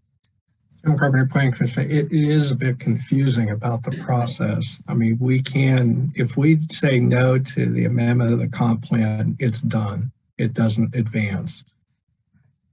You can't rezone unless we annex. So we have to annex before we rezone. And I think where some of us are stuck is what the community benefit portion of the Plan 2040 requirement for annexation is. And that's our sticking point. So we can't annex it unless we resolve that issue. I mean, a rezoning, that's easy. I mean, that can go on to the City Commission and they can go one way or the other, but the annexation, that is the big question, as Commissioner Carter brought up. That was a central point and a central argument of all of Plan 2040. And please add more, Commissioner Carter. May I, Mr. Chair? Luke Sinclair, Chair, yes, please. Thanks. David Carter, Planning Commissioner. I guess I'm glad, Commissioner Carpenter, you brought up the sequence of what we need to do. I mean, frankly, I have no objection to amending the plan. And I know we've had lots of discussions of sector plans and the importance of being in alignment. I think one of the things that is important in this case is that so much has changed adjacent to the area under consideration that where certain specific land uses go, or I guess land uses or occupancies go, is not particularly important to me. I agree with Commissioner Rexroad that, you know, single family housing is needed, and overall, I don't object to this proposal. Overall, I don't object to single family housing being in this particular area that's currently, you know, designated for something else. But I do feel strongly that we need a more targeted commitment from the applicant to try to meet this need of affordable housing. And from my understanding, to address Commissioner Rexroad's comment about, you know, giving up a certain number of parcels, I think the folks from Tenants to Homeowners and from AHAB have suggested that there could be some ideas, some arrangements that would meet, that would I can't remember exactly the phrasing, but would not constitute a loss for the applicant, for the developer. And I would really like to see the developer enter into some sort of discussions to try to reach an agreement. We may not be able to address all of the problems, but I think one of the problems that we see with affordable housing, and we saw this in discussions with AHAB and with Tenants to Homeowners in the Brook Creek neighborhood, I think last year or the year before, is that if we don't try to address the issue of affordability in West Lawrence, then we are creating preconditions that make it more difficult to enter into these discussions in the future. So I think it's really important. I will vote against annexation if necessary, but I would like to see one scenario, maybe if this passes or doesn't pass, that is, we recommend approval or we recommend denial, that the applicant take advantage of the time between tonight and when this comes before City Commission to enter into those conversations so that they can come in with a stronger position if this goes before the City Commission. Those are my thoughts. Thank you, Commissioner Carter. Luke Sinclair, Chair. One thing I'd like to point out is we're focusing a lot on affordable housing, which I think is worthwhile. I think in my mind, that's, one of the crucial needs in the community. But one of the things I noticed is that the community benefit, or what can be a community benefit, isn't limited to that. And I think, Commissioner Rexroad is speaking to that. I think I would tend to disagree that the mere provision of additional housing itself is a community benefit. But, I'm looking back at the list, and the plan says a community benefit can include just addressing goals of the city commission's current strategic plan. And it takes me back to, one of the things that Mr. Hamby did was went through and identified parts of the strategic plan that he thinks this meets. And so one question I have is, are we setting the bar too high for a community benefit? We want affordable housing. That's true. I think we all do. But are we setting the bar too high if there are other community benefits that are being offered that aren't quite what we feel like are enough? And I guess that kind of goes, it's like a process, maybe not a process, but more of a question of what our decision is. Do we need to see a community benefit, period, even if it's just like, hey, this meets one of the goals of the strategic plan? That's a community benefit according to the comprehensive plan. Or do we have the discretion to say, yeah, but that's not nearly enough. It needs to be significantly more than that. And I'd be curious to know what other commissioners think about that, because that's sort of what I'm jostling around in my mind right now. Commissioner Thomas? Yeah. Charlie Thomas, I would not put being within a half mile of a bicycle trail or within a half mile of green space on the same level as affordable housing. There are priorities on things that do meet the standards that were laid out. But the two that the developer mentioned, the half mile for the bike trail and the half mile for the green space, in my mind, are in no way comparable to the affordable housing. Luke Sinclair, Chair. Thank you for that, Commissioner Thomas. Does the rest of the commission agree with that? Is it not enough for a developer just to point to one small community benefit and say that should satisfy it? Commissioner Rexroad. Thank you, Commissioner Rexroad.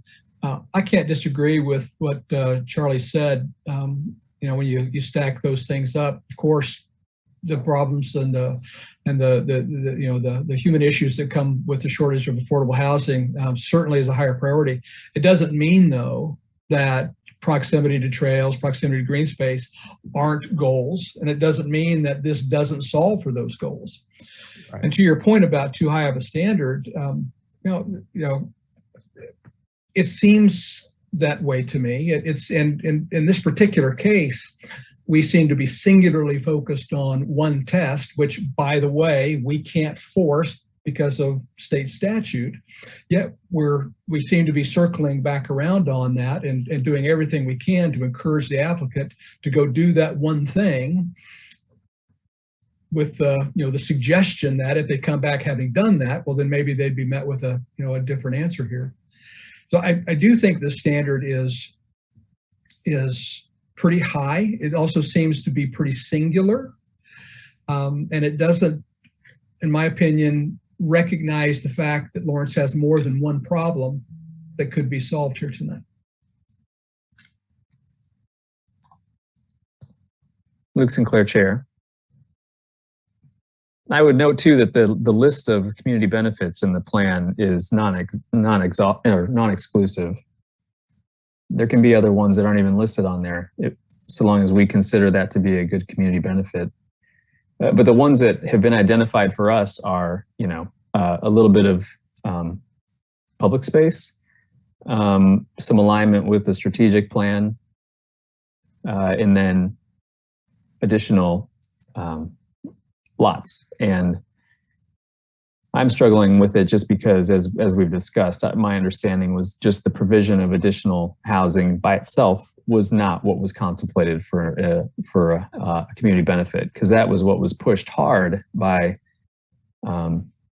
builders and the realtors in town as being a viable community benefit. And I mean, we went round and round about that during the process of making the comprehensive plan.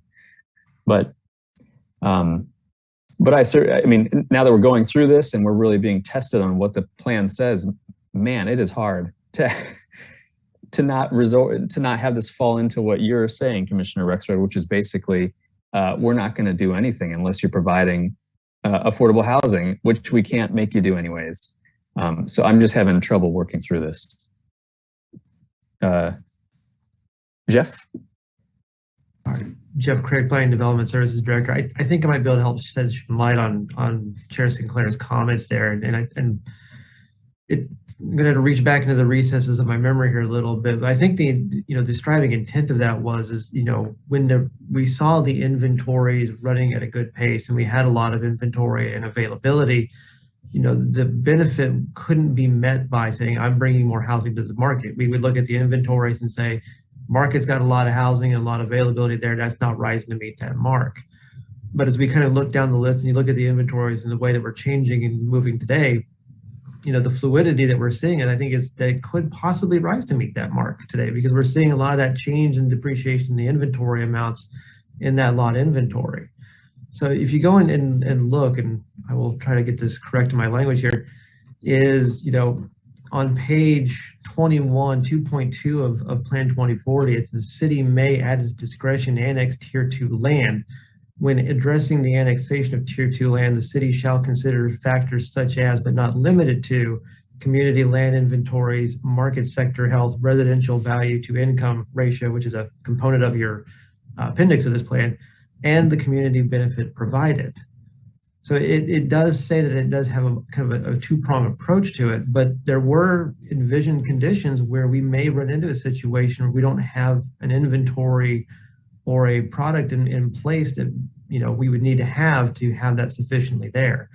So the real crux of it was to say, if we had, and kind of back to what we were talking about with Commissioner Shanklin a little bit ago, if we have 21 years of inventory, little hard pressed to say that there's a community benefit there if we've got 20 years of inventory. But if we're down to seconds or minutes of inventory, that may be a different discussion the commission may want to consider and have, because there is that two-pronged approach to it. It has to show there is the need and there is a benefit provided. And that is a little open-ended, and it was always open for that discussion for exactly the reason that we're having this evening. But I did want to just add that to the conversation. I did not mean to cut off Commissioner Ashworth there. I'm so sorry about that. Luke Sinclair, Chair. No, I really appreciate you coloring that in. That's a good perspective. Commissioner Ashworth, go ahead. International Planning Commission. I'm not even sure I can remember what I was going to say at this point.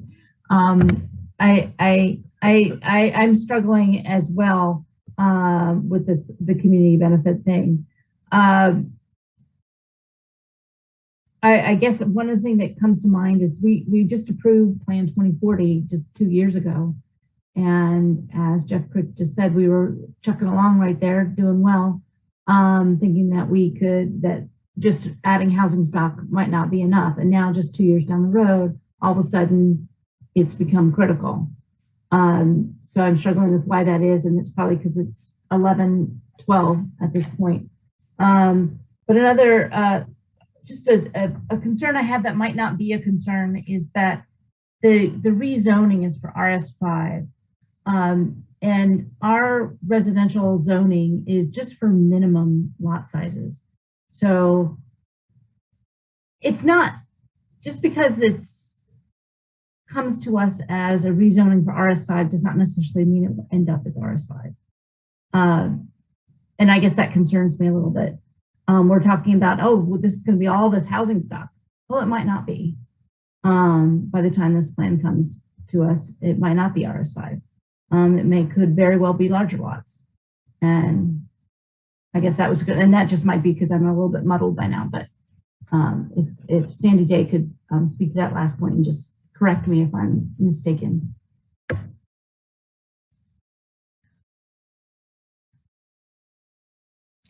Sandy Day planning, and I apologize. I missed the last part of that. I was interrupted by a dog that had to go out. Could you restate what you were asking? I'll try. Sharon Ashworth, Planning Commission. Just that the rezoning is for RS5, which is a minimum lot size. So that doesn't necessarily mean that the project that eventually comes forward will actually be will be enough housing stock to have it be RS5. It could be RS7. I mean, the lot sizes could be they could be greater than 5,000 square feet. Sandy Day, Planning Office. Yes, that is accurate. The zoning establishes the minimum threshold of what those lots must be. As we see in any subdivision, you don't get uniformly 5,000 square foot, or if RF7, uniformly 7,000 square foot lots.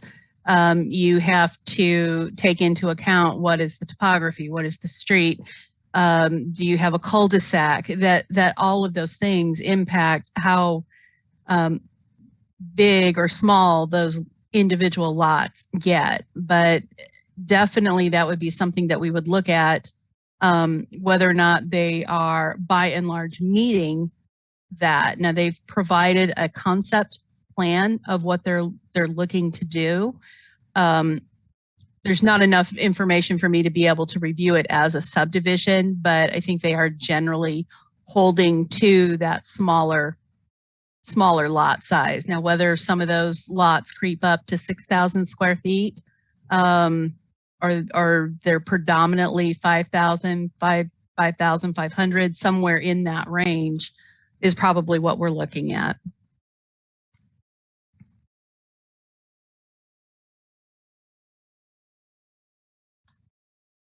Thank you, Commissioner Ashworth and Sandy.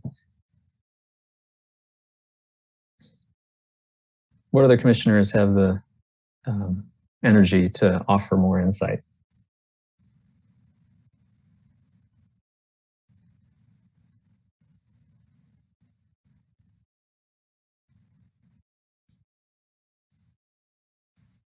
I mean, one option we could have is just to start focusing on things one at a time and see where we go. But Commissioner Carter, what do you? Thanks, David Carter, Planning Commissioner. I'm going to return to a theme that Commissioner Carpenter raised on our first item tonight. That is, I think this is bound to be a mixed vote regardless. This is going to demand attention from the City Commission. You know, I think we've discussed this in a great deal of detail, and so I'll just piggyback on what you just said. I think the idea of if somebody were inspired to start making motions, I think we will have accomplished what we set out to do through this discussion one way or another. Luke Sinclair, Chair. Thank you, Commissioner Carter.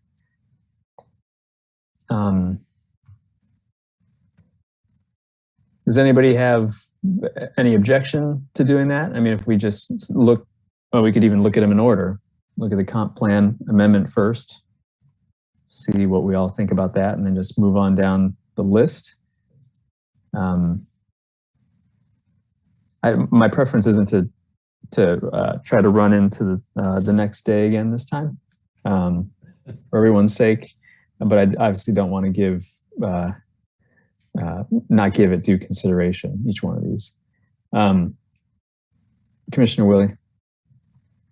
Karen Willie, Planning Commissioner. I have a proposal that even I don't like, but I will throw it out because of the hour. And that would be that I am reasonably comfortable, even though we have always been cautious about doing a comprehensive plan amendments for area plans that really just need to be addressed in their entirety. I would be comfortable with a motion in favor of the comp plan change, with the idea that that signals to the developer, to the applicant, that we are interested in seeing the project move forward. However, I think that there are enough difficulties with the comp plan change. We're already giving up a little bit of density, and we're concerned about that. We're concerned about not having a specific community benefit that we can kind of point to, or if we can have some more clarity from that. I would possibly entertain deferring the other items until we can get that from I would ask Mr. Hanby if that is even, if there is any more room on that to give. I know we need this land. I think we need to have it annexed, and I'm just reading the room, don't think that we have the votes for that at the moment. And rather than turn it down, I would rather give it a chance to succeed. Mr. Hanby, can you speak to, that's been our real hang up, is the community benefit. Is there any other room to move on that if you had more time, or is this really just what it is and we need to move forward as best we can? David Hamby, BG Consultants. I haven't had a specific discussion with my developer about affordable housing. I know we're skirting a very fine line about requirements of affordable housing, and I will commit to talk to my developer. I talked to Monty Sokup today. We had been playing phone tag, so I do have some information about that further. I would rather not defer it because it's already been, again, a month since, it just carries on, seems like. But I will commit to have a discussion with my developer to see if he's interested in that. And that's about where I'll leave it.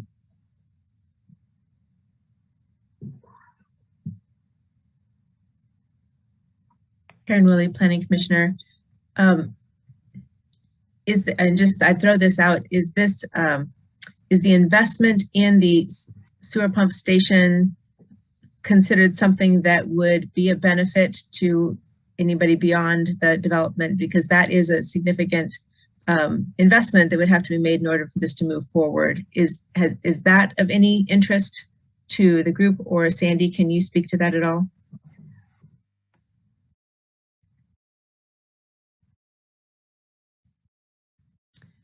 I'm sorry, would you restate your question for me? Karen Willie, Planning Commissioner. It's getting very late to remember questions twice in a row. Yeah, it is. The sewer lift station, the pump station, is the fact that the developer is interested in paying to help put that in. Does that end up being a benefit, because then we can get housing in a place where the city has not yet made the investment? This particular lift station serves and affects only this development. So in the scope of saying we are desperate for lots, yes, that's a benefit, but it doesn't extend beyond this subdivision. So Jeff Craig, Planning and Development Services. If I may, I would just call your attention to the definition of what is a community benefit again, and it is the provision of land, amenities, and/or facilities for a public purpose, such as parks, public safety facilities, educational facilities, cultural and art amenities, utility enhancements, and etc., above that required to serve the development. So it'd be a discussion for the commission there if it rises to meet that kind of mark that is in the definition of a community benefit on page, forgive me 1 minute here, page 21 of Plan 2040.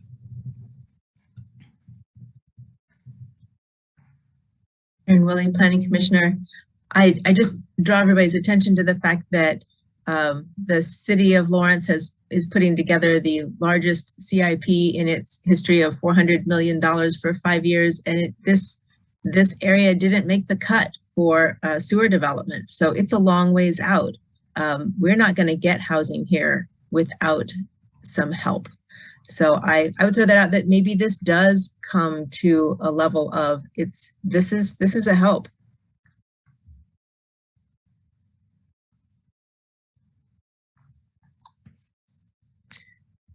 Luke Sinclair, Chair. Thank you, Commissioner Willie.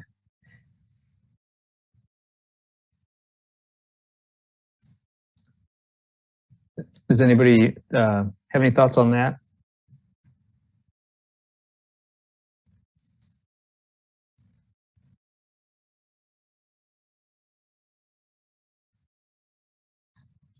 Commissioner Rexroad? I think this Commissioner Rexroad, I think it's a great observation. I'm not sure exactly how to action that.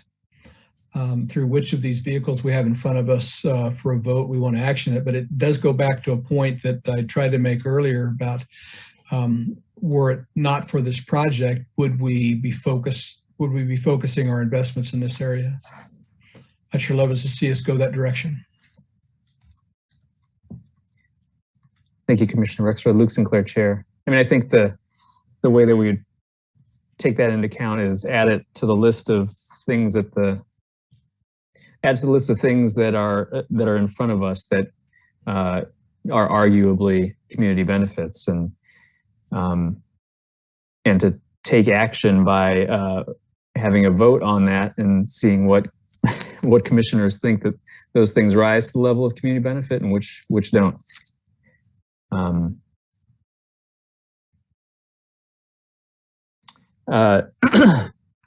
mean, I might suggest then that we turn back to the specific items and,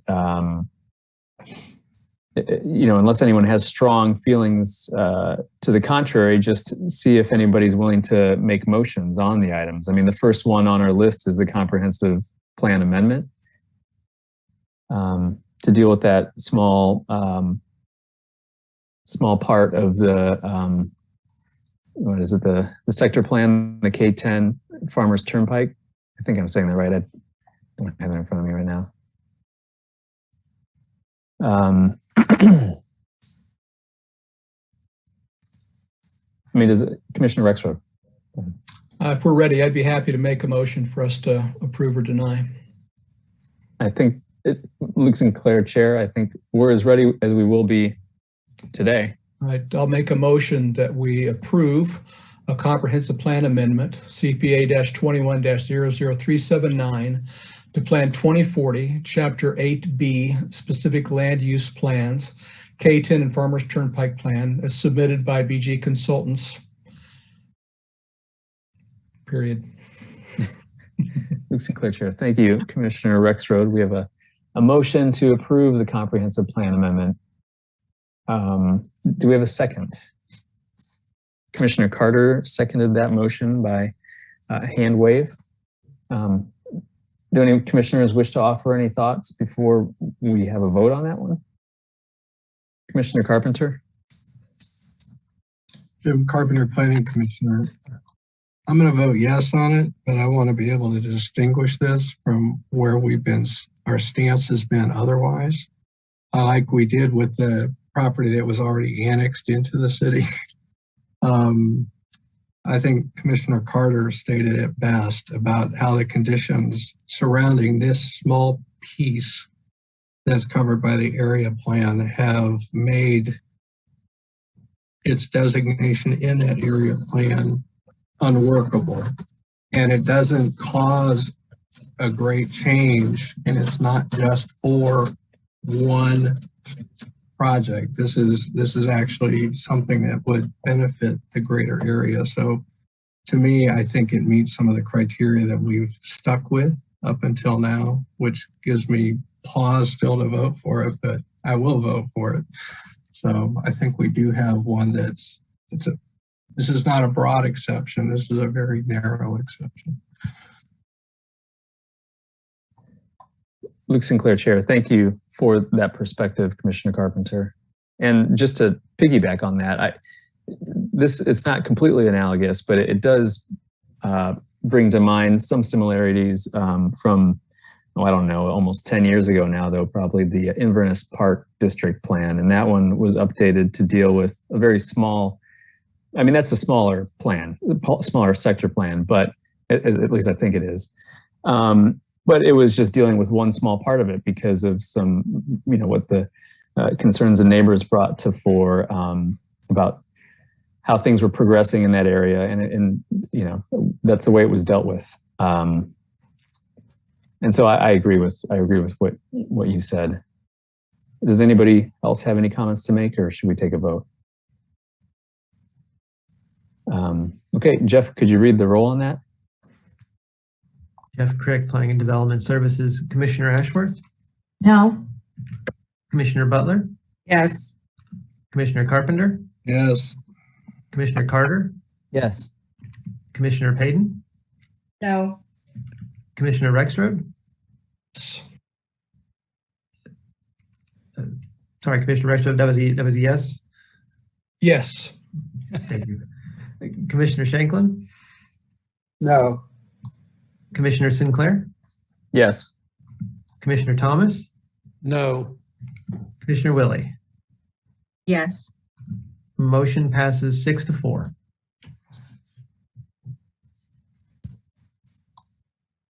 Luke Sinclair, Chair. Okay, thank you for that. Just a point of order, do we also need to have a motion to approve and authorize signing the resolution on that one?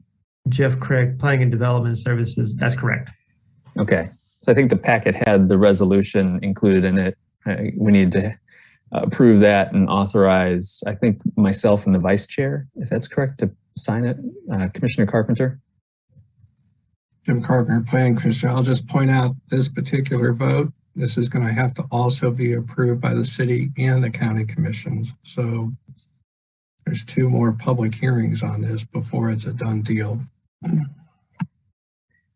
Luke Sinclair, Chair. I think that's a great point to bring up. It's not over by any stretch. Is anybody willing to make a motion on that, on approving and signing the resolution? Commissioner Carter, thank you for. Sure, David Carter, Planning Commissioner. I move that we approve and authorize the chair to adopt and sign Planning Commission Resolution PCR-21-00431. Luke Sinclair, Chair. Thank you, Commissioner Carter. We have a motion to approve and authorize Chair to sign the Planning Commission resolution. Do we have a second? Thank you, Commissioner Rexroad, by hand motion. Jeff, can you go ahead and read the roll?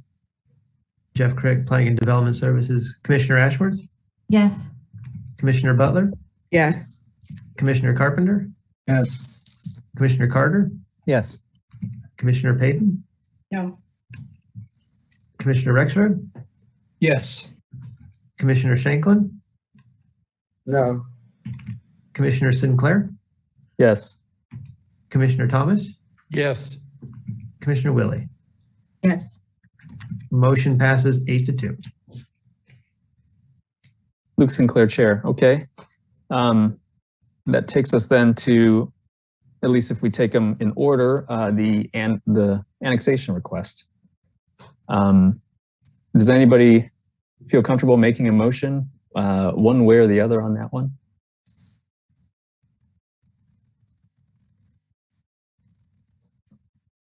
Karen Willie, Planning Commissioner. Mr. Chair, can we ask Jeff to just run over, if this passes, what happens? If this fails, what happens? Great idea. Jeff Craig, Planning and Development Services. Again, the Planning Commission is a recommending body in this instance, so it would go to the City Commission for ultimate approval, but they would just be receiving your recommendation. So it would be, depending upon the motion put forward, it may require a different majority of vote than if it was just a simple majority vote, if it was to be in line with that. Inviting my computer to tell me that number exactly, but I can't get it to give me that number at the moment. But it would change the voting pattern that would be required for an adoption. This is Randy, Jeff, and me. This is Randy Larkin, Deputy City Attorney. There really is no statutory or anything in the city code requiring any supermajority or anything. This would be just, unlike rezoning, where it would require a supermajority to overturn the Planning Commission. On an annexation recommendation, it's just a straight recommendation, and there wouldn't be any change to the voting requirements of the City Commission. So it would just take a majority of them to pass it, just to clarify. Thank you both. Luke Sinclair, Chair, and great question, Commissioner Willie. So going back to my original question, does anybody feel comfortable making a motion one way or the other on the annexation? Commissioner Rexroad? It's Commissioner Rexroad. Happy to share this duty with others, but I'll in the absence of another hand, I'll make a motion to approve a request to annex A-21-00380 for 100 acres located near the southeast corner of State Highway 10 and North 1750 Road, as submitted by BG Consultants on behalf of Garber Enterprises. Luke Sinclair, Chair. That's a motion to approve the request to annex as per the staff report. Do we have a second? Seconded by Commissioner Butler by hand motion. Thank you for that. Any comments before we vote on this one?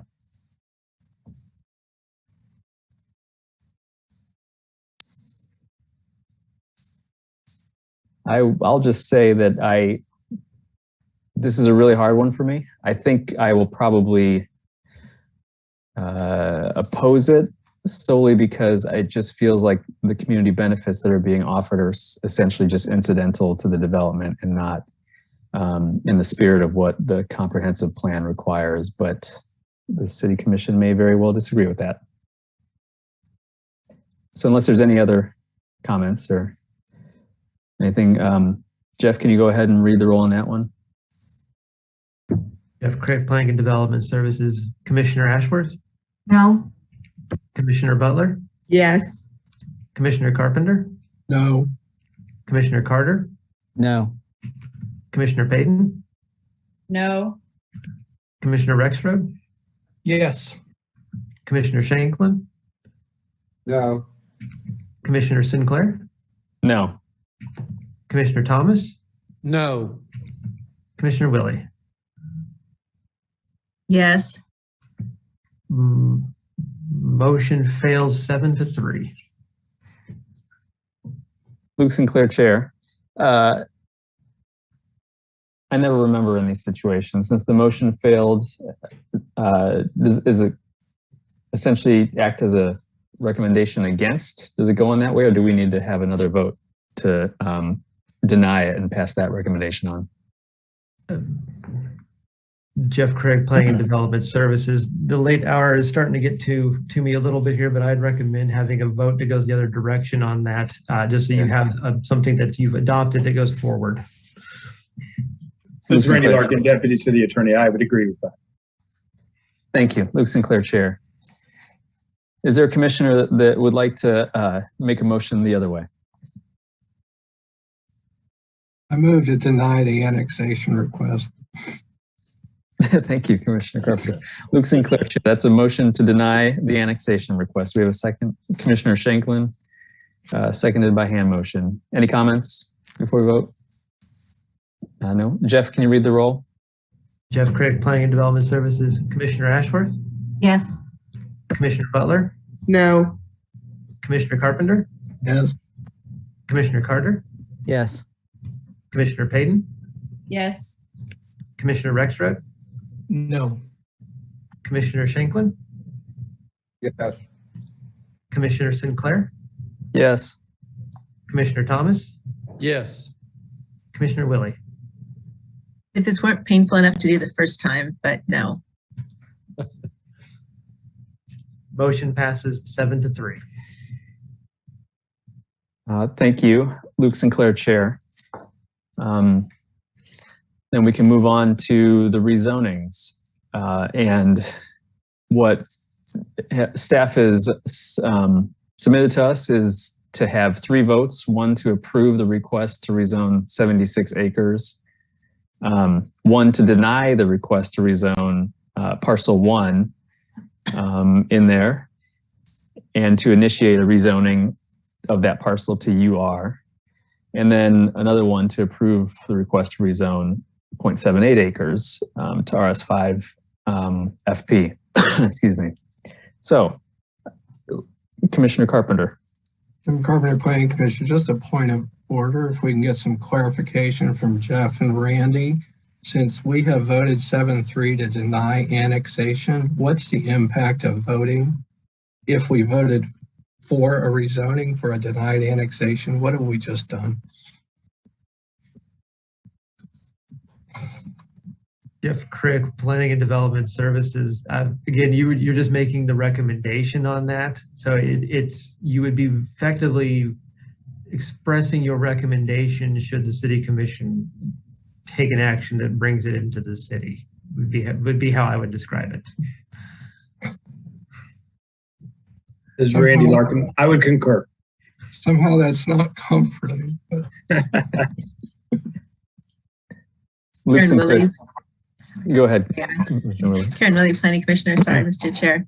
I do think if we vote to approve the zoning change, that does signal that our issue really was with the community benefit. And I think that is the discussion that we want the city commission to have. So I think it is an appropriate thing. I am still a little uncertain about the urban reserve recommendation, because it sounds like, if Mr. Hanby, if you would tell me one more time, the urban reserve recommendation from Sandy, from staff, is only a temporary, that's not likely to, you're going to be back for another rezoning request. Can you explain, does that even serve any purpose? David Hamby with BG Consultants. We were requested for RS5. Staff is making a recommendation for urban reserve, primarily, as I understand it, due to the infrastructure and the uncertainty with regard to the approval for the pump station. So we need some direction from the city commission on whether they will go with, MSO recommendations to not have a pump station, or to understand it's a temporary situation and they want to serve 400 homes, and that would be the situation there. So the intent is, if we get annexation approved, we get rezoning approved, and the city commission says pump stations a go, then yeah, the intent is to go back to RS5. And Willie, Planning Commissioner, may I follow up with Sandy? The city commission gets to weigh in on whether or not the pump station will happen. Doesn't that accomplish the same thing with less time than if we had the applicant go through 2 steps of rezoning? The concern from staff is that we may not know about the ability to deal with the public infrastructure, the pump station, until we get to the platting.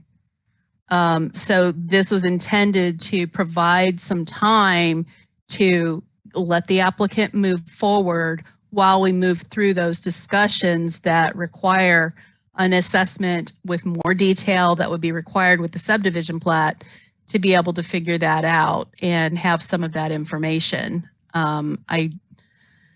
If the city commission signals that they would support the pump station, that will make it easier as we move forward with the platting. If they signal that they're not supportive of that, the applicant has indicated that they would withdraw the application at this time.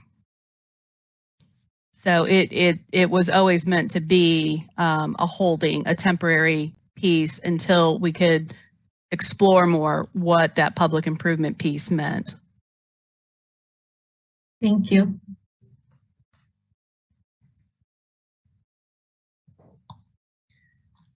Luke Sinclair, Chair. So as I understand it, we are to think of these sort of hypothetically, assuming that the property is annexed, I think. Assuming that the property is within city limits, basically. What do we think? Does anybody have anything they want to say about it, or does anyone want to make a motion on the first one, for instance, the 76 acres to RS5?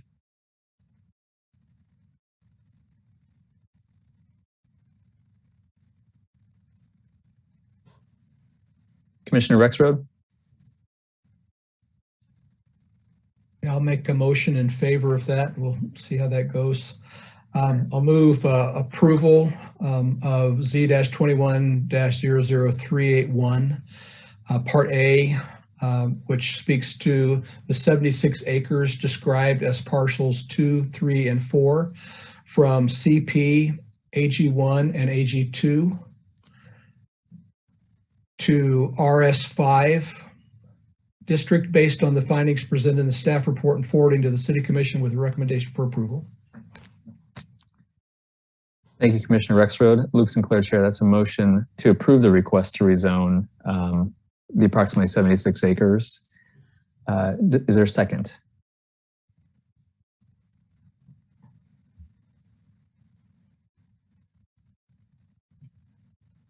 Commissioner Willie, is that a second? Commissioner Butler can have it. Okay. Commissioner Butler, thank you for that second. Luke Sinclair, Chair, excuse me.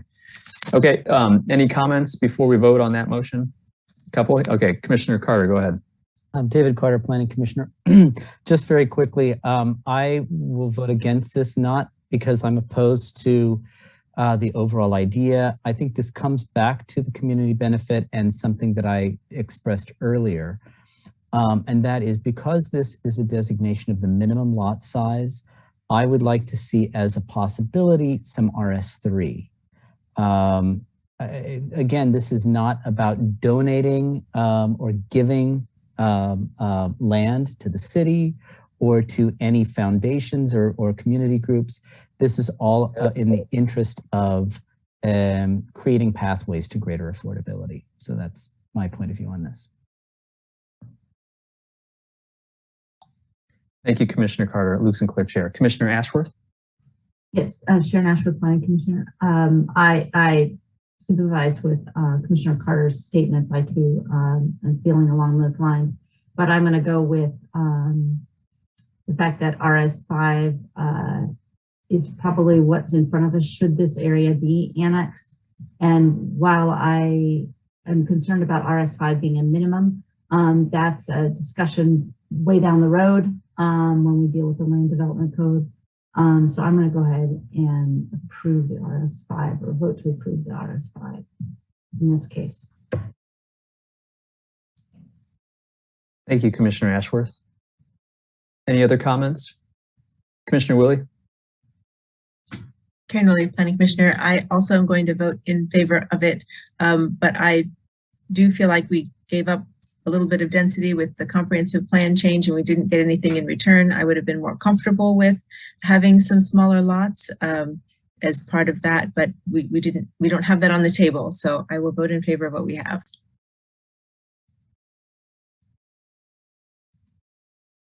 Sinclair, Chair. Thank you for that, Commissioner Willie. Anybody else? Commissioner Carpenter? Jim Carpenter, Planning Commissioner. I hate to do it, but I'm going to vote no, but not for the same reason as Commissioner Carter. I'm uncomfortable with the process that we're doing here, that we're approving zoning for land we've recommended. We're recommending approval of zoning for land we have recommended denial to annex into the city. I'm struggling with that. I understand we can theoretically do this. We're theoretically approving or recommending approval of a possible zoning change, but I don't think I've ever voted like that on the Planning Commission before. So I don't feel comfortable doing it now, unfortunately. Although I think RS5 would be appropriate. We only have a few RS3 lots spread through the east side of town. I don't think we have very many of them. Do we, Jeff? Jeff Craig, Planning and Development Services. The only RS3 that is zoned in the city is at right near 19th and Haskell. That's the only RS3 in the city. Yeah, the smallest that we actually really do is RS5. RS3 came up when we were talking about double density.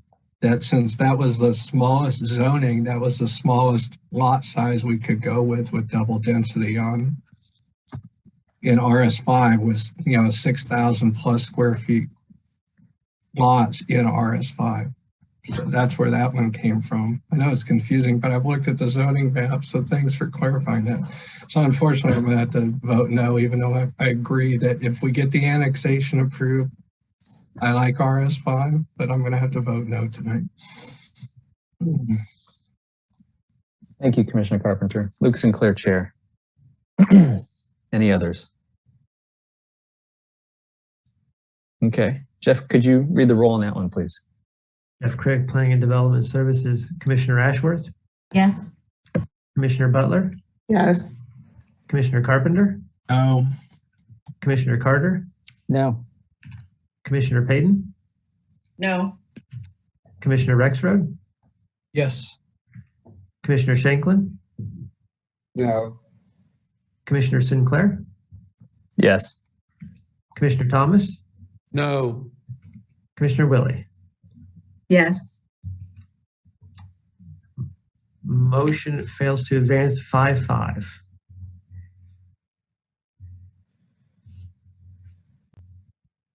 Okay. Luke Sinclair, Chair. Remind me, Jeff, what happens then? Jeff Craig, Planning and Development Services. Give me 1 second to refresh my own memory, but I believe it is the effect of a denial, but let me double check that real quick. Okay, good. Luke Sinclair, Chair. While you're checking that, I just want to make sure we don't have to start bartering and twisting each other's arms. Seems like we used to be better at this. Like finishing a meeting before midnight? I need to increase our pay. Double it.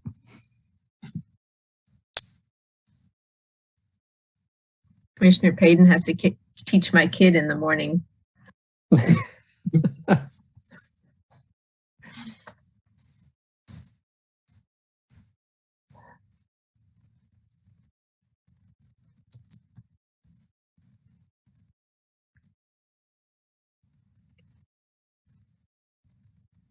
Jeff, I think in the past you've had us reverse the motion, and each time we've done that, we've ended up with 5-5 again. But so I don't know what the actual point of all that was, but that's what we've done in the past is we reversed the motion and voted again. Jeff Craig, Planning and Development Services.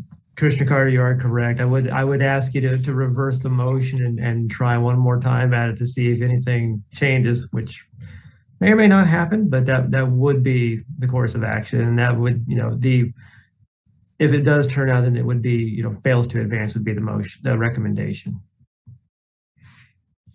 Okay, Luke Sinclair, Chair. Can I have a motion to deny the request to rezone then?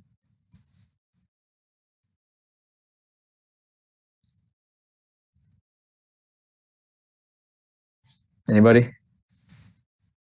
You gonna make Commissioner Rexroad give an opposite motion to what he did before?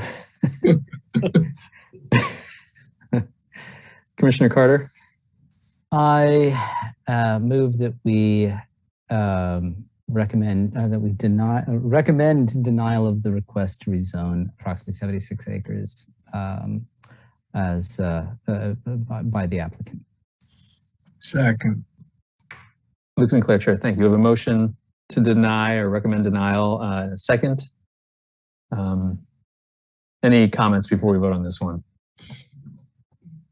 Seeing none. Jeff, could you read the roll? Jeff Craig, Planning and Development Services. Commissioner Ashworth? Yes. Commissioner Butler? No. Commissioner Carpenter? Yes. Commissioner Carter? Yes. Commissioner Payton? Yes. Commissioner Rexroad? No. Commissioner Shanklin? Yes. Commissioner Sinclair? Yes. Commissioner Thomas? Yes. Commissioner Willie? No. Give me 1 second here. Motion passes 7-3.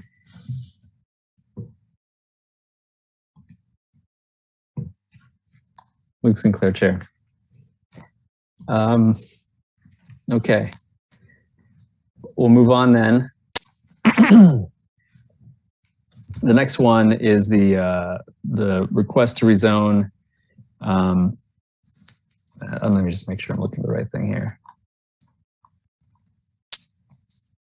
Well, it's a request to rezone 100 acres, and I apologize. I'm in the completely wrong place. If anybody knows what the next one is and wants to make a motion, feel free to do it. Commissioner Rexroad, I don't want to make a motion, but given the pattern that we're on, I wonder if we started with the motion to deny, if that would save us some time. Luke Sinclair, Chair. I think that's completely acceptable if someone wants to do that. I mean, the staff recommended approval of the request to rezone approximately 76 acres described as parcel 2, 3, and 4 to RS5. So if someone wants to, they can make a motion to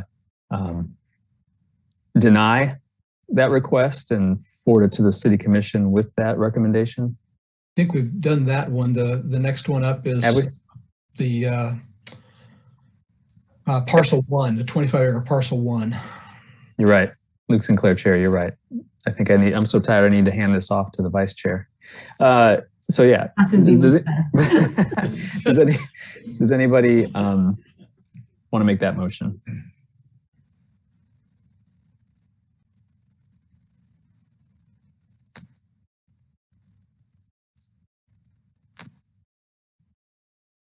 Commissioner Carter? David Carter, Planning Commissioner. I just want to clarify, we're only making the motion to deny. In B, what I see is initiating rezoning of parcel 1 to UR. So we're only denying, and there will be a third motion, if this passes, to recommend rezoning to UR. Am I correct? Jeff Crick, Planning and Development Services, correct. If you could take that as the motion in a split, that would give us clarity on that item. B sub 1, B sub 2. Very good. David Carter, Planning Commissioner. I move that we recommend denial of rezoning of the property described as parcel 1 from CP to RS5.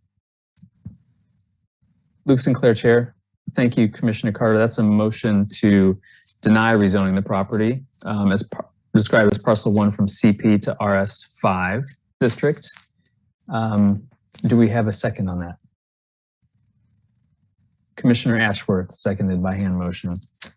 Luke Sinclair, Chair, excuse me. Any comments before we vote on that one? Commissioner Willie? Sorry, Karen Willie, Planning Commissioner. So the staff recommendation was to deny this and then put it into urban reserve. So I'm just kind of clarifying that even though we reversed it, this is what the staff was asking for in the first place, correct? Okay.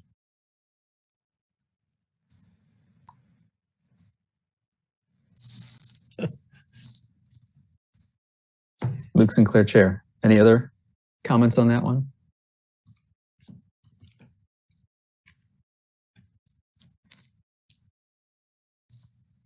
Okay. Jeff, can you read the roll on that one?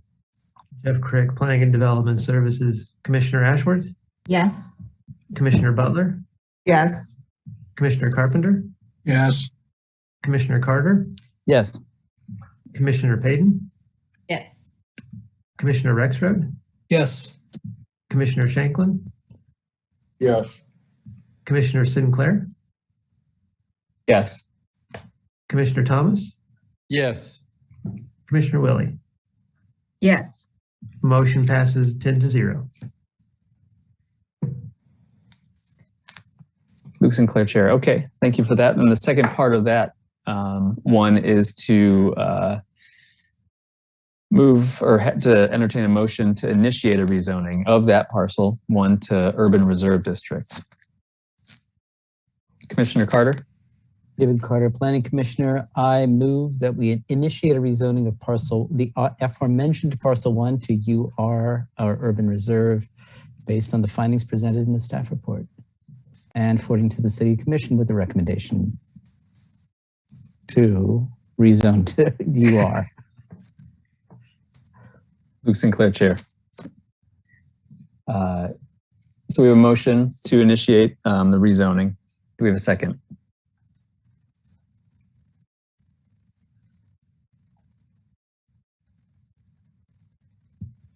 Commissioner Rexroad, seconded. Thank you. Any comments or questions before we vote on that? Commissioner Ashworth. Sharon Ashworth, didn't we just do that one? Wait a minute. We, lost now. Luke Sinclair, Luke Sinclair, Chair. We did the, we recommend denial of rezoning Right. parcel 1 from CP to RS5, and now we're considering rezoning it instead to the urban reserve district. Okay. Thank you. Luke Sinclair, Chair. Commissioner Carpenter? Jim Carpenter, Planning Commissioner, same concern as the very first motion, that we're giving it a city zoning designation before it's annexed. So I'm going to have to vote no. Luke Sinclair, Chair. Planning Development Services, just a point of clarification for the board here is to initiate the rezoning. So it doesn't constitute it. You'd have to see this come back through again at some point. Well, that's even more fun, isn't it? Okay, I withdraw that. I'm okay with starting a rezoning, which may or may not happen. Luke Sinclair, Chair. Okay, great. Thanks for that clarification. Commissioner Willie, sorry. Wouldn't Commissioner Carpenter then change his vote from the last two votes ago? No. No, because this one, now you're getting me all tangled up. I'm gonna vote no on initiating a zoning for something that's not in the city there. Luke Sinclair, Chair, thank you for that. Unless there are any other comments, we will go ahead and vote on initiating a rezoning of parcel 1 to urban reserve district, just so everyone's clear. Jeff, can you read the roll? Jeff Craig, Planning and Development Services. Commissioner Ashworth? Yes. Commissioner Butler? Yes. Commissioner Carpenter? No. Commissioner Carter? Yes. Commissioner Payton? No. Commissioner Rexroad? Yes. Commissioner Shanklin? No. Commissioner Sinclair? Yes. Commissioner Thomas? No. Commissioner Willie? Yes. Motion passes 6-4. Luke Sinclair, Chair. Okay, then we, if I'm reading this right, which is questionable, I think we have one more vote, and that is the request to rezone 0.78 acres from AG2 to RS5 FP. Staff recommends approval of it. Do we have any motions on that, one way or the other?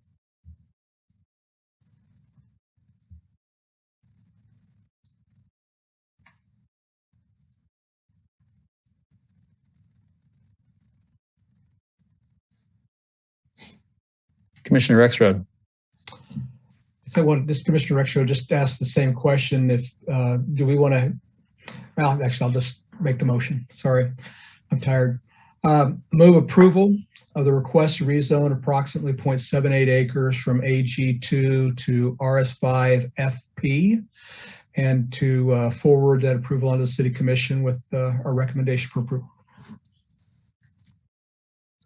Luke Sinclair, Chair. Thank you for that, Commissioner Rexroad. That's a motion to approve that request to rezone, forwarding it on to the City Commission with that recommendation. Do we have a second?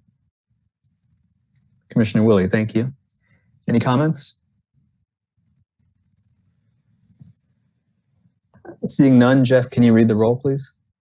Jeff Craig, Planning and Development Services. Commissioner Ashworth? No. Commissioner Butler? Yes. Commissioner Carpenter? No. Commissioner Carter? No. Commissioner Payton? No. Commissioner Rexroad? Yes. Commissioner Shanklin? No. Commissioner Sinclair? Yes. Commissioner Thomas? No. Commissioner Willie? Yes. Motion fails 6-4.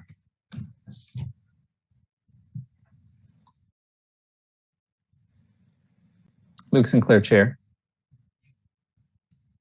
Okay. This feels like an eternity ago already, but this was just minutes ago. We need to do another motion then, right? Okay. I'm sorry. So that one failed. Is anyone willing to make a motion the other way? Commissioner Carter. David Carr, Planning Commissioner. I move that we recommend denial of the request to rezone 0.78 acres to RS5-FB. Thank you, Commissioner Carter. We have a motion to, excuse me, deny the request to rezone that 0.78 acres. Is there a second on that one? Commissioner Shanklin, thank you for that. Any comments? Not seeing any, so Jeff, can you read the roll? Jeff Crick, Planning and Development Services. Commissioner Ashworth? Yes. Commissioner Butler? No. Commissioner Carpenter? Yes. Commissioner Carter? Yes. Commissioner Payton? Yes. Commissioner Rexroad? No. Commissioner Shanklin? Yes. Commissioner Sinclair? No. Commissioner Thomas? Yes. Commissioner Willie? No. Motion passes 6-4. Luke Sinclair, Chair. Okay. Thank you for working through that, everybody. The bad news is that we're not done. We have a one item, I believe, in our miscellaneous new and old business. It's to consider approving a variance associated with the minor subdivision from the right-of-way width along two principal arterial streets for Westgate Place number 4, located at 4701 West 6th Street. And I believe we have Kyle presenting on this one. That is correct. Thank you, Chair. My name is Kyle Covey. I work with the Planning Department. This minor subdivision proposes an adjustment of the interior lot lines to the property at 4701 West 6th Street. Minor subdivisions are reviewed administratively, but Planning Commission approval is needed for variances from subdivision design standards. The proposed plat document does not propose any change to the development pattern, nor does it propose any dedication or vacation of easements or rights of way. The application was submitted to correct the existing condition where the lot lines bisect the existing structure and instead relocate the lot lines separating lots 1 and lots 2 to a location between the existing structures. Both West 6th Street and Wakarusa Drive are classified as principal arterial streets, which according to the subdivision regulations requires at least 150 feet of right-of-way. The applicant proposes to retain the existing right-of-way widths, which is 125 feet for West 6th Street and 100 feet for Wakarusa Drive. City engineer approves of retaining the existing right-of-way widths. Staff has concluded that the proposed variance meets all 3 criteria and recommends approval of the proposed right-of-way widths. That concludes my presentation. I do not think the applicant is with us tonight. I'd be happy to answer any questions you might have. Thank you, Kyle. Luke Sinclair, Chair. Is there any member of the public on the Zoom call that wants to offer any comments on this variance request?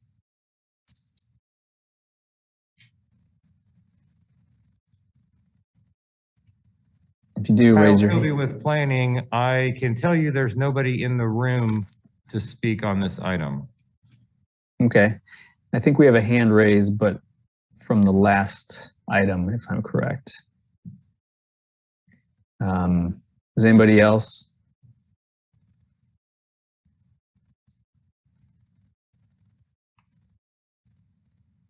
Okay. All right. Seeing none, I'll just go ahead and bring it back to the commission. Does anybody have any concerns with this variance request? Commissioner Carpenter? Sorry, you're muted, Jim. Jim Carpenter, Planning Commissioner, absolutely no concerns. We're just working our way west on 6th Street with these variances.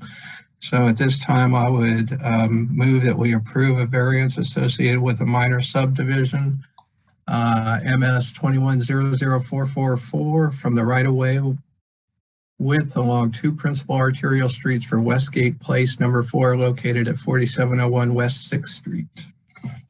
Luke Sinclair, Chair. Thank you, Commissioner Carpenter. That's a motion to approve the variance. Do we have a second? Thank you, Commissioner Carter, seconded by hand motion. Jeff, can you read the roll on that one? Jeff Crick, Planning and Development Services. Commissioner Ashworth? Yes. Commissioner Butler? Yes. Commissioner Carpenter? Yes. Commissioner Carter, Yes. Commissioner Payton, Yes. Commissioner Rexroad, Yes. Commissioner Shanklin, Yes. Commissioner Sinclair, Yes. Commissioner Thomas, Yes. Commissioner Willie. Yes. Motion passes 10-0. Luke Sinclair, Chair, thank you for that. That brings us to the end of the meeting, unless, Jeff, there's any other miscellaneous new or old things we need to talk about. Jeff Craig, Planning and Development Services, none for this evening. Fantastic. Luke Sinclair, Chair. With that, then, I would entertain a motion to adjourn. So moved. Thank you, Commissioner Carter. Second, anyone? Seconded by Commissioner Ashworth. Luke Sinclair, Chair, sorry. Jeff, can you read the roll on that one? Jeff Craig, Planning and Development Services, Commissioner Ashworth, Yes. Commissioner Butler, Yes. Commissioner Carpenter, Yes. Commissioner Carter, Yes. Commissioner Payton, Yes. Commissioner Rexroad, Yes. Commissioner Shanklin, Yes. Commissioner Sinclair, Yes. Commissioner Thomas, Yes. Commissioner Willie. Yes. Motion passes 10-0. Luke Sinclair, Chair. Thank you very much. Everybody, thank you for plugging away through the night, and we'll see you next time.